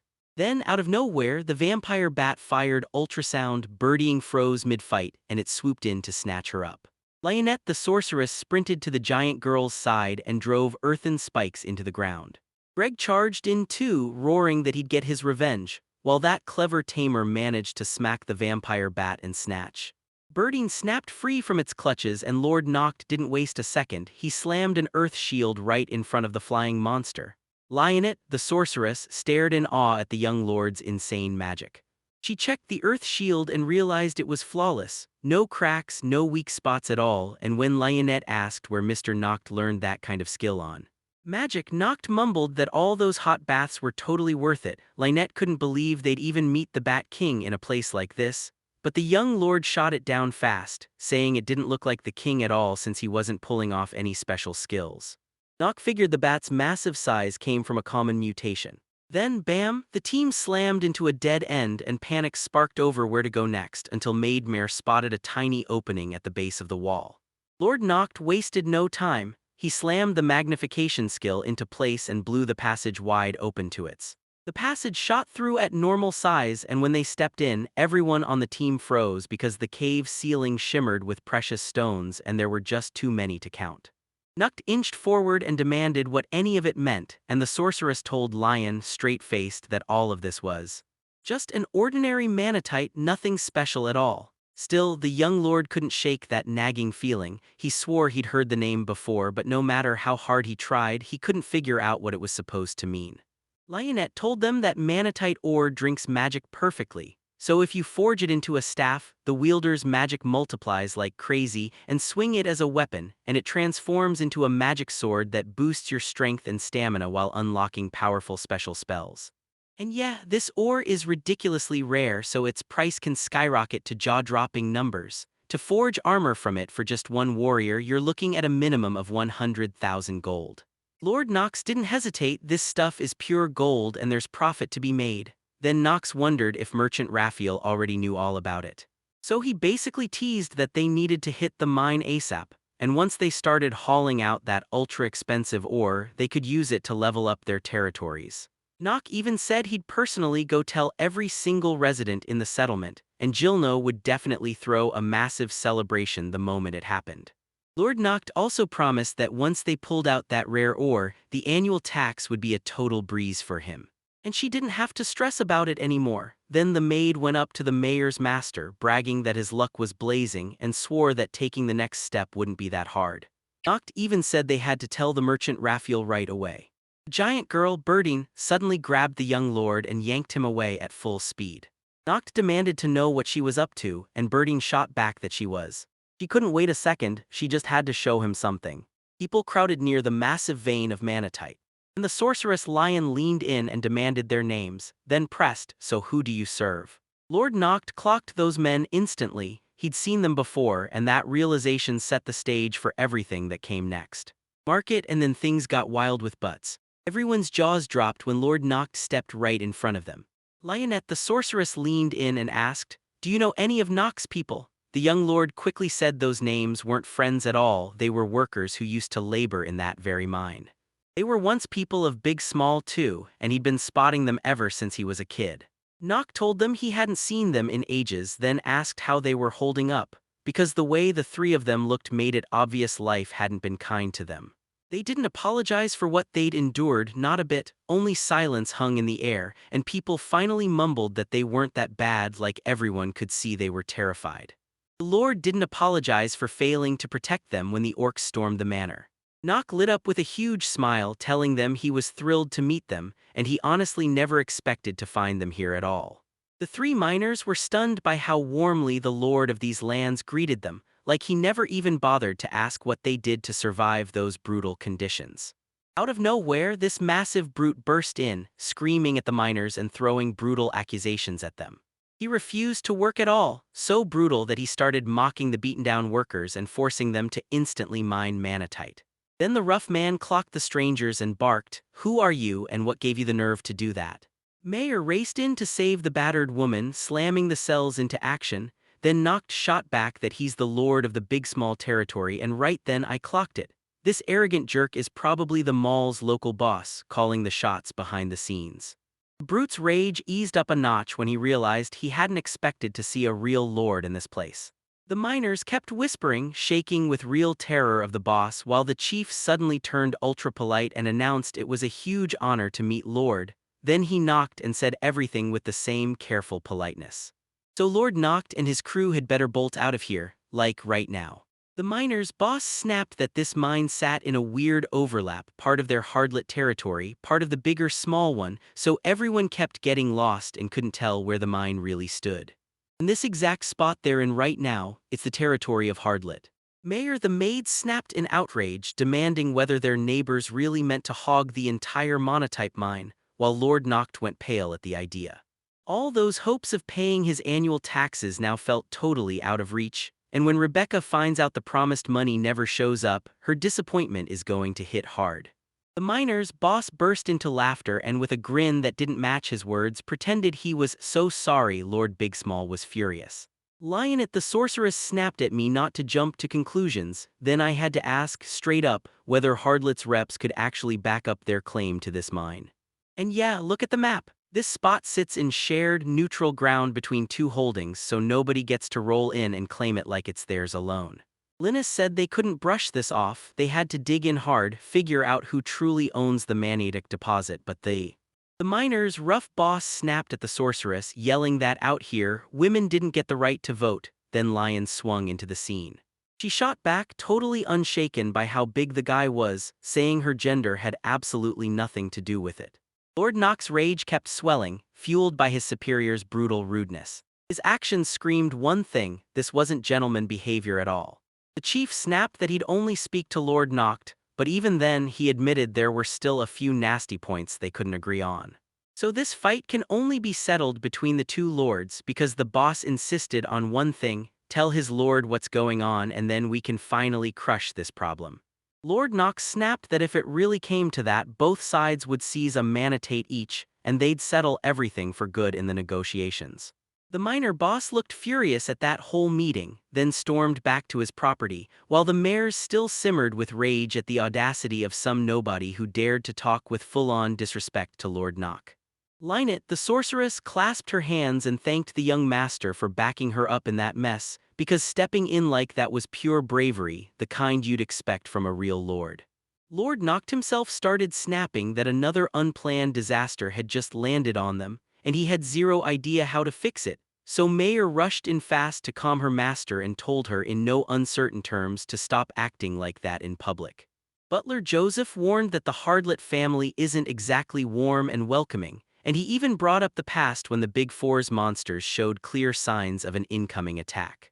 Mr. Nock's father shot off requests for help because in those harsh virgin lands it was always the lord's custom to back each other up, and everyone knew the rule they never had to say out loud. But the neighbors never once sent their troops to help, and the most they'd cough up was a tiny pile of resources, and only in rare cases. Mayor the maid burst in, face shining, and shouted that a letter finally landed from the Hardlet area. The letter didn't hold much, just a single message promising, come back tomorrow, and absolutely nothing else. The ruler's estate was announced as the Harlot family's ancestral ground, and Mare was furious to the point of burning up after how they treated Mr. Noct. The girl admitted she wanted to kill them all for that kind of brazen disrespect, and Merchant Raphael snapped that the negotiators should come here instead. If you underestimate your enemy's strength, he warned, you'll pay with your life. So he insisted there was no need to march onto enemy territory, and Noct said of course he understood. But he still had to prove he had courage, so he'd head to the exact place at the exact time, because it was his lord's duty, and he'd stake everything on the future of his people and make those negotiations succeed. Mare the maid was lavishing Noct with praise for his non-stop, extraordinary diligence. This morning, more than ever, he forced himself out of bed super early, because the young lord groaned that being late for an appointment is miserable, and he'd rather sacrifice his sleep than risk it. That noisy little bird wouldn't shut up, it kept blurting, "How much farther?" Noct told it to stay calm, be patient, and not yank the curtains. And honestly, today's a big deal. Serious negotiations are about to go down, and the capital of the Hardlit lands is waiting for them, just ahead in its. Obscurity hung over them because nobody had a clue how they'd be treated once they arrived.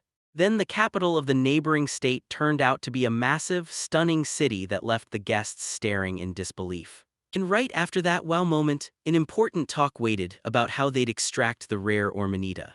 Lord Noct claimed he didn't see anything shocking, same plain, same borders as his own lands, but the place looked far richer, and he couldn't shake the thought that the neighbors' territories had never been raked by barbaric orc attacks. Birding gaped at a towering, weird building straight ahead. Noct snapped that Hardlit's a multi-ethnic melting pot, so the cultures clash in crazy ways. The young lord instantly ordered Jilna and Rog to dig into this myth. They stared at that magnificent structure and dared to ask, "Can we build something just like this back in our own city?" Not informed, she couldn't help but smile. Huntress loved knowing elves also lived in the city, and that maybe, just maybe, some of her own acquaintances were here too.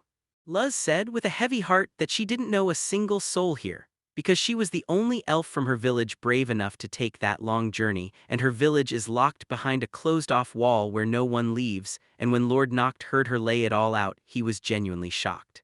Noct stared at the girl, still clueless about why she'd ended up in his settlement, but he didn't waste a single breath on the elf. He'd get answers later. Right now, Luz only smiled and said she wanted a few drinks.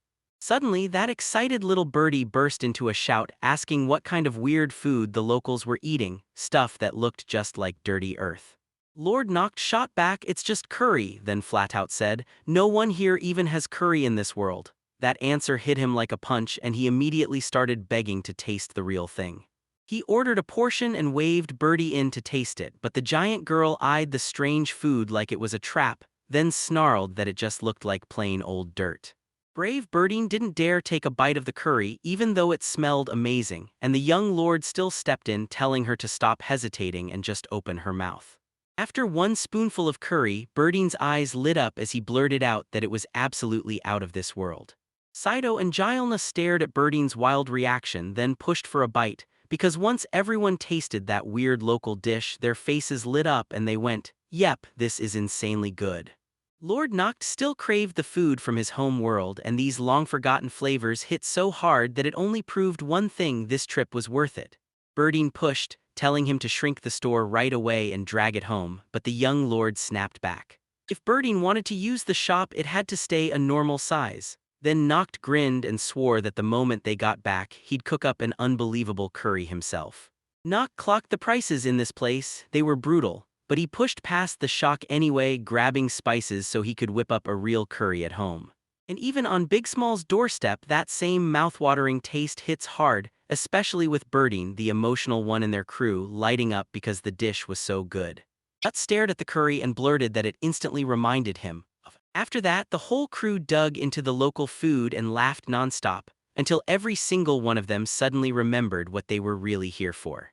They slammed the knock, and after what felt like forever, the others finally pushed their way into the Hardlit family's main building.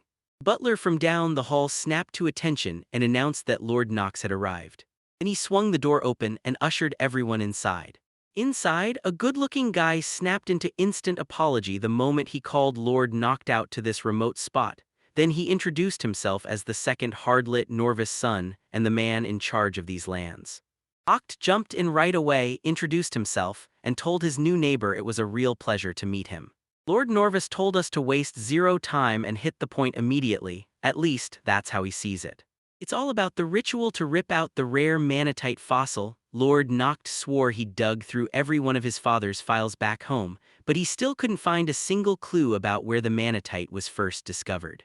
Lord Noct didn't expect these talks to go well. He had zero trump cards, and all he dared to hope for was at least 40% of every manatite deposit. And Lord Norvis dropped a statement that totally blindsided him. He declared that every single mining right for this rare material would be claimed by his territory. Lord Noct pressed for answers, so Norvis finally snapped, saying that every detail had been sealed away in the family documents passed down for generations, and Noct was ready to hand them over, but he warned that those territorial documents are supposed to be shared with both sides online. Only problem is, he doesn't have any, and that left Norvis staring like, this is all so weird, but there was nothing he could do about it. Noct practically buzzed with excitement and demanded the documents so he could judge their truth with his own eyes. Norvis didn't stop him and even offered the same chance. He slammed the documents down, stared them over, and swore there'd be no mistake. Then it hit me. Norvis sounded so confident, but it was all just good faith. Without proof, it was basically impossible to prove, so Norvis suggested that during the orc attack across both the big territories and the small ones, those crucial documents vanished, and that's why Lord Noct can't bring himself to believe the truth of what's really going on.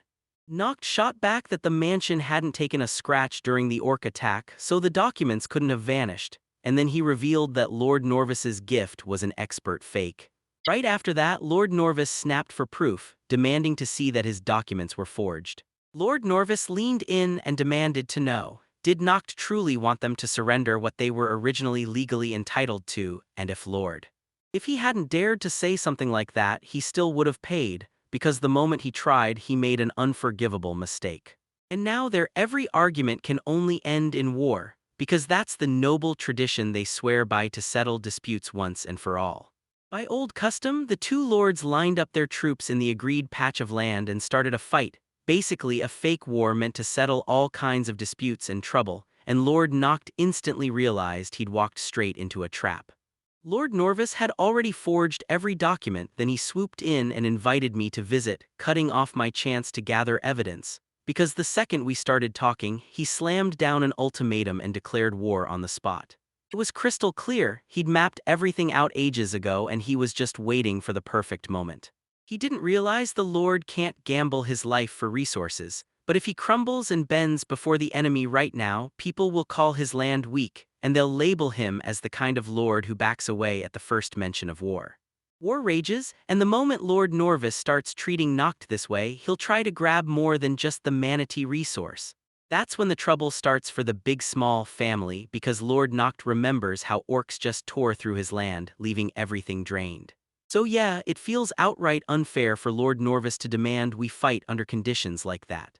Norvis thought it over, then swore he'd only back 100 soldiers to balance the odds, while Lord Noct could throw as many warriors onto the battlefield as he wanted or as many as he could. Noct mulled the idea, knowing there had to be a second catch waiting in the shadows. Then Lord Norvis snapped back fast, asking what Noct decided. Young Lord Noct shot his companions a quick nod and slipped away. He cried out in the name of Lord Bigsmall, and just like that, the second he heard the challenge, he snapped into action, ready to settle the dispute before war could tear them apart. Norvis grinned and told his opponent to pick the battlefield's location, date, and exact time, then leaned in and urged Lord Nactu to train up and show up on time. Heading home, Lord Noct spilled the whole story to Ghislaine and Rog, and they immediately reassured the young master, because it was crystal clear that Lord Norvis had set him up to snap into that decision. Noct said the moment he got home he'd have to apologize to everyone because the war ignited because of him, and Giles promised she'd help straighten everything out no matter what. The second Lord Noct burst back home. Every single one of his friends heard about the coming war in stride and instantly threw their full support behind him. Juno burst in with her brand new death trap. She swore it would blindside the enemies, while Greg couldn't stop bragging that he'd powered his monsters up even more. Zito told them right up front that she'd already warned everyone to start preparing for the battle. He said Lord Noct looked so weak that he'd end up in fight after fight, while everyone else would never ever have time to get bored. Greg pressed, so what are you really planning to do in this war? And Lord Noct shot back that they wouldn't even touch death traps. The young lord leaned in and declared this pseudo-war would burn for just 10 days right there in the sky, fought on the plain stretching between Big Small and Hardlet. Rules decide how weapons can be used, no deadly strikes, no serious injuries, and the real win condition is simple: you knock out the opponent's lord. Sorceress Lionette leaned in and demanded their odds, then Lord Noct answered, saying the talks cut the enemy down to just 100 soldiers. Noct decided to go even further and call on the Red Dragon for help, because that was his next move. Help Garb demanded to know why Lord Noct was so rattled and what brought him here in the first place. Noct blurted out that he needed to speak with Lord Dragon, then the young lord snapped that a pseudo-war between Big Small and Hardlet was about to kick off. So if Mr. Grub could tap his power to help, that'd be a huge edge. Lord Noct even admitted he had no choice but to back this fight after all. Every single person in this country was living or dying based on these negotiations, and Noct said, "I." He knew exactly how kind Mr. Grub was, and he probably hated violence in any shape or form, but still, with power like that, beating them in this war and protecting their interests will be brutally hard. Hard Knock said his country is barely getting off the ground, but this test could wipe out every ounce of work he's poured in, so there's no way he's letting it slip. The Red Dragon snapped back that if Lord Noctu was in trouble, he'd be right there, ready to fight and help. Not thanked Grab for the help and swore it would tip the war's outcome. Sito cheered that marching into a pseudo-war with a mighty dragon was pure genius. No one had ever dared it before, and Sorceress Lynette couldn't hide her delight at the result. The mayor's maid pulled me aside and said, "Mr. Noct runs this place like a pro, he's a seriously capable manager." Then the whole crew snapped into gear, scrambling to gear up, mapping every move and locking in plans for the next brutal fight. After a while, the mayor's burst into announcement, "A second has arrived from the kingdom."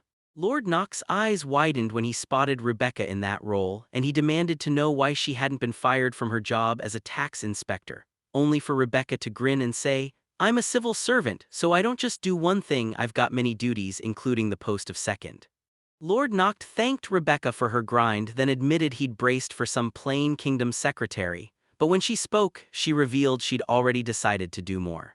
She stepped into the role to uncover the secret fueling the explosive growth of Big Small Land. And if this secret truly hinges on Noct's skill, then, yeah, the kingdom might come knocking later, begging Noct to step in and crush their next big problems. Lord Noct feared that if his secret slipped past his inner circle, the whole world would find out, every last detail. Friends, Rebecca told them that if she hadn't taken the role, someone tied closely to the Hardlet house would have stepped in as the second. Lord Noct grabbed Rebecca's hand, thanked her like it meant everything, and promised he'd never forget what she did. Rebecca warned you that she'd make a fair, final decision, so don't underestimate her. No matter what, Lord Noct could feel it in his bones. The gap between their forces was about to hit like a hammer, because Lord Norvis had been plotting this fake war for ages, and still, Big Small's country clings to hope for the Red Dragon Hornbeam, so tell me, who's going to step in and save them in this battle? And at the same time, nobody has a clue what the enemy's about to throw at us, or how they'll sucker punch us with the next surprise.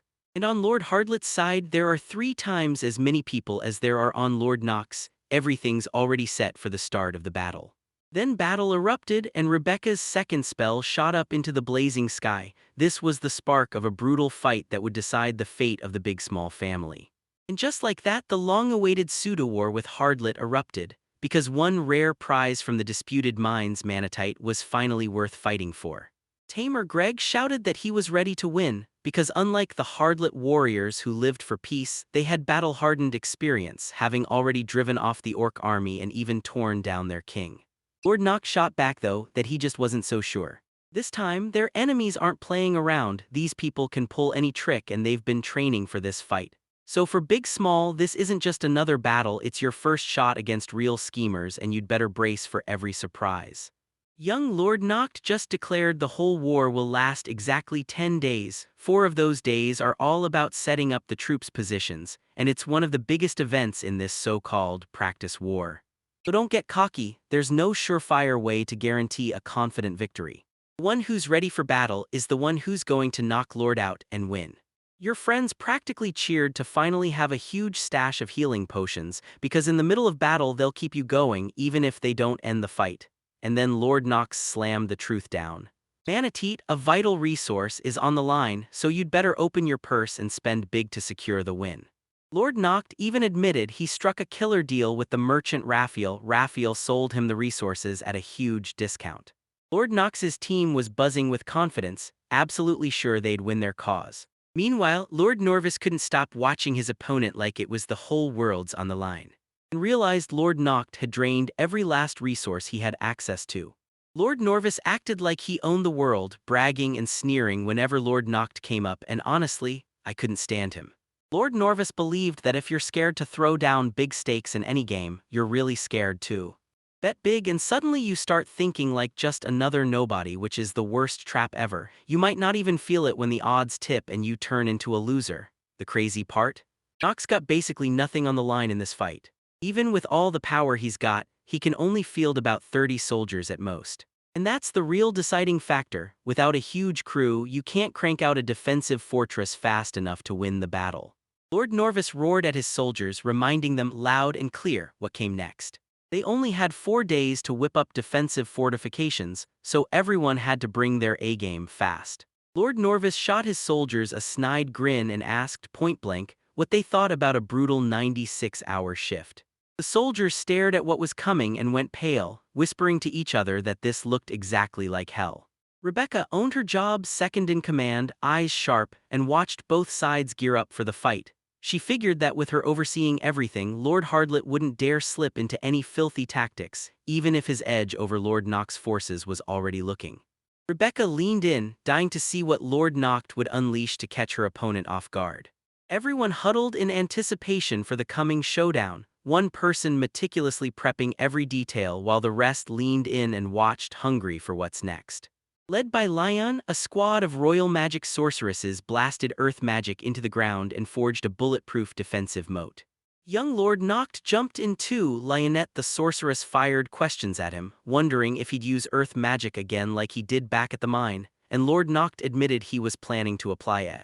He'll shuffle everything like a story turn, then using his wild imagination, forge the exact patch of land he wants. Lord Noct cracked the item reduction ability and picked a painfully tedious size for the right block, Lord. Of course, he kept his eyes locked on every move his opponents made, and right away, he clocked what that meant for the fight if they were. If he can yank the soil around on that scale and that speed, then he's probably got an entire squad of elite earth mages bearing down on him. Norvis even admitted that Lord Noct was just as deadly with earth magic, and once you trace their territories, you can see the big small lands sit right near a forest that'll get you killed. So yeah, they're built for non-stop battles, and their defense is pure cunning like they've been sharpening it forever. The commanders of Norvis soldiers boldly swore they had nothing to fear, and they already had a plan to stop what was coming next. Problems. Juno suddenly felt a violent jolt in her gut, like something had snapped. Pain struck like lightning and he crumpled to the ground, while the young lord didn't even rush toward the sorceress, clueless about what was about to happen. So much knocked on her door and demanded to know what happened, and why she'd suddenly fallen sick out of nowhere. Juno's in a dreadful state, she can barely get words out clean, and Lord Noct demands why she stayed silent since she's drained from that training. Juno only mutters that she wants to be useful to Mr. Noct, and Lord Norvis practically cackles at the enemy's misery, calling the sorceress stupid for burning through magic like that, plus saying the healing potions taste awful and don't even work that well. Lion the sorceress finally admitted the truth. She felt weak as hell and couldn't keep casting magic, so Mavemare rushed in, firing off her cell activation ability to prop up the battered sorceresses before the moment could even end. Time dragged on and the mayor started grumbling just like old Joseph, warning that she'd better stop wasting her magic so recklessly. Jaelna and Rog declared the sorceresses finally earned their rest. Then it was their turn to go full throttle. Jaelna built the flawless mock defense like always and handed it straight to Lord Noct.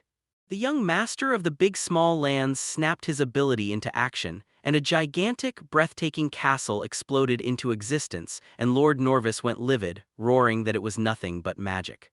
Then Lord Norvis started to lose his strength, and the world blurred out like his vision was fading. Norvis suddenly shot to his feet and blurted out something that didn't make a lick of sense, and his soldiers immediately started whispering over whether someone had hypnotized their master. They got surrounded by a swarm of enemies, and the attack hit them before they even had time to react. Right then, one of the crew snapped and attacked Solo, swinging the fur cap he was clutching in his hands. At that point, the hero sized everything up in a split second, and then he kicked into action. You fought back with Belle's power boosting you, just like the crew had your back. He barked orders to Belle. When he flashed the signal, she'd grab the fur cob and sprint straight ahead. The girl fired off, "So what's our goal?" And the Lord grinned, saying the target was the boss who smelled so good. Then he told Belle to go get his luck. Belle shot back a quick yes, without wasting a second. The whole crew teamed up to crush their enemies, and then countdown to disaster started ticking. The hero shot the signal and the girl unleashed her superpower. Then another girl jumped in and helped her nail the mission. The guy shrank down to a tiny size, then the guys and the whole team erupted into attack at once, while Belle clutched Lord in her hands. The enemy spotted the team count dropping right away and immediately figured out the hero must be getting drained. So the enemy soldiers started to sniff out where Lord's crew was headed, and once they realized they were moving straight for their boss, he snapped orders: keep them away from Norvis at all costs. At that moment, the enemy's top man tried to stop their whole plan, and for a split second it almost succeeded. The girl didn't hesitate. She shot back and handed Mr. Nafta to Jun on the spot. One of the enemies refused to back off and threw himself at them, determined to stop their escape. Juno snatched Lord Luz from the chaos, then blasted his power straight at the enemy. Inside the castle, the boss spotted them closing in on the target, and he snapped, "Stop right now. Break free from helplessness with Mr. Noct and make your way to Verdana."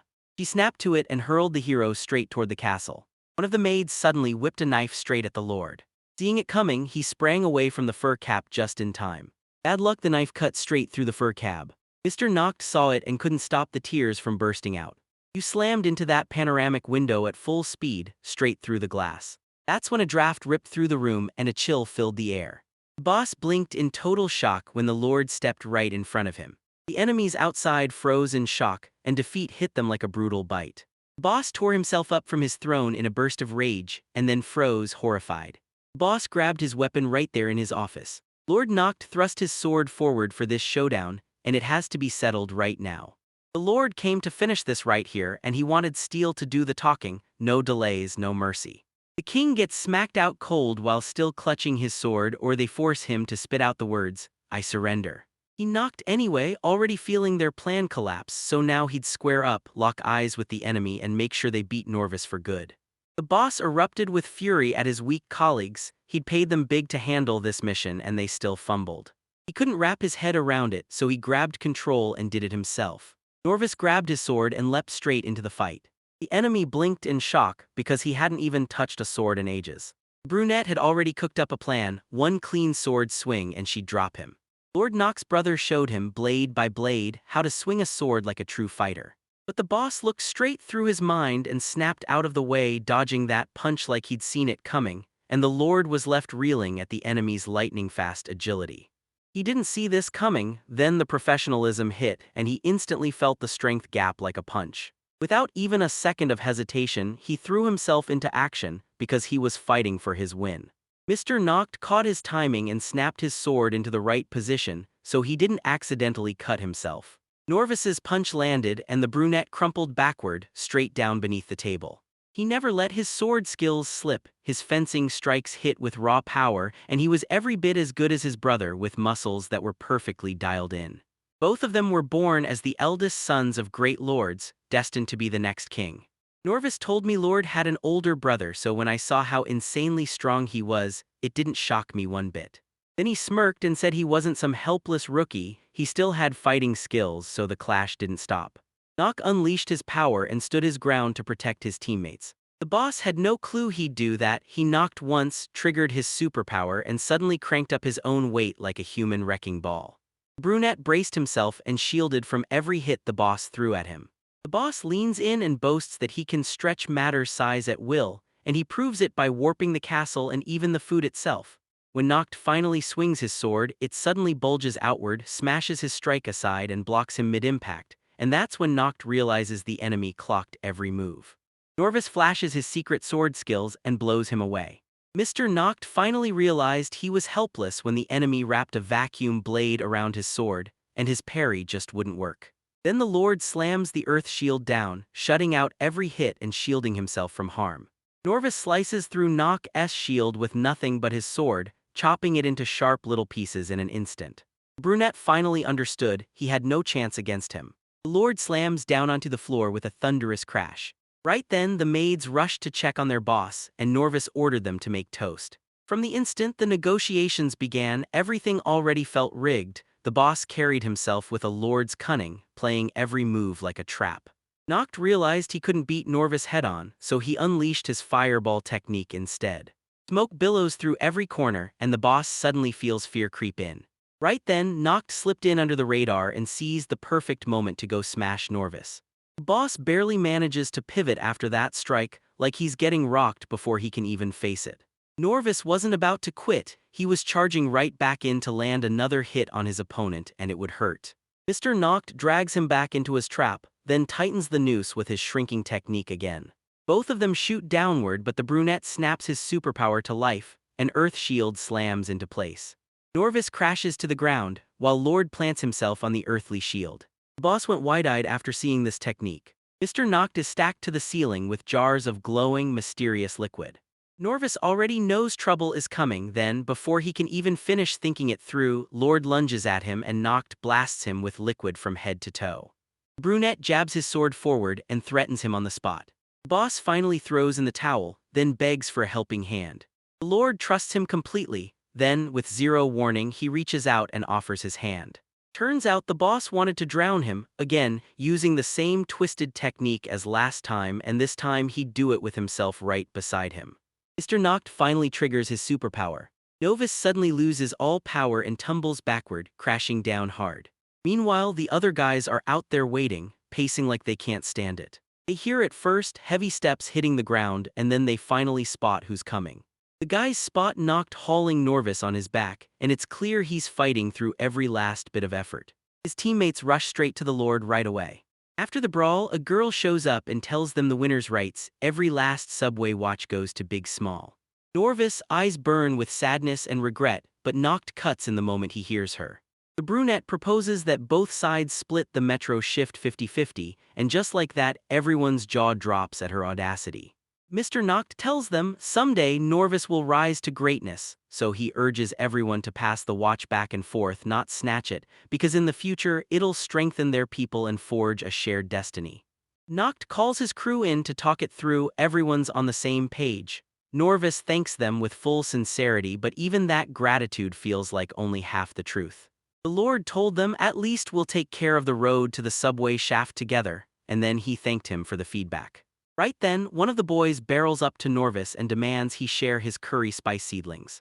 Norris's jaw dropped at that bombshell, because the guys on the team swear Belle is seriously feeding them growth. Nocti's team girl pushes for everyone to head home. Again, Rebecca, still riding the momentum after the fight, grabbed his attention and asked him to give her just 1 minute. The brunette's already counting coin in her head after this win, thinking about collecting taxes, until she blurts out, "Will the Lord come to King's Landing?" The Lord and the girl stared in shock as Rebecca dropped the bomb. She straight up begged for help from Noct himself. Noct went wide-eyed at the idea, and suddenly doubt crawled into his chest. Brunette says that back then, Boss and his crew leaned on every trick they had, then they smashed the Hardlet house, even though that enemy was stronger than they were. Noct leans in and tells them, rethink what you've got, then carve out a brand new nation right there in your lands.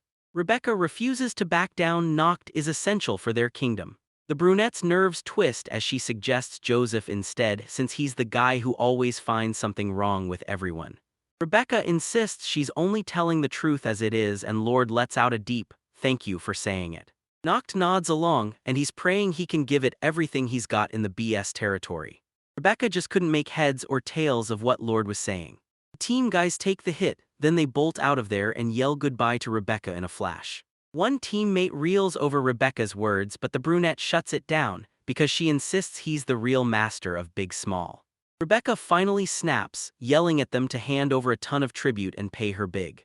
They step into a brand new place, lock eyes with a terrifying new monster, and team up to beat it down. The guys are gearing up to unleash every ounce of strength they've got, like it's do or die. They swarm the monster from every angle and waste no time, straight into the fight.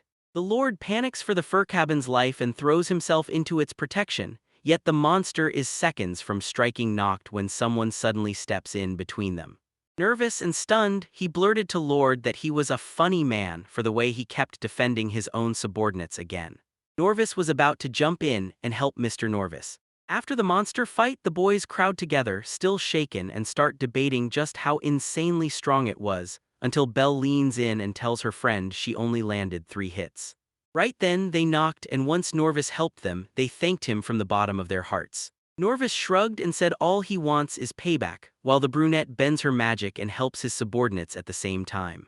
The boss finally spills the truth. Back then, Noct's father and Noct's brother just reached out to help, and he took that outstretched hand and then repaid it with payment. Now the Oak King's gone full disaster. Norvis has been cranking out fake borders and cheating left and right, and the boss is telling everyone that Noct shouldn't nurse a grudge anymore because he's stepping up, reaching out, and offering a helping hand. Norvis throws an apology for what he did before, then swears to Lord that he'll finally do every bit of good he should have done for his brother and father. Noct looked at Norvis and truly believed he was stronger, sharper, and far more cunning than anyone. Then he prayed that it would all turn out okay. Mr. Noct leans in and tells Norvis loud and clear that he trusts him. Thanks to Rio Hardlet teaming up, the underground mine finally roars back to life, but they're only getting started because there's still tons of work waiting. One of the Lord's commanders steps in and begs for the manatite reserves to be boosted. You didn't even ask Scalena. When you checked, you said it just in time and they answered. Mr. Noct hand-picked rare manatite as a custom gift for everyone who threw themselves into the pseudo-war, and then he handed each of his boys a manatite cup too. Seeing their faces light up was priceless. They lit up at how spotless the product looked because it's insanely expensive, but the brunette cut in and said he'd had a bad run-in with Miss Rail, so in the end, he was going to be fine. The Lord leaned in and asked if they wanted something to drink, then offered to share it with Mr. Grub too. The little girl got all shy and asked if she could have some too, so he gave her a chance and she went and cooked it for him, and Noct practically lit up with happiness. Livia screamed that it knocked him, then spilled the real truth. He survived that brutal war because he was desperate to come back to her. The Lord wanted to show her real gratitude, so he handed her a manatite kitchen knife, and the moment she held it, pure joy exploded all over her face. Noct told her straight up that every single morning she had to whip up miso soup for him. Olivia shot back, dripping with sarcasm like, "I have no clue what miso soup is," and the little girl, Cuculoa, immediately chimed in, "Then I want some too." The Lord handed Cuculoa a sweet little choker, and she let it slip, thinking it was just a regular necklace. Joseph leaned out the window and yelled at Cuculoa, then demanded, "What's going on?" The little girl flashed him her cute choker, and Joseph immediately gave off a disgusted, furious vibe like, "The Lord should be ashamed of himself for letting this happen to a little girl." Joseph shoved him back while Greg bolted, shouting and knocking like there was no tomorrow. Shameless, yeah, shameless as his luck, so the next gift was for Greg. Brunette handed him a watering can carved from rare manatite, and he lit up with pure delight. Even the cabs got wrecked by the war, so Noct stepped up and made sure they were taken care of. Mr. Noct leaned in, flashed his thanks, and told the cabs he appreciated their help. Greg leaned in and asked, "Is this cab alive?" Because someone told him the cab in front of him was dead but the other one was alive, and now they were bickering like crazy about why he'd chained the dead one next to the living one. Everyone lit up with smiles, and the girl behind him practically said it for herself, though Noct still had doubts about the gift he picked, yet somehow every single one of them loved what they got. Even so, Lord still slides a gift into the girl's hands because she didn't fight in the war with him. Mr. Noct told her straight up that she always steps in cooking meals and pitching in during the restoration work. The girl refused to believe she deserved that gift, but if the Lord said it was hers, what else could she do? She asked him, and when he nodded, she finally let herself open it. At first, the girl swore the gift was either a knife or a ladle, but when she finally saw it, it turned out to be a stunning necklace. Noct figured it would fit her perfectly, then slipped it on without hesitation. She lit up with pure joy over that sweet, beautiful gift. Belle jerked awake when she knocked, and that brought a furious knock energy out of him. He snapped that she should have just served meat, and she shot back that she didn't wake him up for that. Belle couldn't stop bragging about her new prize, itching to see it work. Then someone knocked on the door. Commander Greg snapped a question at the young man right there, because the neighborhood watch had a request. They demanded the monsters on the subway mine road be wiped out, because Norvis swears they're drawn in by manatite magic, and sure, it's a pain, but they still have to exterminate them on a regular schedule. But the second those guys heard that, they dropped everything and got straight to it. They wiped them out with weapons carved from man and fitted with lethal precision. Greg gripped his sword and carved a path through monsters. Then Bell snapped into action, slashing with his roaring forge claws manatite built, forged for pure destruction. Bell slammed the air with one hit, and boom, a massive explosion erupted like a cannon blast. Bell lit up with joy after one crushing blow from her manatite weapon, so tough it practically refused to break, obliterating the monster in an instant. The Lord came barreling toward them, thrusting a brand new sword in hand and begging them to give it a try. Juno struggled to use her brand new manatite weapon because manatite wouldn't work like a grimoire, it just refused to cooperate. The guys were riding high off their victory, then one of their teammates burst in, sprinting toward them, yelling that something terrible had just happened. He said he'd spotted a suspicious stranger deep inside the mine. As the mine's owner, Lord didn't send anyone else, he marched inside himself because this place wasn't just crawling with monsters but with thieves too. The young man blurts out that he begged him to stay here, and the Lord instantly swings the door open, stepping in and introducing himself as the law. Then he spots a girl with long hair, right there like she stepped out of the shadows. She stands there, black wings stretched wide behind her like a threat ready to strike. The young man blurted an apology for not warning the Lord it was a girl. Then she finally looked up and realized the person standing in front of her was none other than Lord Noct. Noct couldn't wrap her head around why she even needed him, because the girl kept insisting it was pure fate. The girl leaned in and introduced herself as Lasasha, then confessed she'd already caught feelings for Noct. She couldn't help but feel a little embarrassed after the harsh words flew out of her mouth. The Lord stripped off his clothes, grabbed the girl by the moment and ordered her to wear them right there, himself offering the change. The girl practically beamed, grateful that the Lord was such a true gentleman, all manners, no nonsense. The girl leaned in and claimed she was an ancient alchemist, hunting rare manatite ore right here. Bell flashes Lasasha stone and she's quick to claim it's the stone of light, then she whips out another because the girl insists this one is the exact stone she's been hunting for. Lasasha said, imagine a place where you can tinker to your heart's content, surrounded by rare materials at every turn. That's an alchemist's paradise. Juno bragged that he'd burned his entire month's salary on a weapon, and the girl shot back that he was swinging around a painfully mediocre wand. Lasasha pitched the idea of checking out her superpower. With that crappy wand in hand, she fires off her power and the whole thing clicks into motion. Lasasha stepped in and handled that mediocre stick the right way. When Juno tried out his weapon, it nearly obliterated the very thing he aimed at, and the boys went wild with happiness for him. The Lord quickly closed the distance to Juno and asked what it felt like. Juno lit up, grinning that his activated wand was working perfectly. The girl asked if she could enter their territory to craft something from the rare manatite, and the Lord nodded, then decided he had to thank her the moment she offered such incredible help. After a bit, Lasasha smolged manatite down and turned it into a pot. The girl couldn't stop smiling at that gorgeous pot, and its rock-solid durability left her completely stunned. Boil water and it's bubbling hot in just 30 seconds, and even after 6 hours you can still make soup that won't cool off. Dell was sure Lasasha would forge a deadly weapon from manatite, but she shocked everyone by making dishes instead, and the Lord couldn't believe how wild that idea was.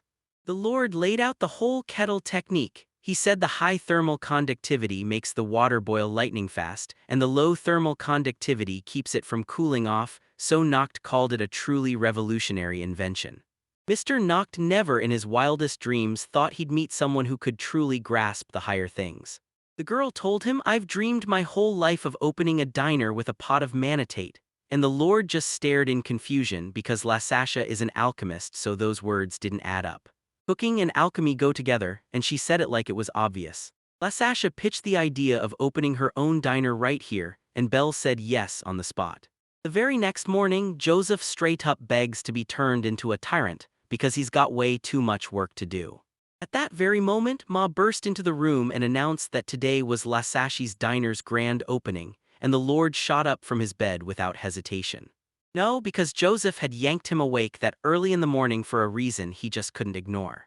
The Lord snapped at the long line of customers and wanted to crawl back into bed, but Ma begged him to wait, because it was his doing that drew all these people here. When the Lord finally fell asleep, it felt like something out there was trying to beckon him from the dark. He snapped his eyes open, and there it was laid bare before him. The brunette clocked May standing right in front of him. Ma leaned in and asked what Noct really thought of her. The second she got close, he snapped that she was nothing but a servant, and Ma felt resentment spark hard, furious that the brunette dared to judge her by her job. Rage boiled in her chest because the Lord kept doing the same thing to her, again and again. The Lord froze in disbelief at how Ma acted, then Ma's eyes spilled tears and the whole room filled with crying. The brunette panicked, convinced Ma was crying because of him, and then Ma started talking about those being the good old days. Ma said the moment there were 3 of them, they'd have a blast even if nothing at all happened. Then the Lord told him to thank her for every ounce of that joy. Right when he tried to thank her, Ma cut him off and his words hit her like a shockwave. Noct hurriedly asked if he'd said something wrong and Ma snapped back that nothing was wrong at all. Ma beamed when those flowers showed up for the opening, and when Lord finally clocked who was pulling the strings, he marched off to settle it once and for all. On the way, the brunette ran into Jelena, and Jelena demanded he hug her like she was a princess. Her brother steadied her, and the moment it happened, she lashed out and hit him. But this little girl starts cornering Notch with a creepy threat. She says she'll make him hug her or else he'll turn into her, and she starts counting to 10. That little girl lit up and praised his work, then looked right at him and said he was exactly who she wanted to see. The Lord told him he'd burned a ton of calories and now he needed a diner stop. Then a girl suddenly rolled up, knocked right on the spot, and asked if she'd eaten there too. The little girl leans in and asks him, straight up, if he'll marry her. Noct frowned at her question and said, "I'm your father, but that won't be easy." And as the Lord mulled it over, realizing some people's personalities had clearly shifted, he spotted a man closing in. "I found you, Mr. Nog," Seth blurted out, voice sharp with triumph. The Lord's face lit up the moment he saw him, because with Leon and Juno it always goes like this. "Don't worry, I've got their backs," he said, but his eyes were still locked on Noct, and Noct was stunned. Mr. Noct snapped, "Bite me if these feelings make you uncomfortable," and in that moment Noct's fear hit like a wave.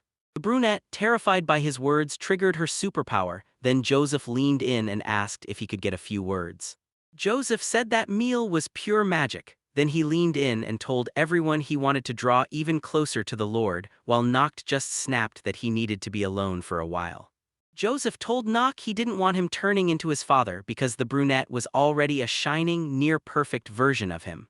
Joseph wanted to keep him right there as the closest image of the Lord, and Noct, relieved, was thrilled to hear those words from his subordinate. Right then, Lasasha was whipping up a fresh bake inside the diner. The Lord snapped his power into the world and shrank the bowler hat right out of existence. Then the girl froze in pure horror when she saw that picture. Yep, turns out the freak mass hypnosis in Big Small's territory wasn't just random. Lasashi's boosted dishes hit even harder because of that pot, and Noct immediately swore he'd keep a label on every magical ingredient.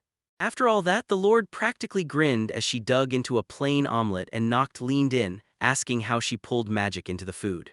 She says this food doesn't just fill your stomach, it loosens your tongue so your feelings spill out the real way, and honestly, when the guy hears what she's saying, he can't stop thinking about his own words. After a brutal day in the bathroom, Lord sank into the silence and replayed every word he'd been hit with. Ma slid a letter into his hands, straight from King's Landing. The letter slid into my hands, summoning me to a lavish social party for the nobility. All the boys crowded in and read the letter together, eyes locked on every word. At the party, Joseph admitted he couldn't even name what he was feeling, while his father just did the best he could. Joseph stared at him and saw a man who truly respected the land, while Joseph's father kept bowing to people who wouldn't even give him the time of day. Joseph leaned in and told them this was a big deal for the Lords too, then he snapped, "Come on, let's go make ourselves look terrible." Horned Girl practically burst with joy when the Lord picked her to travel to King's Landing, until later when she realized they definitely weren't the only ones headed there. To keep him safe, he'll roll with a squad packed with tough protectors, and the brunette immediately tells the girl, "Show him the way." That little girl refused to step foot there because her old man was waiting inside. Her strict old man didn't play around, so her little brother begged for a break, and the next thing he got was a sharp hit from his own sister for even suggesting it. The Lord nodded to the deal, then leaned in and ordered his little brother to guard his sister with his life. Noct trusted his little sister's promise. Together they'd build a real house on that estate, and she'd grow into a truly good person too. One of the other guys insisted on going too, because her dream is to open a store in the capital. Rael clung to this opening, hoping she could forge a real pipeline from it, and when she looked back, even the Lord was stunned by how fast the rumors detonated across the world. When Rael pressed the Lord for the date of the social event, the Lord coldly said it would be happening the day after tomorrow. They blasted off on a flying monster, so fast it could outpace a white horse. It's been ages since they stepped foot in this place. This royal tower was crafted by the genius Gilna. Rael swore this city was pure magic, the heartbeat of the whole world, and he couldn't stop smiling at the fact he'd finally made it. The horned girl cut Rael off mid-sentence and told him about a special place where Noct could reunite with his beloved and train into his skills. Then the brunette snapped the conversation in a whole new direction. The Lord was itching to hit a clothing store, and the second they arrived, they spotted everyone hard at work, hustling like their lives depended on it. The girl boldly asked for 4 ball gowns, and the saleswoman quickly apologized, saying they were slammed and couldn't take it right now. The saleswoman promised their order would be ready in about a month. The horned girl pleaded for forgiveness, and the boys demanded to know what the Lord was really going to do. In the shop window, they spotted dolls dressed in stunning outfits. Then Mr. Noct grinned and used his power to blow them up bigger and bigger. The girl grinned like she'd found treasure in that outfit, and the other guys rushed to pick out gear that fit them perfectly too. They barreled toward the social event, ready to make sparks fly. Everyone there shot Noct with sharp, side-eyed glares, and judging him hard for how young he looked. Noct stared at the high society crowd, totally lost, and then Norvis showed up like a lifesaver, explaining everything so he'd finally understand. Norvis stepped up and demanded to know why Big Small wasn't there. "How did you know I was here?" Noct asked, his voice shaky with doubt. Norvis offered him curry, and he snatched it up without a second thought. Noct realized he'd never once shown up to an event like this without company, and he was way too happy to see Norvis standing there. Norvis told me that when he battled Noct, he had this look, one that refused to crack, even when he was right on the edge of giving up.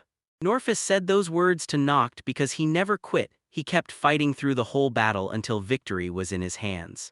The boss snaps that he's not exactly in a good spot either, and he tells Noct to quit cowering, so now he's got to swallow his fear and feel ashamed of how he's acting. Norvis' words lit a spark in the brunette's chest, and finally, he believed in himself. As he dug into his food, a girl in a stunning dress caught his eye, and for a heartbeat, it felt exactly like he'd just seen his friend again. They locked eyes with each other, and both of them froze, shocked by what they saw. In Nocta Big Small's early childhood, a girl marched up to him and demanded he dance. He made up his mind to dance with her, and they waltzed together, awkward steps, non-stop fumbling. Noct couldn't forget that moment in his life. He wanted to sweep Anna's into another dance one last time. But fate cut him off when some random guy swooped in, took her hand, and the two of them slipped into a waltz. The guy snarls that she has no idea her place. Noct saw it and immediately thought, so that's how a niece can climb the ranks in noble society asterisk. And he knew her move was exactly what the world of nobility demanded. Without wasting a second, he bolted out of there. The girls closed in on Rael, buzzing because they desperately wanted to dance with him, and they couldn't stop staring at how gorgeous both guys were, so even the Lord lit up, thrilled for his comrade.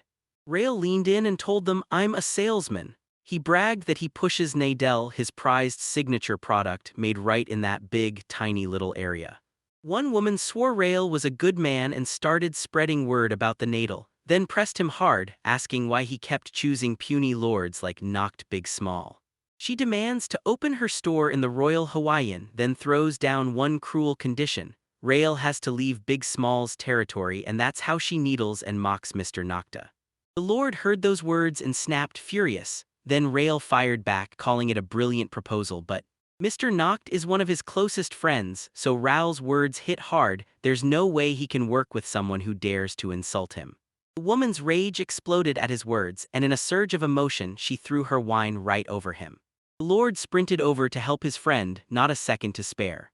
Then the woman snapped insults at Rael, calling him a vile person, and Noct immediately rushed in to wipe the stain off his suit, while Monsieur Rail just stood there doing nothing. A girl came drifting by and Boom knocked recognized her instantly, Chiara, an old friend. And the second they met again after forever, Chiara lit up with pure joy. At the same time, Anna stood on the second floor and watched from the side as they talked to each other. Those jealous girls shoved extra plates into her arms, hoping she'd fumble and get hurt, so the Lord stepped in, used the shrinking technique for Chiara and urged everyone to get out of there. Even after all those years, Noct clocked her instantly in the crowd like some part of him knew her face. And Chiara, she stared right back, shocked at how wild that coincidence was. While they talked, Lord leaned in and praised Chiara for how much she'd changed, so hard her embarrassment snapped her balance and she actually crumpled to the ground. Chiara flashed back to her childhood days, back when she and the other kids would sprawl out after playtime and finally just rest. In high society, people swear that a true, equal friend is worth more than any priceless jewel, and as kids, they made that vow hoping they'd stay best friends forever. Kira rushed over and apologized, swearing she hadn't helped when the Lord needed her most, and after she knocked him calm, she asked, "Did you ever talk to Anis?" So many people crowded around Anis that Kira couldn't even get close. No way. Noctua looked stumped at that answer like, "What do you mean?" Because he couldn't wrap his head around how Anis could have changed things. In their society, court ranks run on a 5-step ladder and both he and Chiara are stuck on the very bottom rung, while Anas climbs 1 step above them. But back when they were kids, the 4 of them would pack together and play like nothing else mattered, then years tore them apart and changed everything. Now they finally tried to meet up again and Chiara cut in, "Wait, make it a foursome." Tragic news hit hard, his brother couldn't join them because he'd already died, but the memories still burned bright in everyone who knew him. Lord agreed with her, saying his brother lived on in his heart. They needed to talk to Anis before they bolted out of the social event, and the Lord insisted there was still time to talk to her. Noct Big Small told Chiara to chase after Anis right now, because if they teamed up, they'd rise to become a Viscount and Viscountess together. Chiara weighed the brunette's words, shook her head and doubted it, because the hero could become him and honestly he was just insanely cool. The hero rallies her and with those seaside lands they start setting up mail production catching the eye of some Mr. Rail. Chiara then drops the grim truth, day by day fewer and fewer people are left on those lands. Chiara tells the Lord, "My father isn't just a feudal lord, he's also a fisherman." Then she adds that in her territory where there just aren't enough people, her dad spends his days out at sea to keep everything going. If they forged diplomatic ties between their lands, the throne would finally have a shot at a bright future. But the girl snaps that offer down hard, because even if they wear the same title, that doesn't make her any less his equal. The Lord can't come back empty-handed from high society, everyone would rip him apart, so he rushed to do one thing, help Chiara. With a couple of mutually good deals, they lock arms and agree, Noct even promises to bring her sea lands back so people can live there one day. Chiara couldn't believe the Lord had changed, but before she could even get a proper goodbye out, Noct spun off to do his own thing. The very next day, the brunette drops a diplomatic plan. She'll take the feudal fisherman to the fief on his terms, and he's got one goal, forge real trust so he can grow into a strong lord for his people someday. A flying monster swoops in, hauling them straight to the exact place they're ordered to go. Belle and the other boys lit up when they saw the huge, endless sea, then snatched their beach gear and swimsuits on the spot so they could dive right in and swim. Chiara kicked off her greetings, then the Lord leaned in and asked to go see her father. Kira's story revealed the feudal lord wasn't noble at all, he was actually a fisherman, and you could tell he genuinely loved his life. Then the father ordered his daughter to set the table for the guests. Belle wasn't a fan of the meatless meals at first until she took a bite of the fried fish, and then her whole mood flipped. Everyone in the room couldn't get enough of the dish served to the coastal thief. Marine production is brutal work, so most people won't touch it. Now the country can barely field a workforce. With no big ships leaving, imports are basically dead and there's zero hope. That's when NOCT steps in and says, "If there are no ships, then build your own." Lately, a brand new magical monster has crawled into the sea and everyone's whispering its name, the sea god or the sea serpent. For generations, the monster has been wrecking every profitable ship it touches, so the first move is simple, destroy the thing before it keeps winning. She couldn't hold it in anymore, tears spilled down her face as the monster stole everything from her. Noct unleashed his superpower and swelled the ship from tiny to huge, ready for their hunt for the monster. because it was inside this very ship that so many of the crash victims drowned.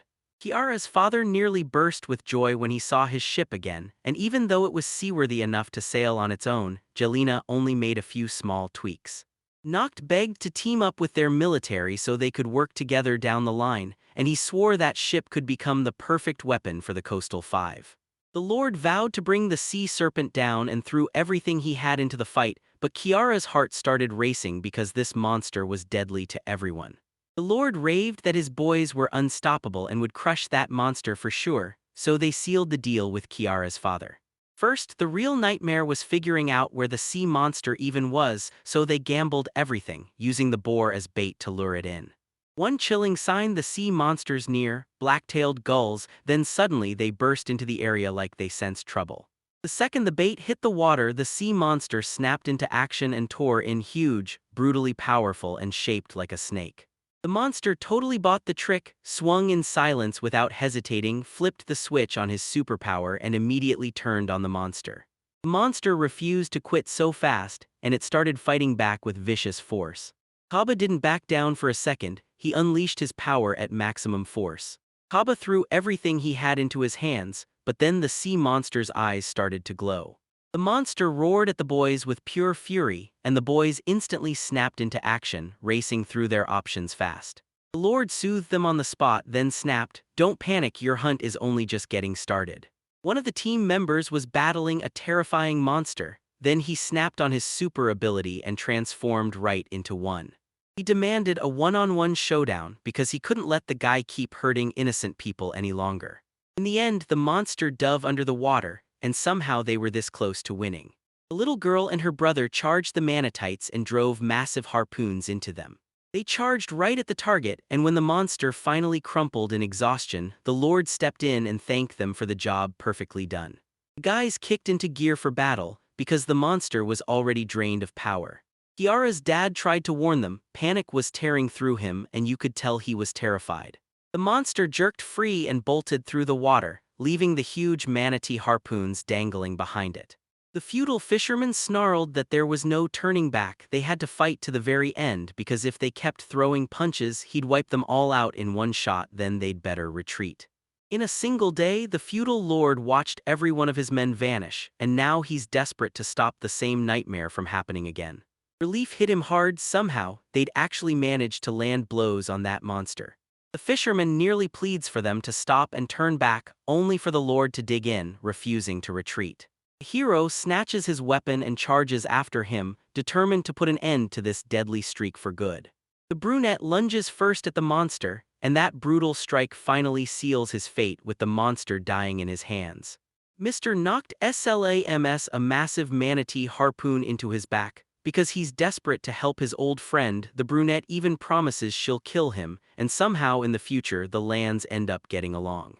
The monster teetered on the edge of death, because the Lord didn't miss, and every arrow slammed straight into that wound they'd already opened. The Lord pushed to forge an even bigger harpoon, so that monster was going down, no doubt. But the monster hooks its tail around him, tight as a vice, and the hero can't even force a word out. Brunette's trapped in that brutal grip, he's choking on it and he can't even move. The boys are freaking out for their lord, desperate to do anything at all to help him. He learned deadly skills from Nocta, and this time he went straight for the monster's tail, biting it with his teeth, and that wild, fearless move is what saved his life.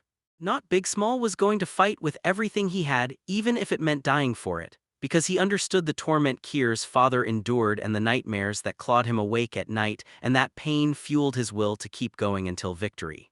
With the feudal lord slamming down on his knees, he begged the god of the sea to stop it, then snarled that it was the sea's fault for how all this turned out. Right then the lord tightened his resolve, ready to end the monster for good, no regrets at all. Ma was already set to help the lord, then everything hit like lightning. Noct couldn't shake the promise he'd sworn to his friend Chiara. Even Kiara's dad was desperate to catch the moment his daughter finally broke into a real smile.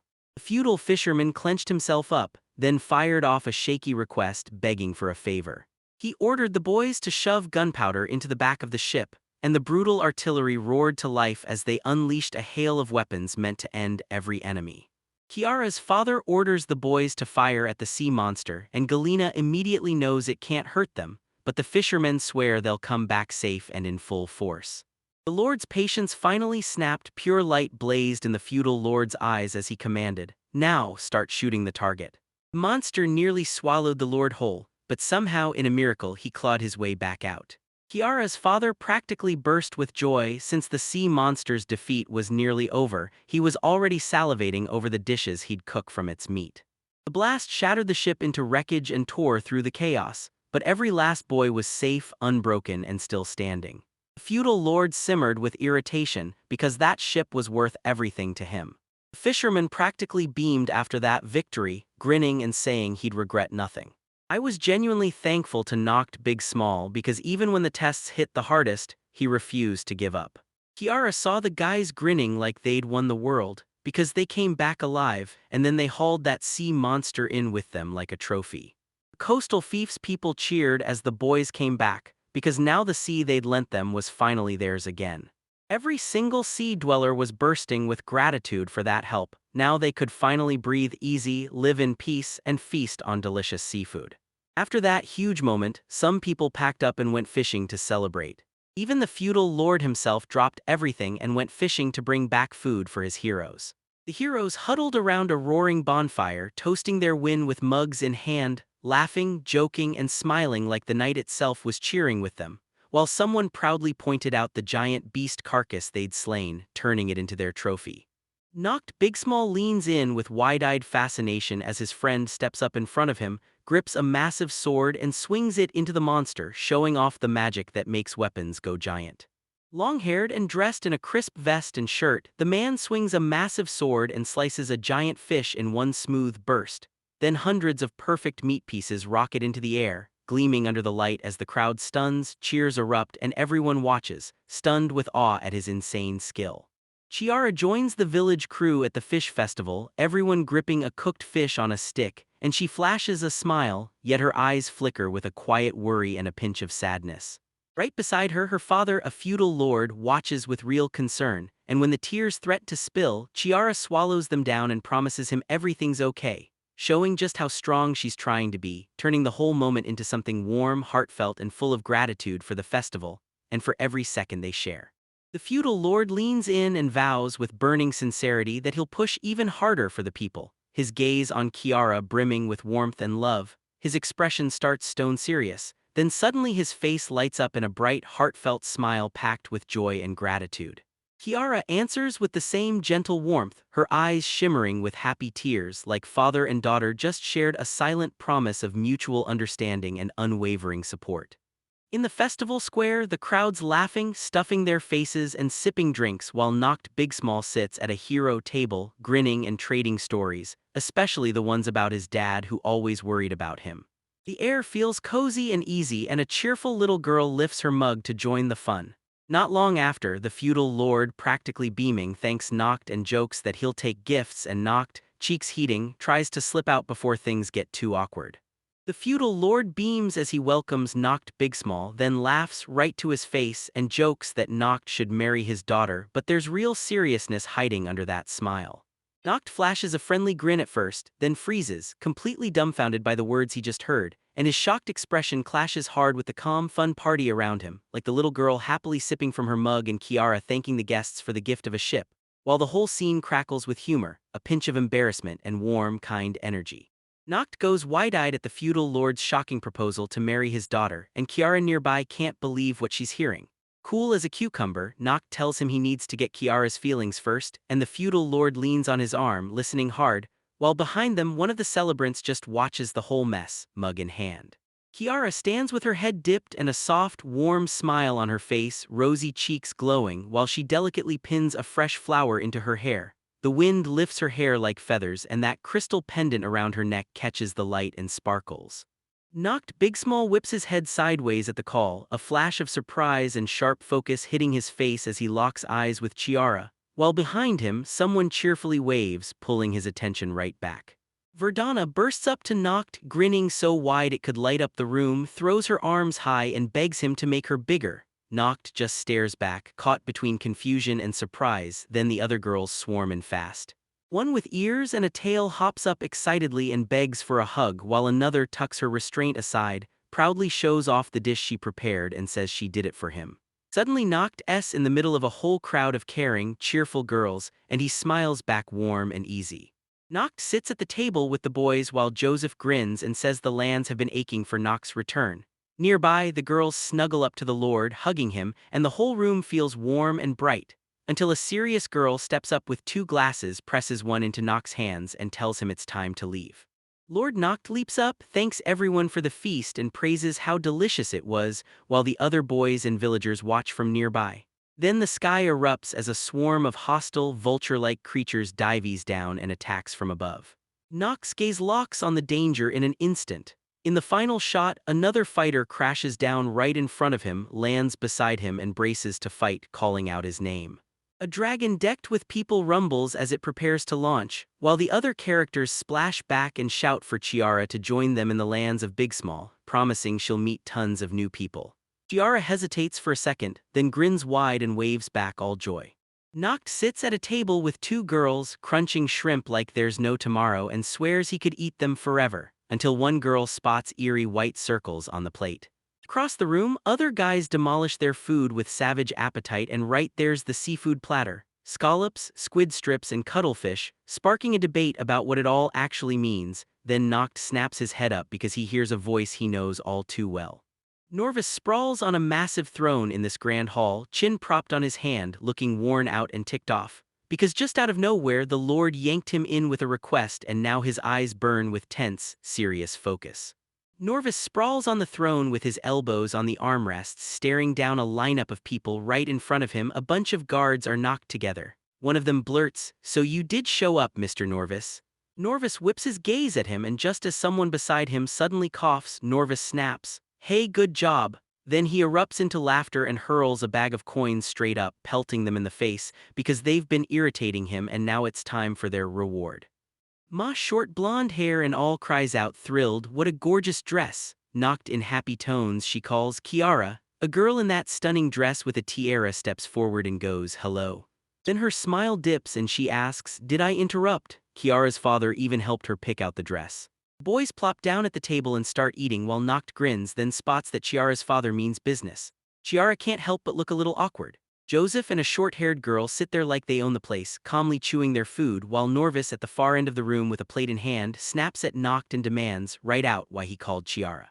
Noct, cheeks burning with embarrassment, blurts that he just wanted her to eat too. Even with Norvis fuming, the room keeps its warm, friendly vibe.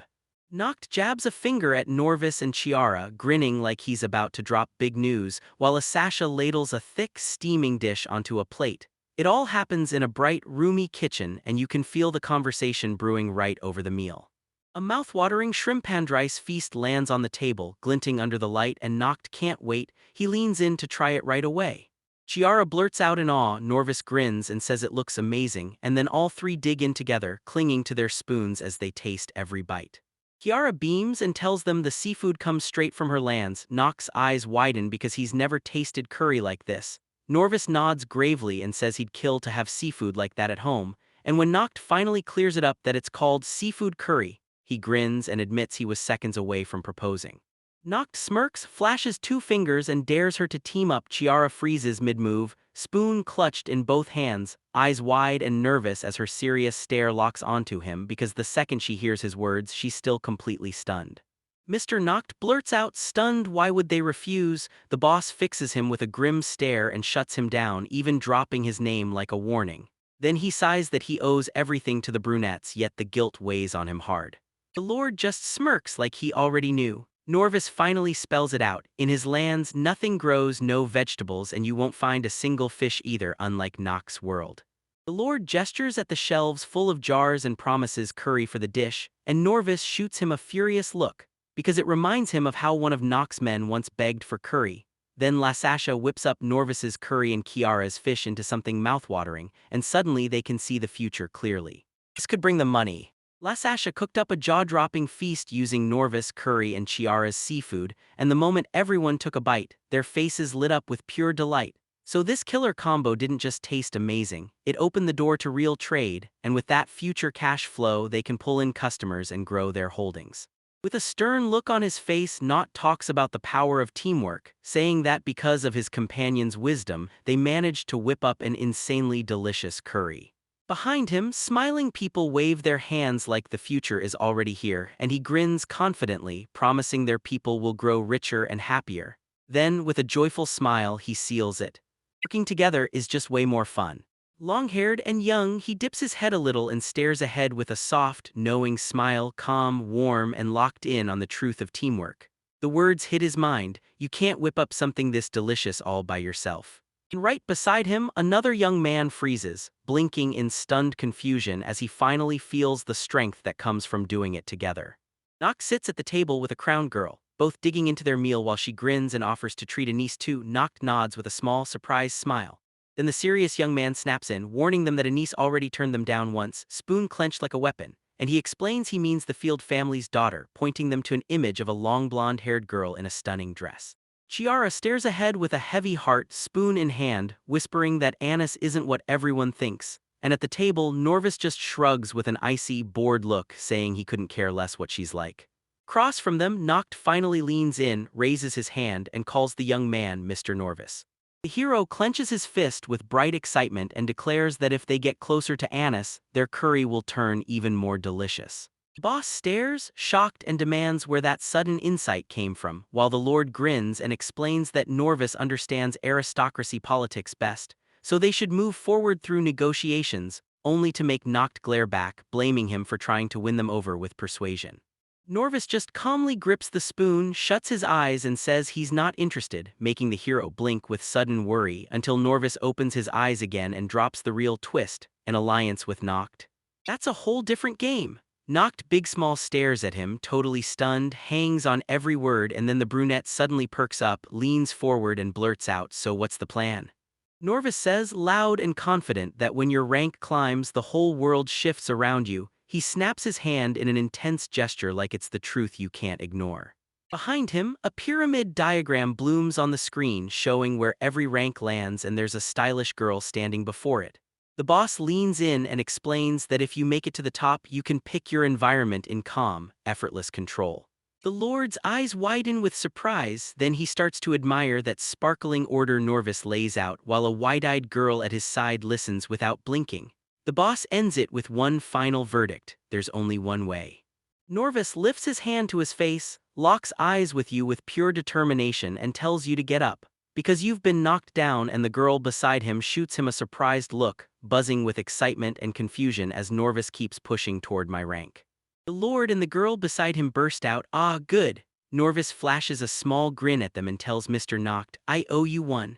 Then he grabs the bottle and starts pouring the drink, and soon everyone crowds around the table as the boss seals the agreement, while the girl smiles and says, "All right, let's fix it."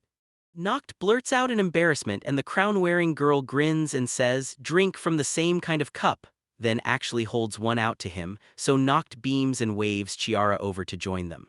The girl pauses, thinking maybe there's no need to chase the Viscount's level of rank because this is enough. Suddenly, a rank diagram pops up with stacked pyramids, and there's Chiara right in the middle, making her gasp up at it, baffled. Then Mr. Noct rubs the back of his head, chuckles, and admits, "Wow, I guess I got swayed by your cool words." Norvis takes a sip from the cup and nods like, "Yeah, she might be right." Norvis shuts his eyes, exhausted, and nods, "Got it. I'll tell you how to become a Viscount." At that exact moment, a knight shows up and snaps that it's time to go. Noct, Chiara, listen up. Meanwhile, the boss keeps pouring himself another drink, then leans in and says the only way is a public feat, something the whole country will recognize. He imagines crowds cheerfully flipping into the air, then he grins like pure happiness, surrounded by gratitude and shining hope. Because the lord's not done yet, this calls for a huge deed, not just smiles from the locals, but something that pushes the whole of mankind forward. Norvis sits at a table with two other boys, cup in hand, as a crowned girl leans in and asks how he ever climbed his way up to become count. Norvis answers that his grandfather was a warrior with endless energy and an unquenchable curiosity. Norvis' grandfather, short blonde hair and all, pushed into the cave, snacked on the run, and then slammed headfirst into hulking clawed monsters with gaping mouths. When the dust settled, he stumbled on glowing ore deposits, stayed locked away from everyone for years, and then one day he wiped out a nest of magical beasts that had caught his eye, only to uncover even more glowing ore. He grins, flicks his hand like he's about to reveal a secret and blurts, "Yeah, I've got one too." The girl's eyes pop wide because all she can think is, glowing or, I know it's insanely valuable but is it really that rare? And right there, all around them, people lean in and scrutinize a heap of glowing ore sitting on the table. Noct gazes at the street glowing in the night, grinning as he says, "Thanks to your grandfather, it never turns pitch black." Then he snaps, "Wait, how did I miss that before?" At the table, a man with a glass just sits there, lost in thought, while someone marvels that she's slid right into everyday life and boosted everyone's quality of living. And with that, Noct proudly declares, "This is exactly what it means to contribute to humanity." Noct stands at the table with a confident grin, clenches his fist, and blurts that we'll rise to Viscount's level, right now. Nearby, the other girls stare in shock as they shout that they've got a hidden plan too, especially the first move to snatch them back. At the far end, the man at the table takes a slow drink, sighs, and mutters, "And I guess I'll fall." The girl in the beautiful dress whips around, eyes wide with disbelief. Noct catches the girl with her back to him and blurts, "Got a problem with your schedule?" And just like that, the scene slams to a rushing guy who shoulder checks another dude and snaps back at the yelling with pure irritation. Yeah, shut up." He wipes his sweat, exhales, and says, "Hugh, we've got our direction, now we can head back." Then he lifts an invitation and explains, the Gran Alum family has invited him over for the evening for counts and viscounts only. And he adds, dead serious, "If I don't go right now, we're going to be late." A guy with eyes wide and tension boiling yells, "Stop!" And right behind him, a girl with a scrap of paper jabs forward and says, "Cool as ice, you came anyway." Around them, the other guys snap to attention and shout, stunned, "Wait, so why are you here then?" Not stared at the paper in shock, jabbed at the spot where Filda was written and then, still stunned, snatched the other boy's hand and blurted, "Can I come with you?" As Norvis fired back with an equally shocked exclamation. A girl in a gorgeous dress and a tiara stares ahead, confused, clutching her chest. Then he slides in beside her, grinning and blurting that he's got an idea. The girl snaps back indignantly, waving her hands like, "No, he wasn't invited." The little helmeted guard thrusts his finger and yells, "Impossible," while Norvis is already beside my cool as ever, lifting his own finger to shoot back with a plan. "We sneak in with my escorts." Guard freezes, stunned, and blurts, "Oh." Noct jabs his hand up and blurts, "Okay." Then the long-haired guy presses a hand to his chin, dead serious, and says, "The hall is plenty big. When you find your niece, tell me through the communicator." Right next to him, a uniformed woman watches with tight, uneasy eyes. Down below, a tiny helmeted guard slumps in a chair, the sign on his chest reading, "Guard the house," and he wails in pure heartbreak, "They left me." The heroes burst into a huge hall and the lights glitter like stars. Noctix strides forward and claims it all with that glow. Norvis instantly finds himself boxed in by a bunch of girls who squeal with pure joy as they circle him, while Noct and another escort slip quietly to the wall and sink into their chairs. Then a girl with a tray strides up, snaps, "Escorts, what are you doing?" And her stern eyes lock onto the scattered dishes littering the floor in front of them. Noct lets out a small smile and opens his arms a bit, cheeks a little shy as he sits at a table buried in food, then murmurs, "Luxury like this? We're not used to it, thought we'd just hide in the corner." The ponytailed girl standing before them keeps a straight, serious face and tells him off, and right beside him, another girl stays glued to the moment, listening like every word matters. Anna strides forward with a proud, fearless grin, lifting the hem of her lush dress as petals whirl around her like they're chasing her. Noct's jaw drops in shock. The guy clutching a plate in his hands blurts out about any more wishes, while beside him a frightened girl can only stare, frozen in fear, watching everything explode into motion.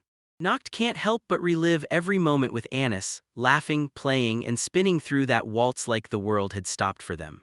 When Annis tried to step toward Noct, she spotted her husband and spun away from the lord on the spot. Norvis stormed up to the hero and spilled that he and Annas were engaged. He'd only heard it through whispers the ladies were passing around. Noct couldn't shake the mystery. Why did Annis never smile at him, and why did she always drift through life with that heavy sadness? So Norvis snapped his technique into action, determined to hunt down the answer to what was really going on. The boss slips into Annis's mind in secret, hunting for the truth, then he blasts his power straight toward her. The boy strides ahead with a grave face, gripping Annis's hand tight. She drops her head like she's bracing for impact. He tells her, straight up, to look only into his eyes, and Annis blurts out an apology. Then he halts, whips back to her, and demands if this really is their engagement. He leans in and reveals the truth: the Field family keeps the salt price low only because they're engaged. The boy snaps at Anna's, calling out every mistake, saying she's only making her family's misery worse. Her father's sick, and the estate's falling apart under bad management. Then Anna's bows her head and quietly begs forgiveness, and the boy ends it by admitting he can't stand impertinent girls. Norvis grins, totally satisfied, and says it all went perfectly. The short, dark-haired guy frowns, clearly shaken, and blurts that it wasn't worth it. Then he grudgingly admits they still learned a ton from it, and even in his own head he swears the plan's going to roll forward next time. The hero stares ahead with steel in his eyes, serious, locked in, and utterly determined, like he can already feel his goal pushing him forward, while the bright, hopeful highlights around him scream, "This moment matters." Chiara snaps that Anis's fiancé is twisting her arm to jack up the price of salt, and the Lord fires back that they should simply crank up how much salt they sell. Norvis stays cool and warns, "Do this and the Grando family will snap against you. Worst case, you won't even get the title of Viscount." Three characters huddle at a table piled with dishes and steaming cups of tea. One short-haired guy is firing off an energetic talk, while a serious-looking girl leans in with her hand on her cheek, listening hard. Norvis sits there looking downright worried, and the whole scene feels like a cozy meeting room or maybe a tucked-away restroom. A long-haired dark stranger keeps his cool as he recounts the craziest things he's done, spoon in hand, dead serious expression, claiming he uncovered Manitate, took down a king, survived a grenade, and even bowed to a sea god. Beside him, a short-haired dark guy beams and flashes an approving thumbs up with a raised fist, saying cool like it's the punchline. Then the Lord steps in and declares he's done enough. The girl with the long ponytail pauses like she's about to crack a secret, spoon in hand, eyes bright as she says she's got a plan. Then, just like that, the next girl at the table leans in and picks up the momentum, grinning as she adds she has an idea too. They march back to Chiara's father and beg for help, and the feudal lord rummages through his drawers, hunting for whatever can save the day.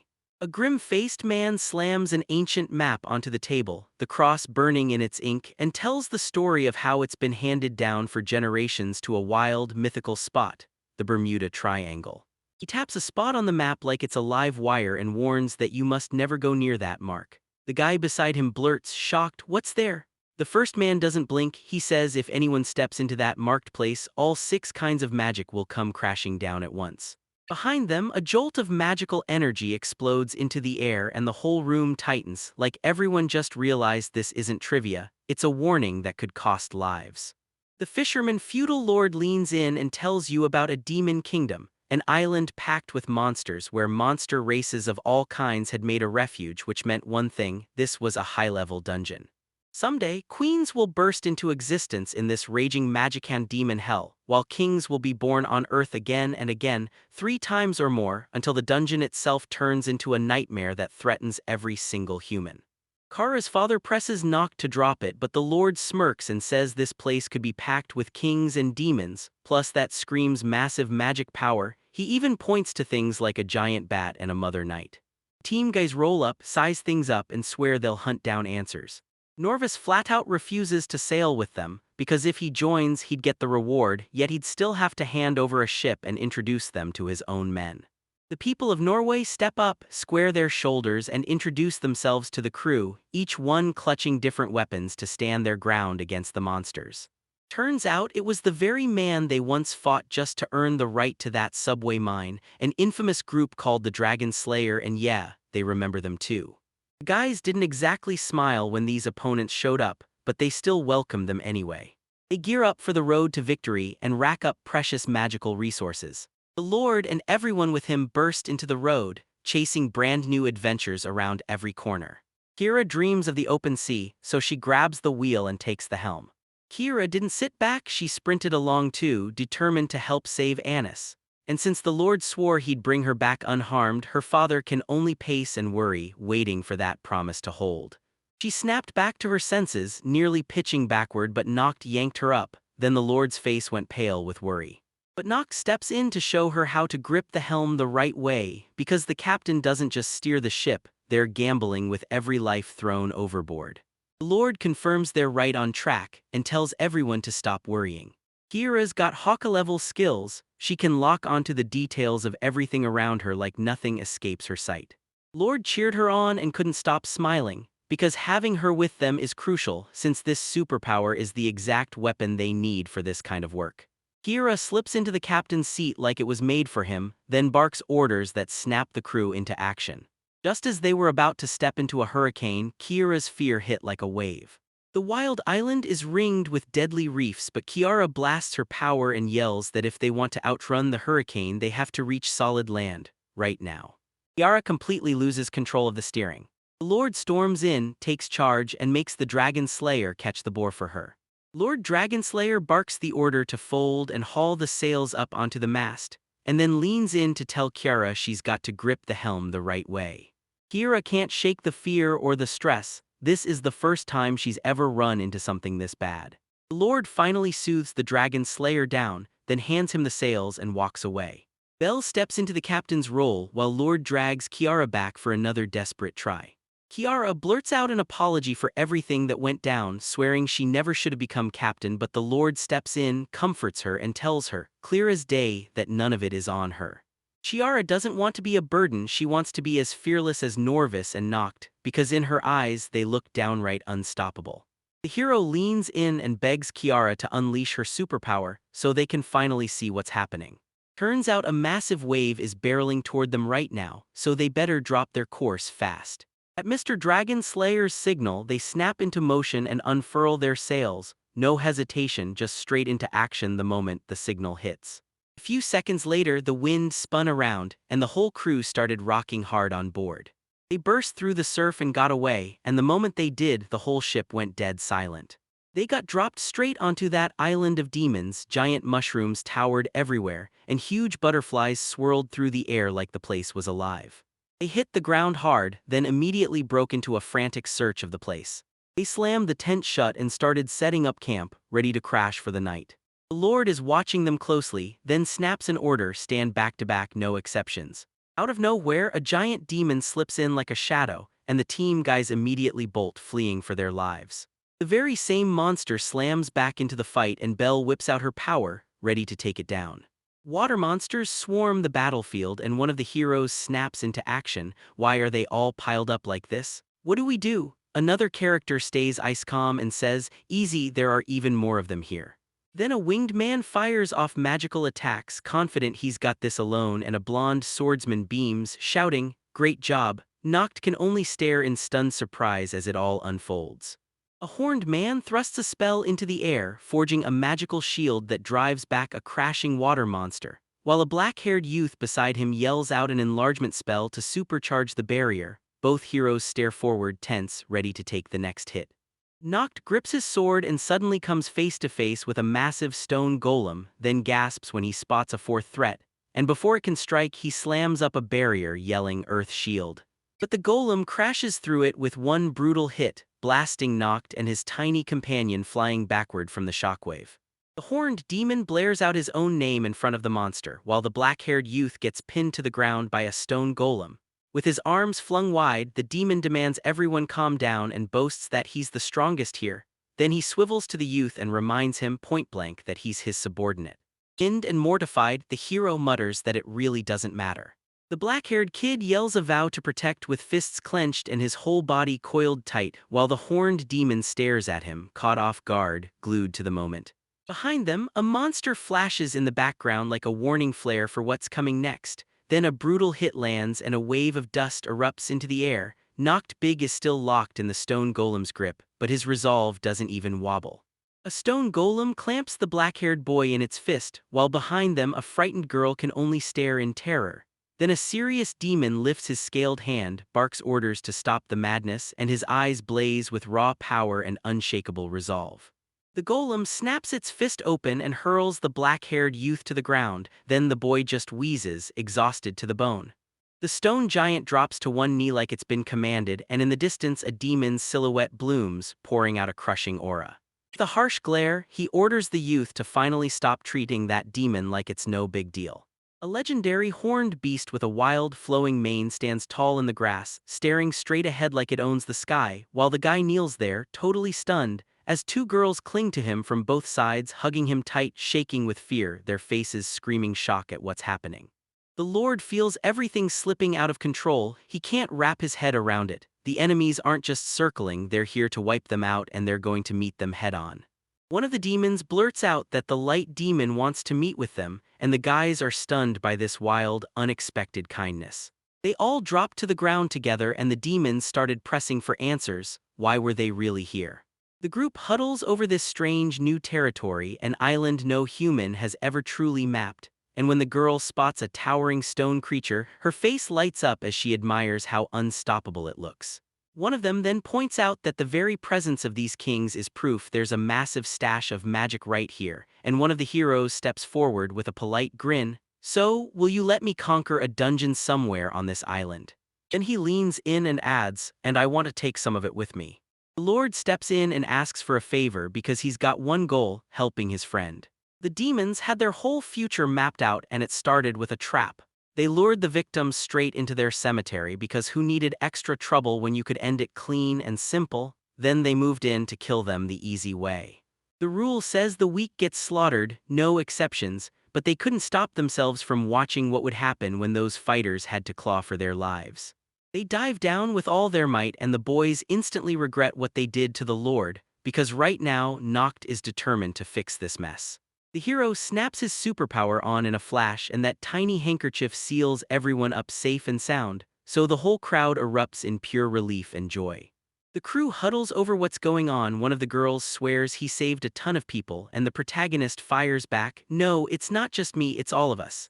Then he lets out a small sigh, mutters, "Knocked bell move, we're going," and they drop into a deep pit, already thinking, falling from that height can only end badly. Down there, the hero realizes the kings really did abandon them here. The heroes stride down a stone corridor when one blurts, "Where are we?" The other snaps back, "We need a way out fast." The main hero whips his head around and declares, "A cemetery." Right then, glowing runes ignite across the wall, and strange, light-soaked mushrooms start to shimmer on the floor. The protagonist glances around and blurts, "So this is where their cemetery hides." Right then, a sharp-eyed hero spots something off, then yells, "We're being followed." Every fighter tenses up, and the swordsman strides ahead, ready to strike at whatever's coming. The heroes thunder down a corridor, then bam, they spot a sweet little white rabbit. Noct slams on the brakes and blurts, "There's a cute one here." One of the others snaps, "Mr. Noct, what's wrong?" Noct stares hard at the rabbit, and it's acting weird. The group huddles and argues in whispers, "Are you hurt? Or are you just resting?" And then one of them realizes, voice dropping, he's talking to the monster again. Noct cradles the tiny cutie in his arms and whispers, "Let's get you warm, because you don't sleep in a cemetery, you'll catch a cold." Right then, the corridor erupts with a deep rumble, and a pack of vicious creatures barrels out of the darkness. One hero yells, "Enemies." They spot a weird creature hanging upside down, like it's daring the world to look away. The heroes crouch in hiding, staring at that massive monster. One goes, "I'll take him down," and the other snaps back, "No need, he's deadly." They break down the beast, a giant tail that can smash a man's neck in one hit. Noct fires off, "So what do we do?" They answer, "We're blinded, just slip past him," and they start plotting their move. The guy cradling the rabbit snaps that these monsters' lives matter just as much to them as ours do to us, because he's right, they rule this place. The long-haired guy answers, calm as day, "Got it." Nearby, another guy just watches in silence, and in his arms, the rabbit looks weirdly peaceful. A colossal monster with its mouth stretched wide towers over the heroes, and the tension snaps tight. One guy clutches a rabbit in his arms while another grips a sword, both staring up in fear, while two more hover nearby in sharp combat stances, ready to strike, because this moment feels like it could go horribly wrong any second. The heroes burst down the corridor, grinning like they just won everything. One of them even laughs while clutching a rabbit in his hands. Ahead, a pack of strange creatures blocks their way, and the main character fires back a cheerful wave with a bright, joyful smile. No one's slowing down, everyone's buzzing with energy, ready to crash right back into the rescue. The heroes burst out of the dungeon like they'd clawed the world back, cheering as a tiny animal scampers ahead and points to a light down the corridor. And then the whole crew marches into the street, hauling the freed creatures in their arms. They cackle and brag about how great they cared for the captives, right up until they start talking about fattening them up and eating them. The protagonist swells with pride, declaring he saved everyone and they're finally headed home. The heroes plunge into a thick, shadowy forest and bam, they spot a gigantic, terrifying snail called Dotten Mamai and the thing looks like it's about to crush them on sight. One of the heroes warns that these creatures wipe out anyone who trespasses, so the team slinks away fast, refusing to draw a single scrap of attention. A girl crouches on the floor, squeezing a tiny animal to her chest, while a hulking monster with a massive mouth looms right in front of her and blasts the air with a violent roar. She trembles, then hisses back, trying to scare it off. A giant slug hangs overhead like a living nightmare and the three heroes stare at it in pure terror, because those massive eyes lock onto them. Then, without warning, it lifts a leg to smash them and the heroes scramble sideways at top speed to survive. The protagonist drops to one knee before a gigantic snail-like beast, bulging eyes, long antennae swaying, while it looms over him like a living nightmare and a creeping mist spills over the ground, making the danger feel instantly unavoidable.